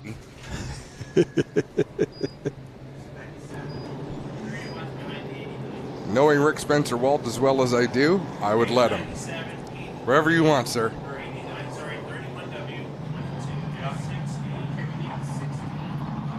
Ryan Kimball has to get up behind Kyle Steckley in the 22 because this would be new to these drivers as well. As far as they're concerned, they took the green flag and they raced 2 laps. A lap and a bit at least. So we're all learning at the same time here. Stay single file, everybody. Stay single file. Trevor Hambly, the race director. So the way this works, Trevor Hambly communicates over a one-way radio system. That one-way radio system is monitored by the driver's spotters. Yeah. In most short track racing that use one-way radios, the drivers hear the race director. In any type of racing where you use a spotter or radios are allowed, the spotter gets the instructions and they have to relay those instructions to their driver. And We were talking about that Facebook thread that you guys were chatting about earlier. There was another good one that came up. A fan had actually asked a question, and I you see these guys with all these radios all the time, but they're like, how do you keep track of when you're on the one-way, when you're on the two-way, when it's the spotter to the driver, when it's the crew chief to the driver? And that's why you see these guys with 3 and 4 radios. And my understanding, a lot of the guys who are spotting have the one-way programmed into one ear and then the two-way communication with the driver to the other ear, so they can hear race control to relay the instructions to their drivers, and then they've got that other channel where they talk directly to the driver. But it was a pretty neat thread on Facebook, and some spotters chimed in and gave the fans a look at this is how we do it. I thought it was pretty educational this last week following that thread. The way it's supposed to work, if you only have one radio, you would have the radio program that the race director trumps your communication. So when the race director speaks, that channel overrides your radio, and that's what you hear. Like you say, what they wind up doing is having multiple radios, so there's always that stream of, you really have to be careful whether you're listening to the race director or you're listening to your driver, because the instructions could be very different. Nothing was like the old tandem drafting days where guys would have 27 channels on the radio with 27 different other guys they could talk to. But again, NASCAR quickly nixed that because that would have been confusing for sure. Seemed like such a good idea at the time. Can you imagine that going down the backstretch at Daytona at 200 miles an hour and you're trying to, do I have car 21 or 22 on my radio? Which guy do I have? We're going to line them up again. Blair Wicket down low, Sean Chenoweth up high, advantage Wicket. Sean Chenoweth has already been scolded once, so he's going to have to be real cautious. He'll want to stay right about where he is, just behind the front bumper of race leader Blair Wicket. We're back under green for the AP Emission Technologies 100. Wicket will squirt out front. Spencer Walt will fill that gap to the left side of Chenoweth. Down into 3, Spencer Walt will pile it in on the bottom. Now here comes Kyle Steckley. Chenoweth on the wrong part of town, caught in the outside groove. He's going to fall all the way back to at least 4th. Oh, and he's sideways now. A little bit of contact there with Sheridan, the 52, and Chenoweth all the way to the back of the field in the 89C. He will get back up to speed, but from second place all the way to the back. He's got a lot of work to do now in that 89C. How about Rick Spencer Walt up into second and putting the heat on the Polar Blair? Off turn 4, it's Wicket to the line. Spencer Walt runs second. There you see the 16 of Kimball, the 78 of Lawrence, and the 52 of Sheridan doing battle back in about 4th, 5th, and 6th spot. Interesting story about Rick Spencer Walt. Sunset Speedway, Blair Wicket was lightning fast with a little bit of spark coming out the bottom of the 97 machine. He was many laps down, and he was out there racing. They put an emergency tire on the right front. Rick Spencer Walt was not happy with the way Blair Wicket was racing in that race. Not to the point where he was going to go down and make a scene about it. He says, but you know what? I don't forget. And if the opportunity comes up, I know how much respect I need to pay the 97 of Blair Wicket. Well, Wicket did post on Facebook later that week. He did apologize to the guys he was racing hard, but it was still kind of early in the race. He was 5 laps down after having to make that green flag stop, and he was obviously frustrated at having that flat tire after having such a quick car. Raced a lot of guys hard, did apologize for it later, but at the time he was just trying to get some laps back. Clinton Jeffrey, if you have a chance, maybe head down to the 97 pit and see if they're concerned at all with the sparks coming off. I don't see anybody else's car sparking. And what you worry about is wearing the sway bar bolt off. I'll tell you, it's quite common in turn number 1 to see those sparks. There are sparks from other cars as you see going in. Sorry. I think our drone just got clipped. No, our drone is flying up in the sky. It wasn't our guy. That was a close call in the backstretch. Jamie Maudsley just had an episode here in the tower. He is okay. For those of you scoring at home, for the loved ones of Jamie Maudsley, he is okay. Got one slow off turn 4. That looks like Della Riva in that 74. Yellow will come out, and everybody will avoid the 74 off turn 4. So let's explain the restart rule. The leader sets the pace for a restart. They decide when to fire. But there is no rule that the outside pole sitter, whoever starts second, can't beat the leader to the line on a restart. But the officials can determine whether it's a jump or not at their discretion. We'll go to the telemetry, I believe. Clinton Jeffrey is on the scene as Eric De La Riva heads down pit road. Yeah, Adam, it's a flat right front or a problem here on the right front. Either way, the Shaw crew's in here taking a look at it. They've got a spare. It appears to be all full of air. Dale Shaw here looking in with the crew to see what might be the problem. And we'll see what we can find out here when they take the wheel off, guys. They're just going to put a new one back on it. I'm actually surprised the officials will allow them to put a tire on if there's air in the right front. Well, we have an official coming down here to inspect the tire right now. And we'll follow up on that, and he's pushing on it a little bit. And we'll see how that one shakes out. Did give a push into it. Dale Shaw grabbing a tire gauge here now to show them that it is light. So that is the rule. You can change a tire in the APC series, but only if you have had a tire fail. You can't think my car's not handling as well as I'd like it to. I'm going to go in and put on some different tires. And the problem is these emergency tires that they use, like they're only break glass in case of emergency because they're old. They're not brand new tires that they just bought off the tire truck today. They'll have 30 or 40 or 100 laps on them. They are strictly emergency tires. The best of your old used inventory, Jacob Mercer. Some work being done on that 81 machine. As you can see, Eric De La Riva heading back towards the racing surface. I got Dale Shaw here. Dale, what's the story on the right front? Not sure. We're not sure what happened. We thought we had a flat tire, but we think we might have broke something. So we'll not too sure at this point. All right, there you hear it from Dale Shaw, and the official is taking the tire away, rolling it back down pit road here to take it back for inspection. So, and the 74 pulls back in here. So we heard Dale Shaw say, think something's broken. Now they're going to lift the hood, guys. Hope the official doesn't go too far with that right front. They might want it back. I was just thinking that. So, of course, the Shaw team here fielding a couple of cars, along with Junior Farley, too. Kyle Steckley, he's going to try the outside from third spot. And now you see James Horner taking that outside as well. Corey Luciano just passed about 8 cars. Everybody went to the inside. He even slowed down. He's like, should I be coming out here this far? At the very front. Well, and Trey Lapsovich just got away with one because he claimed the bottom lane, and then all of a sudden he saw that hole up the top and nobody going, so he went.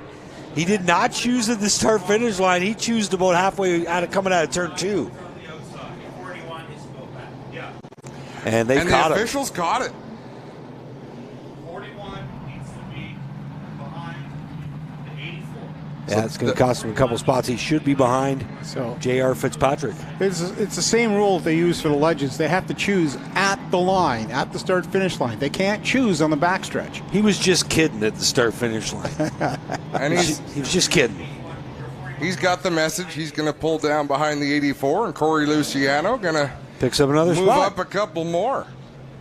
Sean Chenoweth. Luciano, the rookie. Again, you don't know what you don't know, right? Mercer goes high as well. Mercer just got a whole bunch of spots back after being on pit road, and Chenoweth now pack up into the top 10 all of a sudden. See, now I think of all those drivers, Glenn Stiers did the smart thing.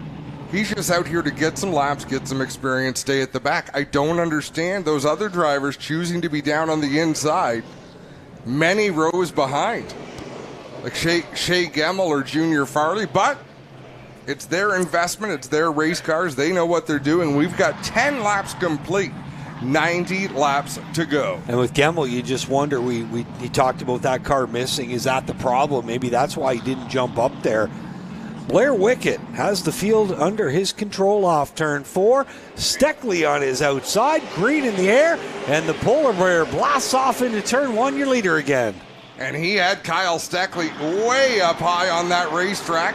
Worked out very well for the 97 of Blair Wickett. They're stacked up double wide behind him. Rick Spencer Walt down low. Joe Lawrence fighting up high in that 78. Lawrence comes into tonight second in points behind Danny Benedict. Going to try to clear Rick Spencer Walt. Won't be able to do it in 3 and 4. Flying Ryan Kimball. He's got the best seat in the house watching that battle in front of him. Joe Lawrence, what he's doing in the middle of the corner is brilliant. Able to take the car up and bring it down on corner exit. He's going to take that 3rd spot. What a clinic Joe Lawrence just put on. Hard to believe he's still in his 20s. Talented youngster in that 78. Now he's going to go after that lead duo. Blair Wickett still shows the way. Steckley second, Lawrence third, Spencer Walt fourth, and Flying Ryan Kimball rounded out the top 5. Now on that restart, things shook out. Sean Chenoweth restarted 10th. He runs 10th. Whoa, Blair Wickett up the racetrack. Kyle Steckley is your new race leader. Steckley was able to get a nose to the inside of Wickett down into turn 3, and Wickett had no choice but to give that bottom groove up. He will get into line in second. Now the guy getting raced is Flying Ryan Kimball. He is climbing all over the back of that 31 of Rick Spencer Walt. What a difference a year makes. Ryan Kimball led a lot of this race last season. He was fighting off J.R. Fitzpatrick. Things did not end well that day for Ryan Kimball, but he looks great out there today in that green and yellow number 16. And Fitzpatrick, who started all the way back in 11th spot, has found his way up to 7th. He's got Trayton Lapsovich about 4 car lengths out the back door, and he's trying to put the heat on Jake the Snake Sheridan, who runs 6th right now in that 52. That is a collection of aggressive race car drivers. Rick Spencer Walt in the 31, the 16 of Ryan Kimball, the 52 of Jake Sheridan, the 84 J.R. Fitzpatrick, and of course the 41 of Trayton Lapsovich. Kimball got Rick Spencer Walt rooted up off the bottom out of turn 4. He's got the position to the inside of Rick Spencer Walt. This is the battle for 4th in 3 and 4. It's the 16 on the bottom. Flying Ryan Kimball out of Norwood. Up top, Rick Spencer Walt. And Spencer Walt's going to leave the door open for the 52 as well. Fairly textbook Peterborough Speedway pass there for Ryan Kimball. Jake Sheridan makes sure Rick Spencer Walt couldn't get back down to the inside. The 52 going to clear the 31, and J.R. Fitzpatrick sails it into turn 1.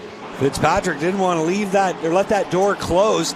Took advantage of Rick Spencer Walt, kept him rooted up off the bottom. Now here comes Trayton Lapsovich as well. He's going to take a stab at that 2-speed motorsports machine of Rick Spencer Walt. Spencer Walt in the wrong part of town and caught in the high groove. Kyle Steckley out in front in that 22. He opened up 4 or 5 car lengths, but that is where he has remained. Blair Wickett keeping pace. Last lap at the stripe, Wickett was a couple hundredths of a second slower, but that is basically dead even. Not going to be too much longer before your leader, the 22 of Kyle Steckley out of Milverton, gets into lap traffic. Looks like going to be the 81 of Jacob Mercer up first on the chopping block. Blair Wickett is a hair faster those last couple of laps. Kyle Steckley leading the way. 25 laps into this 100-lap main event. Sean Chenoweth looking racy behind James Horner. Sticks his nose to the inside on the 79. He'll drive it deep into turn 3. Clear the 79 of Horner, so move Sean Chenoweth up to the 9th spot. He was not lifting on that pass down in 3 and 4. There you see Stoddy get by Horner as well.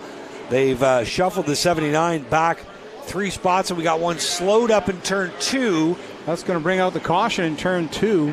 Jacob Mercer in that Signs Flooring 81 entry, one of the Peterborough regulars, making his 2nd career start on the APC Tour.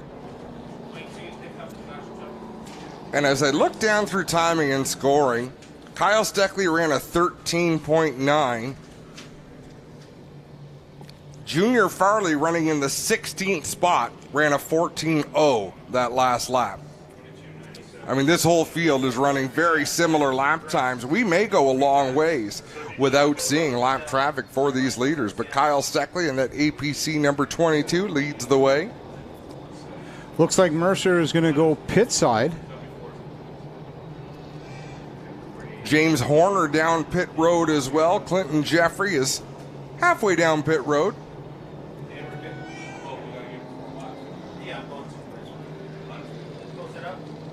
As the field bunching up on the back straightaway, they get everyone to close in behind the caution truck. It looks like they're going to jack up the left side of the 79 of James Horner as Jacob Mercer rolls into his pit stall.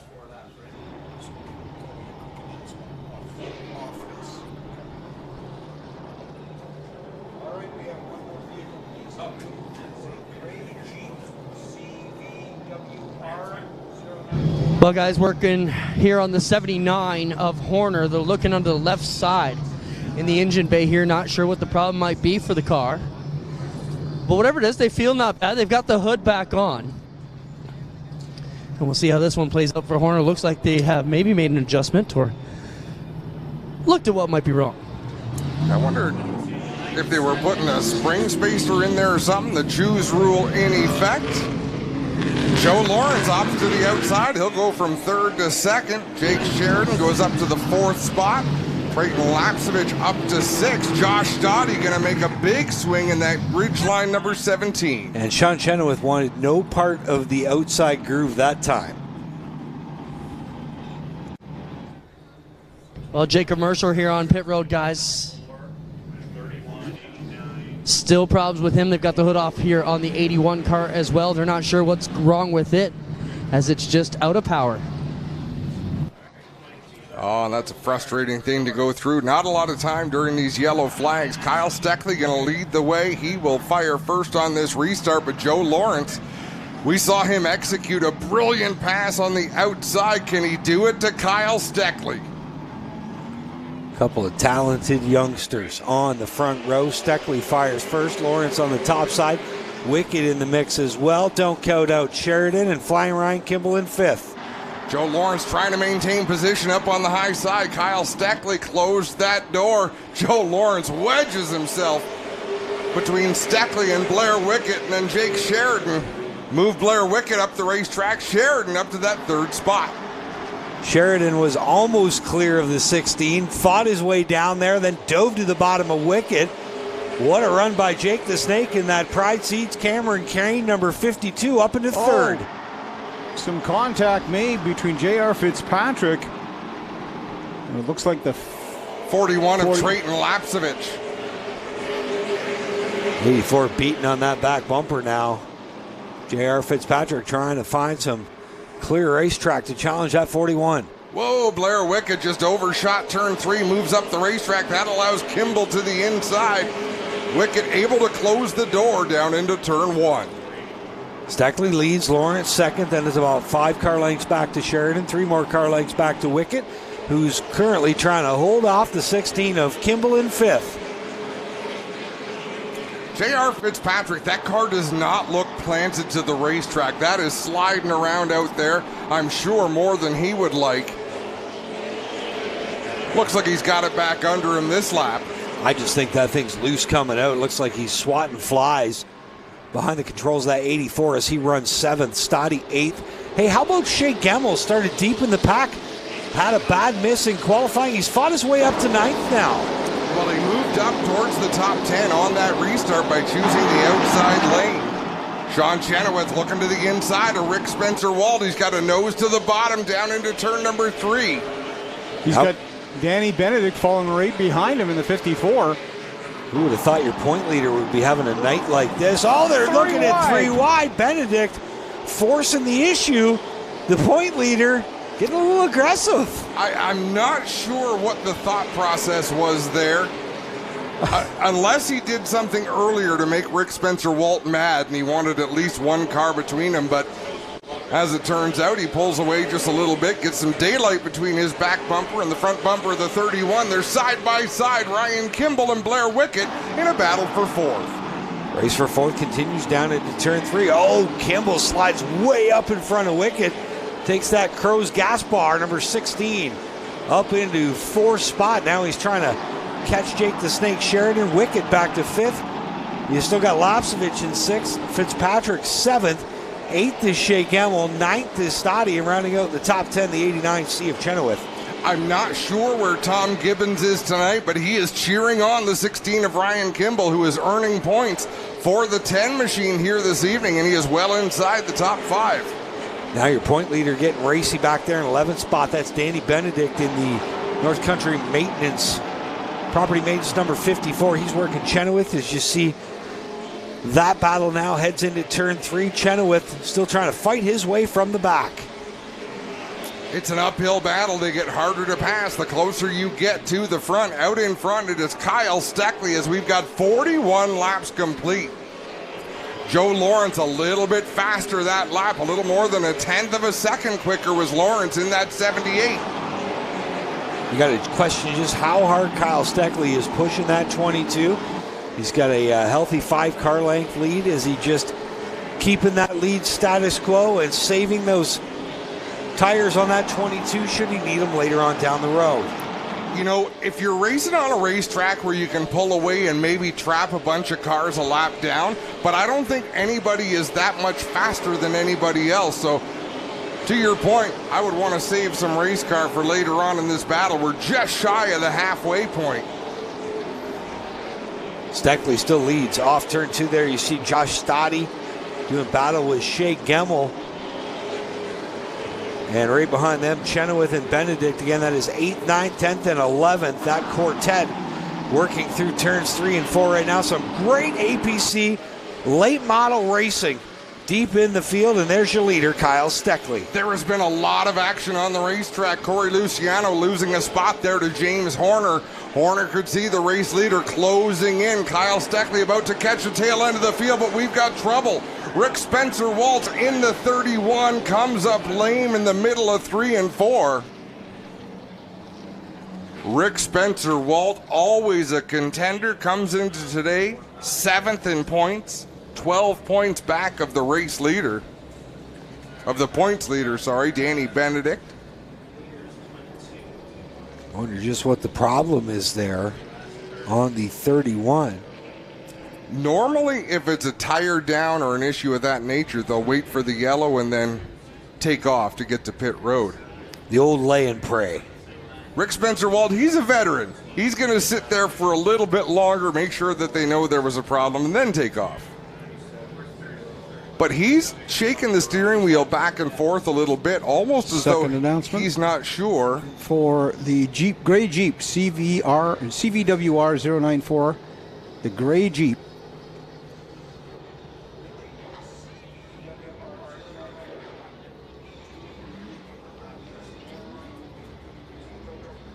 Clinton Jeffrey is on the scene as Rick Spencer Walt heads down pit road.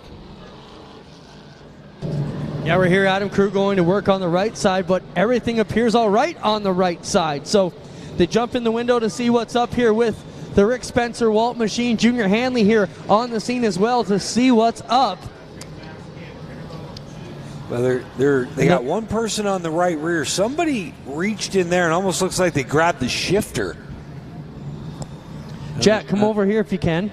We got Junior Hanley under the car. They're adjusting something under that back right rear, guys.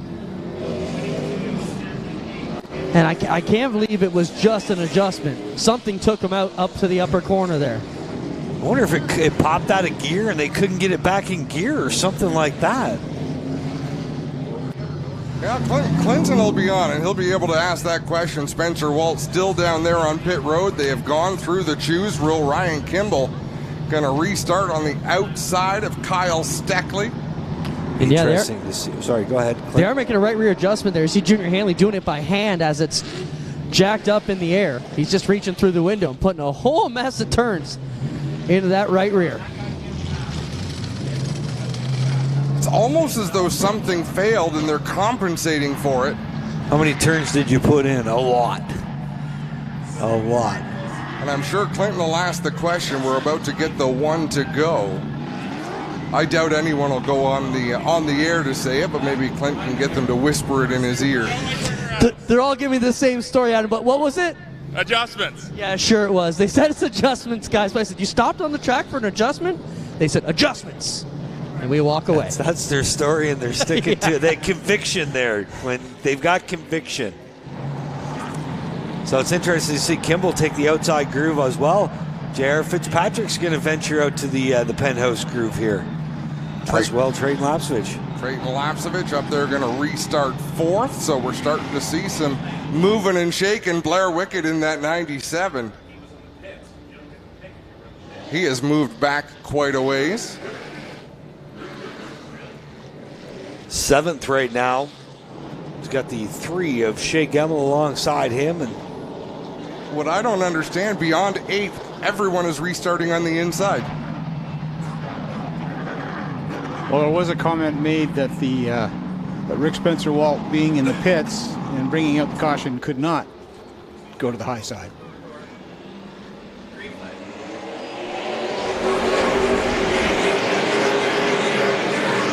Slow to the restart line was Kyle Steckley before he jumped on the throttle. Ryan Kimball with a good launch up there on the high side. J.R. Fitzpatrick gets moved off the bottom by Blair Wickett. Ryan Kimball going to settle into second. Fitzpatrick's now going to get his way to the bottom. He'll tuck in the line, follow the tire tracks. Lapsevich up front.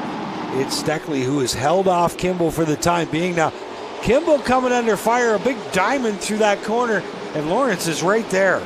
Joe Lawrence right on the back bumper of the 16 at Kimball. Little bit of daylight back to the 52 with Jake Sheridan. Josh Dottie to the inside of Shea Gemmel. Contact sends Gemmel up the racetrack. J.R. Fitzpatrick makes a move on Drayton Lapsevich, moved the 84 into the top 5. And he was sideways, a handful of wheel coming off turn 4, trying to keep that thing on the bottom and underneath Lapsevich. Now Lapsevich has fallen back in the hands of the polar Blair. As you see second place flying Ryan Kimball, he has got his hands full with Joe Lawrence. Lawrence down on the inside as they go into 3 and 4. Makes a little bit of contact, a little bit of a nudge, but flying Ryan Kimball holds the drift all the way around 3 and 4. And Joe Lawrence holds that front bumper right where he wanted it. You know, Ryan Kimball could pinch him down, but Lawrence, once he got the front end there, he was not giving up that piece of real estate. He'll take over that second spot. Can Jake Sheridan follow him through? Doesn't look like it, but Kimball left the inside open. Sheridan tried to take advantage of it, unable to. He's going to tuck in the line behind Kimball now. Kimball goes third, Jake the Snake in fourth, Lawrence up into second, but your leader has already got half a straightaway on the 78 of Lawrence. Great battle deeper in the field. Sean Chenoweth just got around Shea Gemmel. Danny Benedict to the inside. He'll get around the 3 machine as well. Gemmel able to settle into line. Those 4 have been going at it for about the last 20 laps, back in about 8th, 9th, 10th, and 11th spot. Meanwhile, how about this kid, Kyle Steckley out front, showing why he was a championship contender in 2022. I'll tell you what really helps. When he gets that launch on the restart, he's able to immediately get to his race pace while everyone battles for second. So he builds up that 10 car length advantage. He's now running the same lap times as Joe Lawrence, but that advantage he gains on the first 2 laps after a restart is what he's able to hold on to as the run wears on. He's been using that clean air off the start to get that advantage. Steckley comes in, 2 career APC wins. Looking to make it a 3rd here tonight. Josh Dottie could be in trouble. I was watching Sean Chenoweth harass him for the spot, and all of a sudden Stottie slowed a little bit on the front stretch. Chenoweth had to jerk the wheel to get around him. Now Benedict's got Stottie caught on the high side through 1 and 2. Stottie's going to have to tuck in line behind Benedict. He'll follow him down into turn 3. 54 Benedict trying to charge his way to the front, your point leader. So move Sean Chenoweth up to the 8th position in that 89C. It has been quite a race, quite a journey for Chenoweth through the 58 laps of this race so far. 59 laps. He's been at the front, he's been at the back, he's been at all points in between. And since the 78 Lawrence got clear of Ryan Kimball, he has checked out on that 16. Big contact between Chenoweth and Blair Wickett in turn number 4. Wickett got turned completely sideways. He's able to gather it back in. Chenoweth allowed him to gather it back in. But I can't imagine he wanted to get into him that hard, because Chenoweth almost wound up wrecking the 89 as well. But that's the battle to watch right now. Blair Wickett hanging on to that 7th position, but he's got some hungry competitors chasing him down. Maybe you briefly saw 17 on the door and not 97. Chenoweth still going to work on Blair Wickett. Great battle. You got Danny Benedict in the mix as well. This is all going on about half a track behind your leader, Kyle Steckley. But trust us, Kyle Steckley's turning some good laps out front. He's all by himself. The battles are through the center of this pack, and still the tightest one out there is 7th, 8th, 9th, and 10th. Blair Wickett in the 97, Chenoweth in the 89C, Danny Benedict in the 54, and in the 17 of Josh Dottie. Again, battles everywhere on the Speedway. The field all strung out. It's not going to be too much longer. Kyle Steckley's going to have to really get to work. He's closing in on Corey Luciano. Rick Spencer-Walt pulls his car down pit road. It looks like his night might end early. Look at the line Joe Lawrence is running compared to the line of Kyle Steckley. Lawrence is running at least a half a lane higher going into turn 1 than Steckley. And visually, it looks like he's slowly inching him closer. And it's going to get good when Steckley gets bottled up behind these laps cars, especially if he's got nowhere to go when he gets there.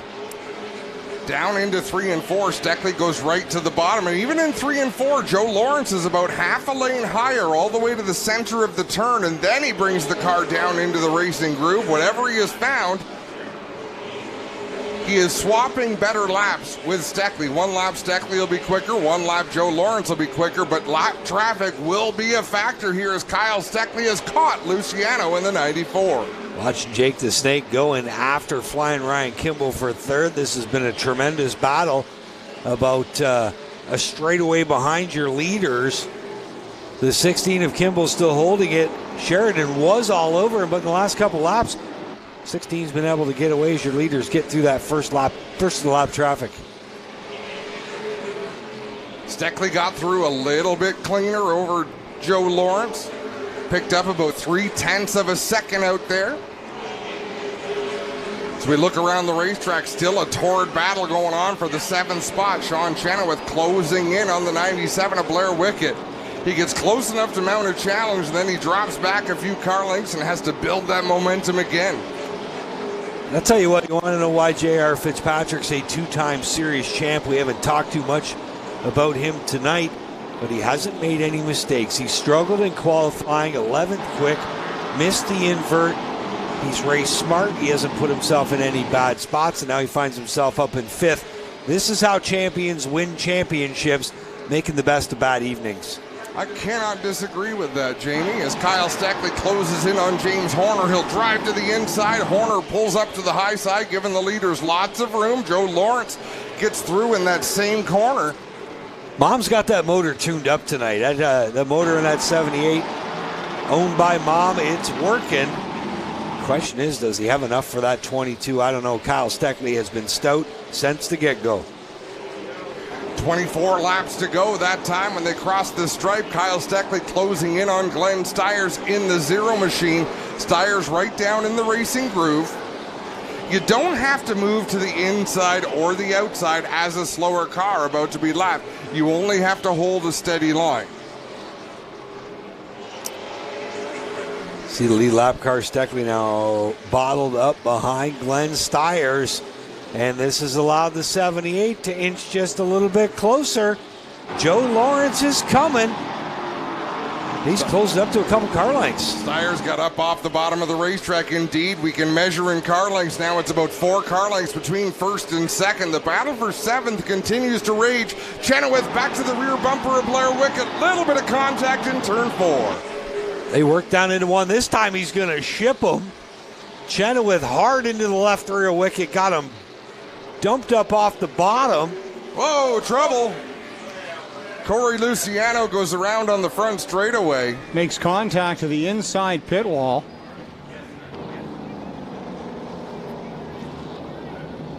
Well. Well, I can tell you that was off the nose of the Kimball 16 for sure. That one got turned and coming out of 4. Man, this thing slid all the way down. Ryan had to go. Jake Sheridan breathing all over him. You know, it backed it in the fence here, guys, but I don't see a lot of damage to the car. All the tires are still up, just that little bit of body damage in the right rear. That'll buff out. Yeah. Luciano takes off. The caution truck has picked up the field. We'll have a look at the replay from our speed shot. Yeah, Kimball helped him out. Show that again, Spencer. It almost looked like Kimball thought Luciano was going to stay high, and Luciano went to the bottom to get out of the way, but unfortunately Kimball was already there. Show that again from the start, Spencer, if you would. 0-79 in the pits. Hard to say. I think he might have had him up in the air, wheels off the ground halfway through turn 4. You don't get a lot of traction when your rear tires are off the racetrack.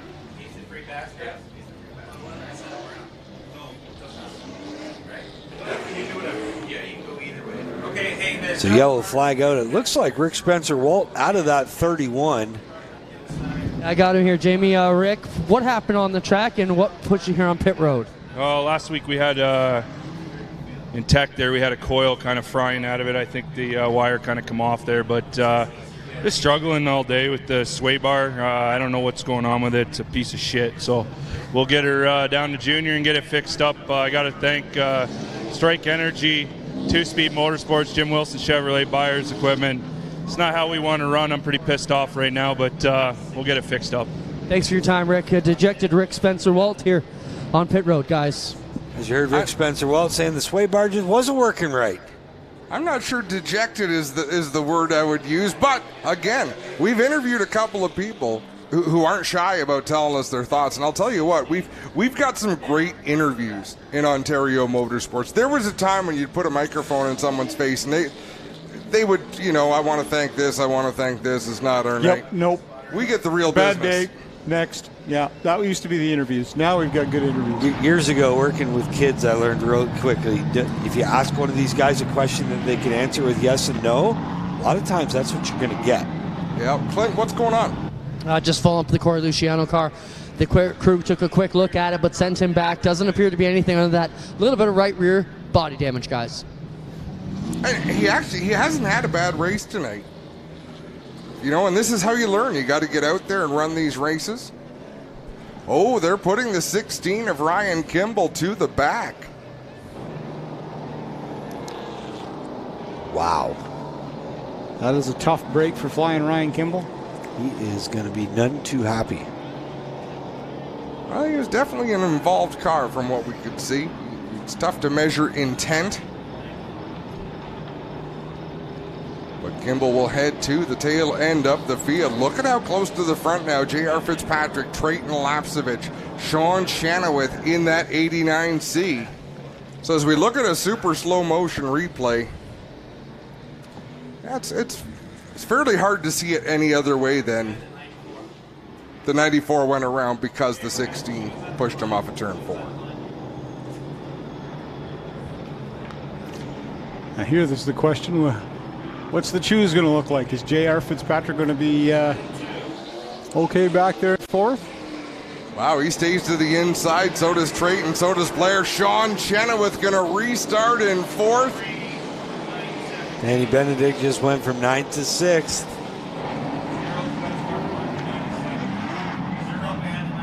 Wow.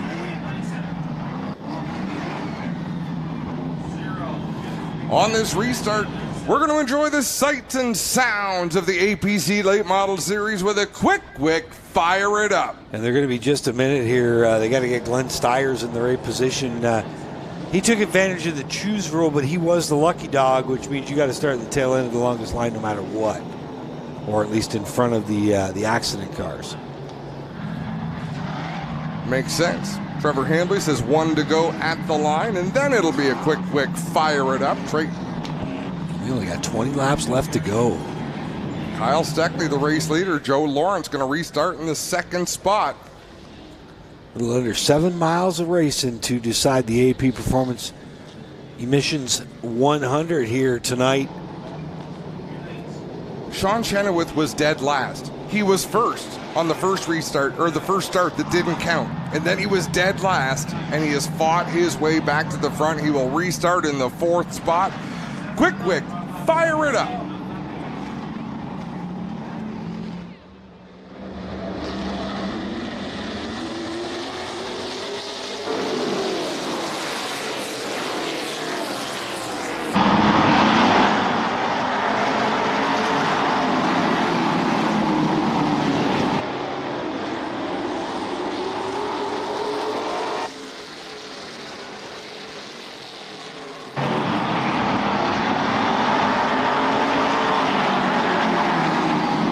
Trouble deep in the field. Shea Gemmel goes around off of turn number 2. I tell you what, business really picked up. Wait for it. Shea Gemmel, I think he feels he knows what happened to him. And in that 12 seconds between he was sure he wanted to seek revenge on, either a spotter or a crew chief might have reminded him who his sponsor is. Because he was going like gangbusters to close back in.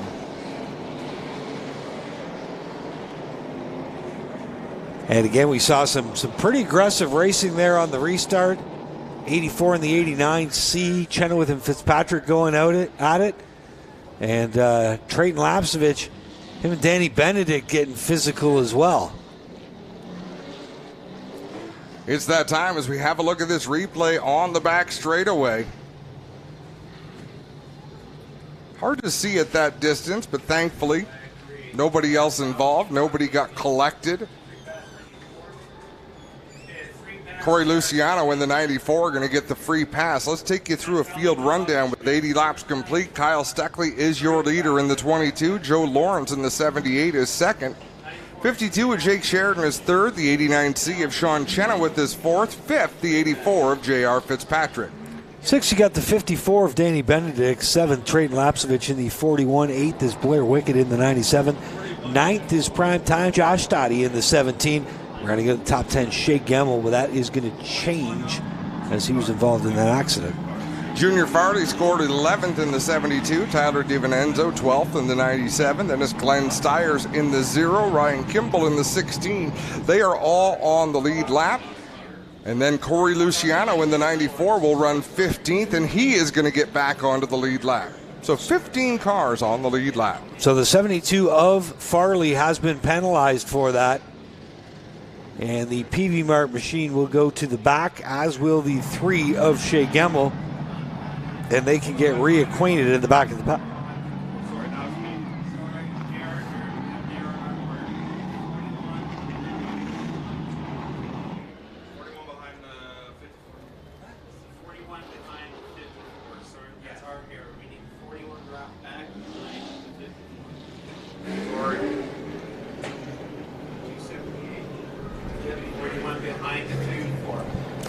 So they jostle the lineup a little bit. Trayton Lapsevich needs to go back behind Danny Benedict. I believe the lineup is correct now.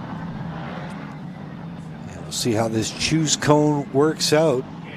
I mean, I know you're going to see Joe Lawrence bounce to the outside. That's been his MO in the last couple restarts. Where he got in trouble was when he didn't go to the outside on the restart, and he started third and got tied up with Kimball. J.R. Fitzpatrick going to be the one to the outside. Danny Benedict to fourth.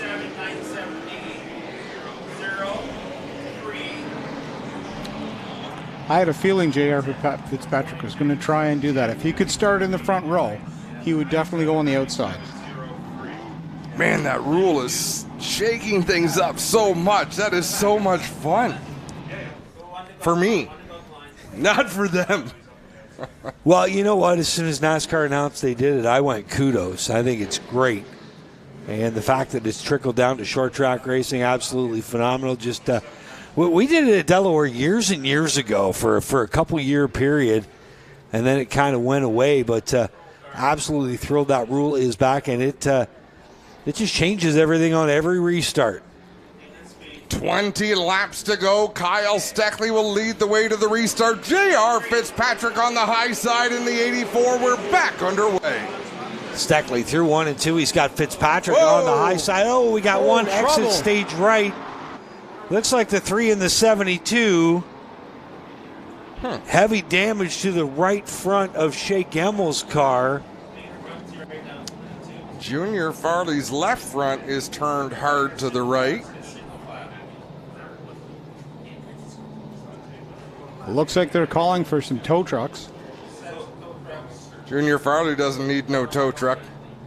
He fires up that 72. And I'm sure we'll have a look at this, if nothing else, from the speed shot. Definitely, maybe.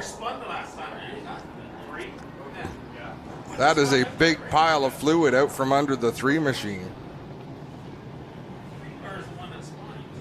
Well, I think it's safe to say the radiator's been punched out of that.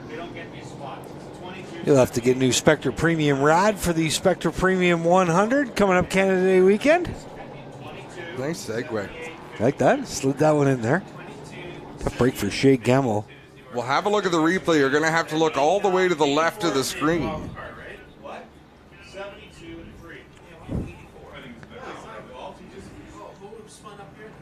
Spencer, back that speed shot up. So that's going to give us the what really happened. Shea Gemmell out of the car. Clinton Jeffrey is down there on the scene with him. Jack giving us some great looks at that 3 machine. Shea pokes his head in to survey the damage. Well, the right front's pushed back a lot here, guys, into the fender well. Anything you want to share with us? No, I just kind of know where to go there. A couple guys hit that turn 4 wall there. We're in the bottom. Just kind of know where to go, and then it just seemed like we just, I don't know, either grenaded or something, but lost front end control and just boom, right off the wall. Yeah, it looks like there may be a lot of oil or water out. Did you know what it is? Yeah, we had good oil pressure, and then obviously but we, like I said, we were struggling kind of all day with motor problems, and I hate to end the day like this. We were working our way up there in just bad circumstances and just kind of no place to go and just kind of ran out of room on some occasions. But no, we'll get this thing fixed up. We'll be ready for Delaware in a couple weeks. Appreciate your time. Shea Gemmell, guys. And you can see the right front is pushed way back in this. So you got all kinds of damage and a lot of oil. So it looks like something, maybe the oil pan let go or something in the motor. As Shea mentioned, guys, had all kinds of problems all day long. So let's have another look way at the back of the field. I don't see anybody into the wall. Maybe Corey Luciano rubbed up the wall, but it's a different view from down there behind the wheel of these race cars. Whatever happened, Shea Gemmell got the worst of it. Bent the right front end pretty good. Thankfully, any fluid that came out of it up there isn't going to cause any problems on the racing surface. Shea Gemmell was inside the top 10 in points heading into today, so this is going to hurt. He was a championship contender just a few years ago. Let's take a quick break, and when we come back, it'll be time for the conclusion, the final 20 laps of the AP Emission Technology 100 at Peterborough Speedway. Tiffany Gate Fresh Gourmet. Our savory pasticides can be prepared any way you like.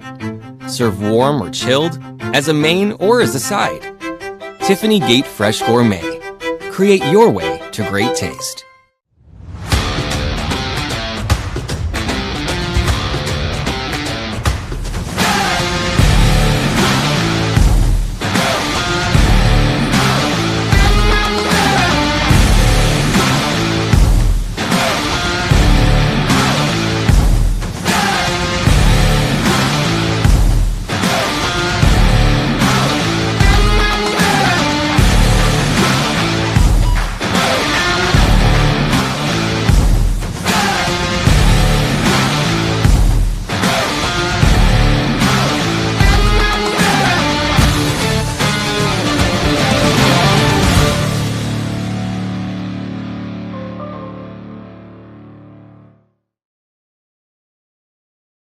Rev up your engines and get ready for some high-octane action. GeForce TV is your one-stop destination for all the best racing action across Ontario. With free live coverage of the APC Series, Bushwick and Speedway, Southern Ontario Sprints, and much more. You won't miss a single moment of the excitement. Whether you're a diehard fan or a casual viewer, GeForce TV has everything you need to stay up to date on the latest racing news and events. Head to our website at GeForceTV.net and start watching today.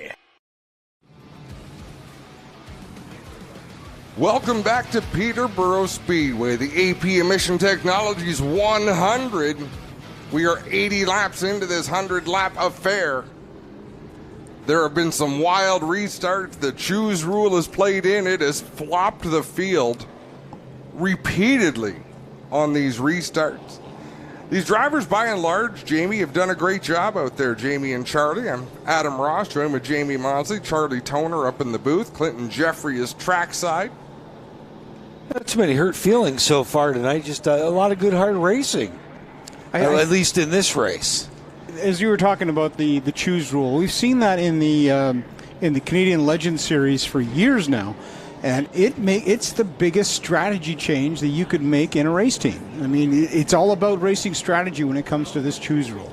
Barrie Speedway did it for years as well, so it's just nice to see that it's this common, it's being used at different places, and I think tonight it's served a purpose.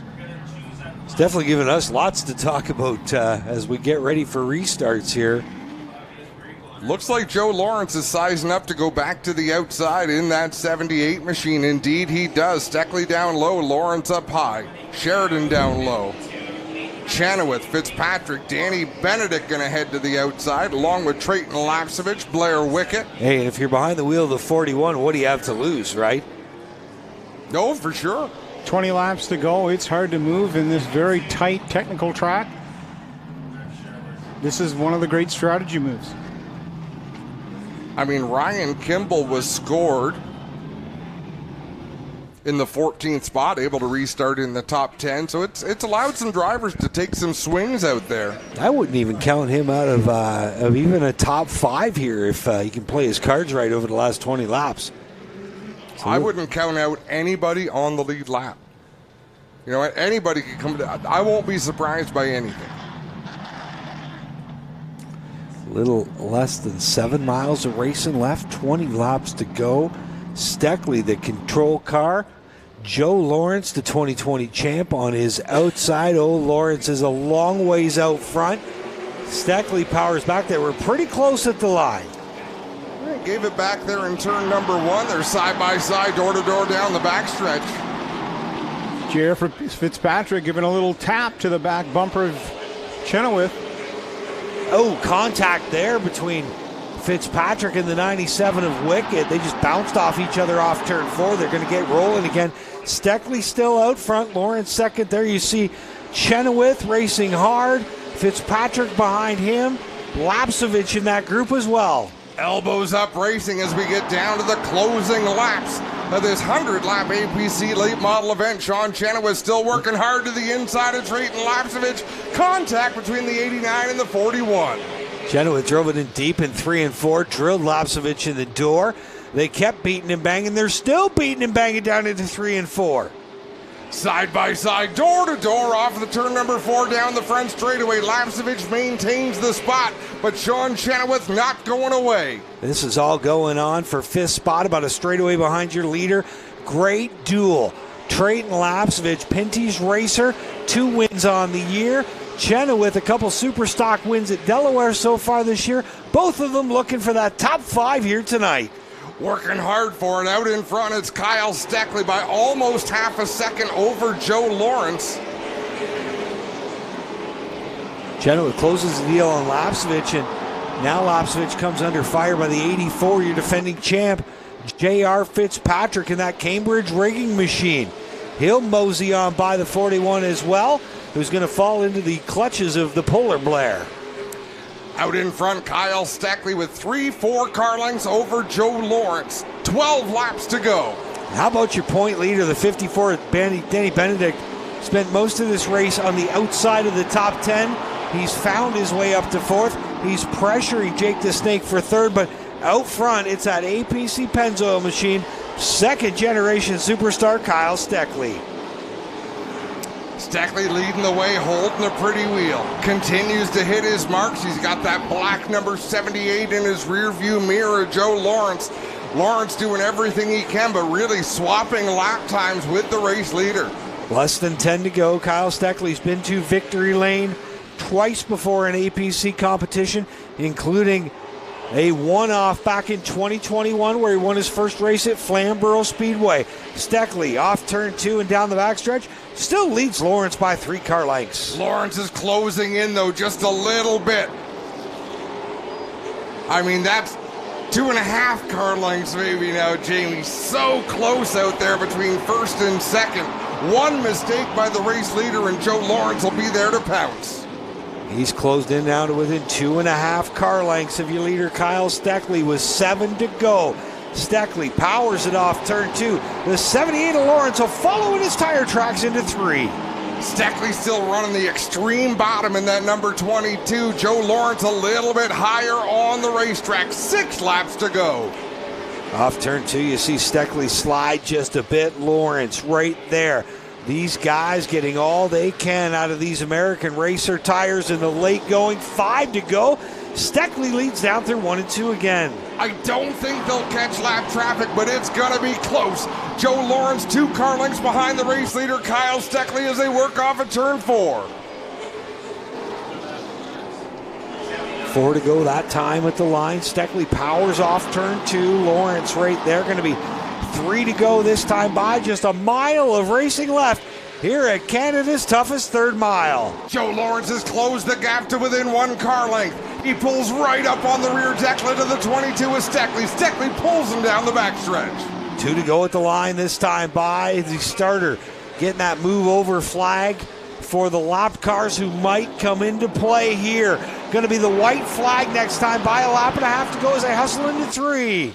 Kyle Steckley drives it deeper into turn 3. Joe Lawrence backs up the corner, gets a run off the turn as they cross under the white flag. Off turn 2 for the final time. Kyle Steckley leads. I don't think lap traffic's going to come into play, but it could.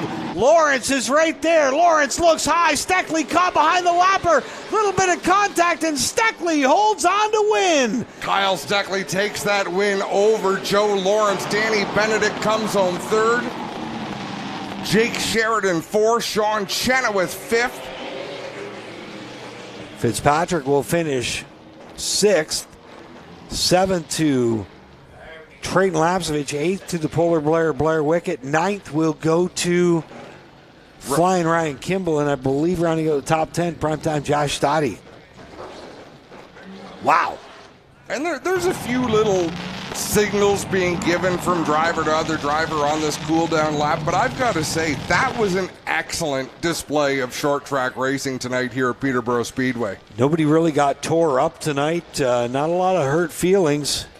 Definitely, we've seen different events go down at Peterborough Speedway before than what we saw tonight. We have. Shea Gemmel a little worse for wear tonight after that, but by and large, most of these cars are able to be driven back to their trailers. I think these drivers should be commended. The crews should be commended. And I think the fans showed up and saw a fantastic race. I think at the end of the day, if the best guy didn't win, he finished 2nd. Those two pretty much had boss cars and came home 1-2. Steckley and the 78 of Lawrence. And how about Danny Benedict just quietly sliding in there for a bronze medal performance tonight? I tell you, he came from the back of the pack and make it onto the podium. He drove a very clean, hard race to get up into the top 3. And it's these kind of nights that make you a champion. So Danny Benedict, your point leader coming in tonight, proving why he's a point leader and definitely a championship contender here. Clinton Jeffrey is on the scene to greet Kyle Steckley in True North Bet Victory Lane. Crew down here to give him a handshake. Father Scott in the window first. They'll work on getting him out. And Kyle, you got to love these young drivers wasting no time wanting to get out and talk to us here. Kyle in a hurry to get out and wave that flag. He'll work on the helmet right now, and we'll get him out and get the Hans device off. And he will be excited here to get out and celebrate here in Peterborough Victory Lane. Crew in here giving him his winner's hat. Dave Franks putting the sticker on. Crew giving him a drink. And we are ready to see him. Peterborough fans, are you ready? Here he is, the winner of the AP 100 tonight, Kyle Steckley. Kyle, what a drive here tonight, man. You just flat out dominated tonight. You got to be happy with that. Were you easing up at the end as Joe Lawrence comes in for a handshake here? He was coming at the end there. Yeah, he was. You know, we raced hard there at the end, lots of cautions, but man, oh man, I love this place. Second time here, what a blast, tight racing. It feels like you're going 100 mile an hour around this place, but wow, what a car. We were fast all day. I got to thank APC Auto Parts, Pennzoil, Canusa, Dayco, Stewart's Equipment, AW Millwright, AP Emissions for sponsoring the event, but man, oh man, I love this series, I love this team, and can't wait for Delaware in 2 weeks. Awesome job, Kyle. Congrats. Thank you. Kyle Steckley, ladies and gentlemen, gets the win. We'll get in here with second and third just a moment. A bundle of energy is Kyle Steckley. Down there in victory lane, but he earned it. He worked hard for that one. Joe Lawrence worked pretty hard as well, but he's going to have to settle for second tonight. Clinton Jeffrey is with him. Joe, you're not even supposed to be here, first off. What are you doing here, man? But these are two great races you've been able to put together here in the past month or so. This is what you need to do to contend for a second championship. Talk about this little team that could and is. They're doing awesome. We had a couple struggles in our first round of practice, and they executed perfectly. This car was phenomenal, and we worked really hard this week. We weren't quite happy with the speed, but we definitely found some stuff, and the thing was hooked up tonight. Let's talk about those last 10 laps. You looked like you were really pouring it on. Did you feel like you might have had a shot at the win? Definitely. I love racing Kyle. It's always fun, clean racing. I thought maybe I could trick him on the start and sneak up on the outside. No one would expect it, but he was ready, and it was a good show for the fans, hopefully. A lot of fun. I got to thank everyone that's really a part of this team. Jim Mears stepped on board with us. He didn't have to. He just loves what this team's about, and we love having him on board. AP Exhaust sponsoring the night just to let us go racing tonight is awesome. Everyone that supports the APC series is a fun deal. Right on. Joe Lawrence, second, guys. Former champ, putting up the finishes he should be. And, of course, a driver who cut his losses tonight. Man, third-place finish, a solid run. I think it's fair to say he did not have a third-place car, Jamie. No, definitely not. Danny Benedict able to use that choose rule to his advantage in the late going. Danny, they're saying you probably didn't have a third-place car, but this is what championship seasons are made of when you can will it to a third-place finish. Let's talk about the choose rule, how that helped you tonight. Yeah, I don't know if it helped or hurt. Like, half the guys just come down the front stretch on the middle and then go wherever they want, and they got guys switching lanes. I don't know. Right now I'm not a huge fan of it. Like, obviously it worked to our benefit there at the end, but yeah, I don't know. Definitely a good car though. Like, felt like we just the first couple of restarts there chose wrong and got kind of stuck behind some traffic and couldn't get through, but definitely a good day for our North Country Property Maintenance, Mobile One, McCall Racing Enterprises, Epic Raceware, Chevy here. So we'll take another podium and move on to Delaware. Great points day. You came as the points leader. If you're not it, you're going to be right near the top still. Thank you. Danny Benedict third, ladies and gentlemen. Joe Lawrence second, and your winner, Kyle Steckley, who win the AP Emissions 100 here from Peterborough. That's it from Trackside, guys. We'll turn it up to you to take us home. He makes some pretty good points about what happened. Now, again, but we saw scoring when somebody tried to do it and change lanes in 1 and 2. I think, Adam, my suggestion, there's got to be that painted cone. It's got to be a cut and dried. You got to get one side or the other of the cone by this point. Yeah, you might be right on the money there, but I enjoyed it. It made for great storylines. Let's take you through a full field rundown, and then we'll sign off. Rounding out the top 5, Jake Sheridan fourth in the 52, fifth the 89C of Sean Chenoweth. Coming home 6th, your defending champ, J.R. Fitzpatrick. 7th, a good run. First time out for Trayton Lapsevich this year. 8th, a good finish for the Polar Blair Wickett, who started on the pole. 9th, flying Ryan Kimball. And rounding out the top 10, Josh Toddy. 11th through 15th, Tyler DiVincenzo in the 97D. The 94 of Corey Luciano. Glenn Stiers in the 0. The 72 of Junior Farley. They were all on the lead lap. And then 15th, one lap down, the 79 of James Horner. Cars didn't finish, scored in 16th, Shea Gemmel in the 3. 17th, the 31W, Rick Spencer Walt. 18th, Eric Della Riva in the 74. Tough break for him after being in the top 10 in points. And making his second career start with a 19th place finish, the 81 of Jacob Mercer. All in all, a great launch to the 2023 Quick Wick Superstock Series. A fantastic APC race, 100 laps of excitement, plus, Charlie, some local track action. Thanks for joining us tonight. We're glad you could be a part of it. Absolutely, been an absolute blast to have you guys at GeForce TV. For all the race fans that have been here, you can go watch this show at GeForce TV on YouTube, so it's very easy to find. I watch it all the time. Get your camping spots early for that July 1st weekend at Delaware Speedway. Quick Wick APC doubleheader is going to be a dandy. On behalf of Jamie Maudsley, Charlie Toner, Ben Hodgson, Clinton Jeffrey, I'm Adam Ross saying so long from Peterborough Speedway. Thanks for coming along.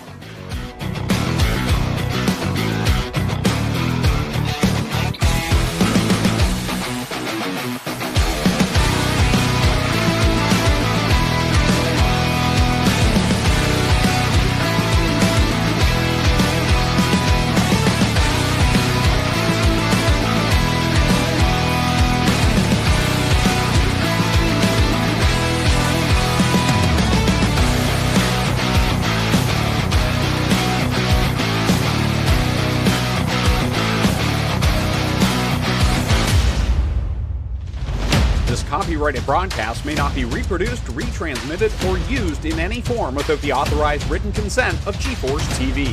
GeForce TV would like to thank you for your support and for watching today's broadcast.